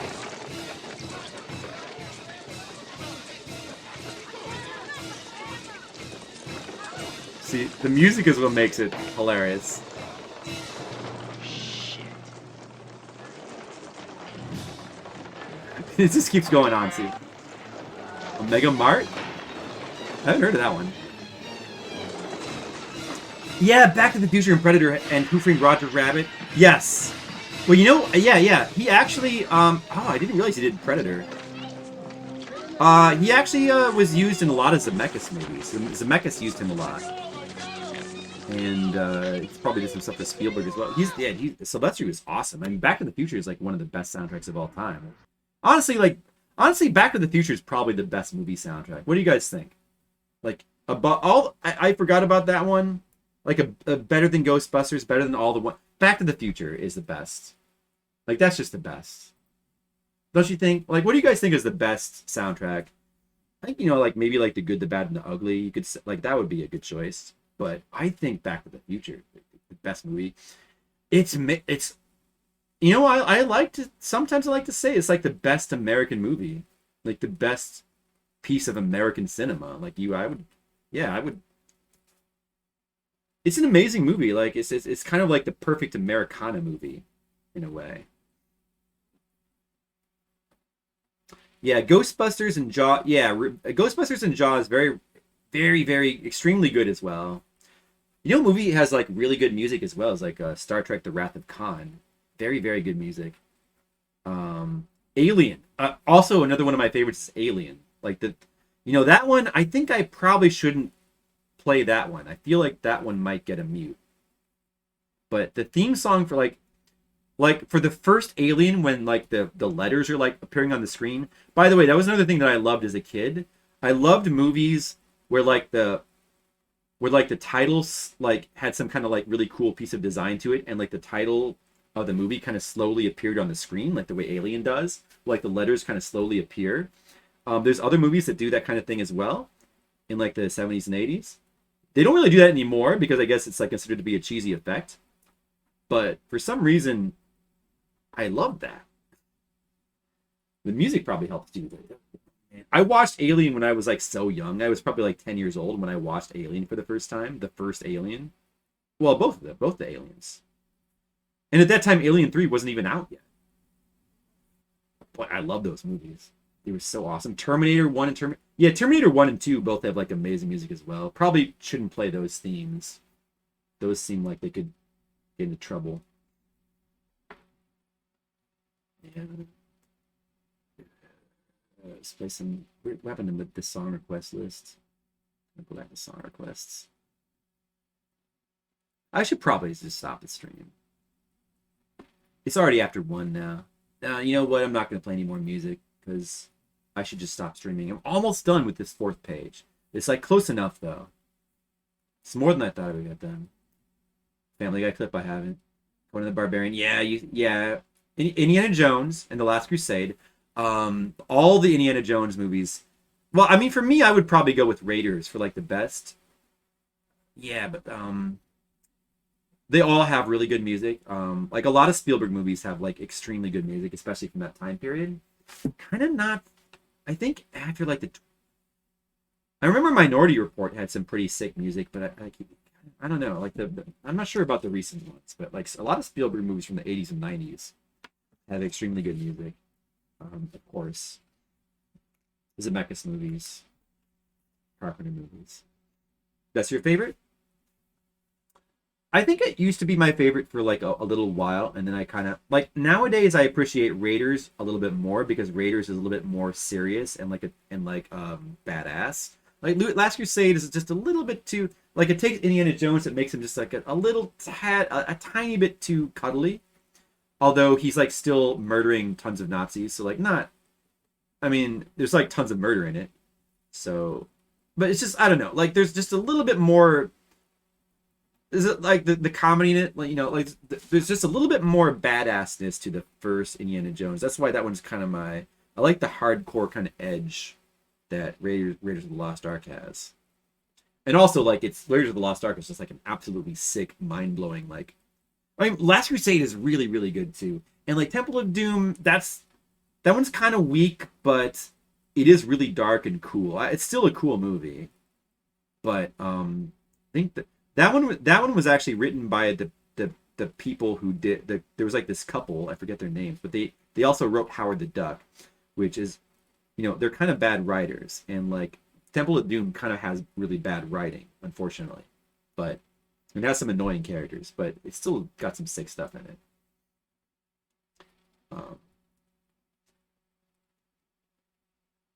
But I don't know. Yeah, all those movies are good. They all have really good music. Last Few Days is better written. I don't know about that. I don't know. It's a tough call.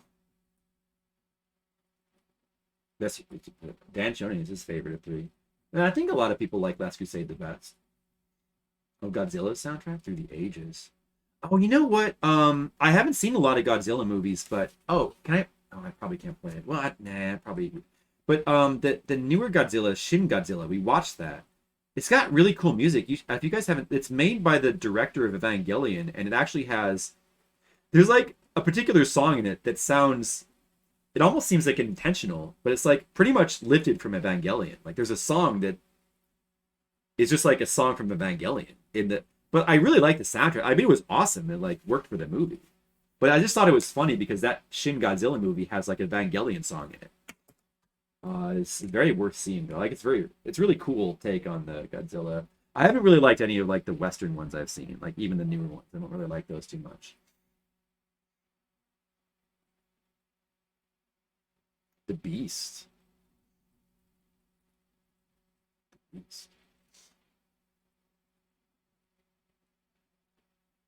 Well, I don't know. Should I? Dude, I've streamed way later. This is a good stream. I should probably stop. I think I gotta stop. It's like after 1 now. I'm getting very tired. And this page is basically done, but let's just quickly review. We do like a lot of pages. A lot of pages are done. Here's a page I just worked on. I just inked that. And then, what is that for? Yeah. And then this one. These are pages for my Patreon comic.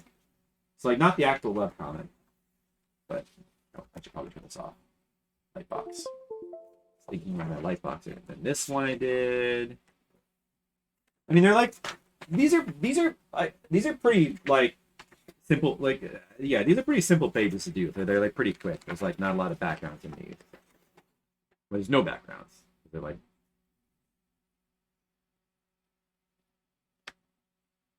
they're just simpler pages for the Patreon comic. I've got a little bit of backgrounds in like my recent Flipside pages, but oh yeah, there was one like pretty deep. There was one good. I could do that one.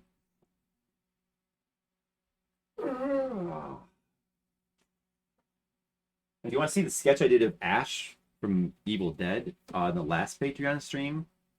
Demo, are you still here? I did this one for Demo. That's my sketch of Ash from Evil Dead. I didn't do any sketches. We don't have time to do any sketches, but maybe next month we'll do some sketches. I like doing sketches of movie characters. It's pretty fun. Oh yeah, Big Trouble in Little China is awesome too. That movie also got really good music. All the Carpenter movies. Well, up until that one on Ghosts of Mars. I hated the music in that one, but everything up until that. All his like classic synthesizer music is great. All right. Oh, thanks, UMF. I appreciate that. Thank you. Yeah, I'll probably do some more sketches on the next page. I try to do these like once a month. I don't have a particular schedule. I just like kind of do them whenever I can fit them in. But once a month, I usually post in ahead of time on my Patreon about it. And then, for the rest of the streams that I do, we do a lot of video games. I play a lot of retro games. I've got my NES and Famicom project. I'm trying to play every Famicom and NES game. I do subscriber requests every once in a while. And we're going to be doing horror games coming up. My plan this year is to do all Saturn horror games because I've never played any Saturn. I've never streamed any Saturn games. And I've never played any Saturn horror games. There's like a couple of... some of them are just horror themed more than actual horror, but there is a couple of unique horror games for Saturn. So we're probably going to be streaming Enemy Zero is the one I'm most excited for, but also Deep Fear. I want to take a look at Mr. Bones, and then maybe Lunacy. So that's coming up soon. Do I have social media? Yeah, I got a Twitter and I got a Facebook. Are those mentioned below? They're definitely on the website. They're mentioned somewhere. You can probably find them. I don't think I have a... Well, I have a command. Here's a command for the Patreon. I have a command for the Patreon, and then I think I have one for the website. So that'll probably... Do I have one for the... I don't know. Wait, is it on... Oh, comic. Oh, yeah, that's right. Yeah, it's on the screen. And then, you can find links to, like, the Twitter and the Facebook from those. Yeah, that's all I use. And then the Discord. Oh, I have a Discord. Right, I have a Discord. I should probably mention the Discord. But those are the main ones that I have. Yes, thank you. All right. Well, let's see if there's anybody that we want to raid after our lengthy stream of arts. Macaw is still streaming Guardian Legend. Is he still going? It looks like he might have just finished it, but let's go there anyway. Because I'm a little bit like that. Actually, I'm gonna have to go back and watch the VOD of that because Guardian Legend is amazing. So let's go there. But thanks everyone for watching. I really appreciate it. Thanks for tuning in. I hope to see you back again for like more video games, and we'll do more art sometime soon. But I hope you guys all. I appreciate you, and hope you all have a very good night.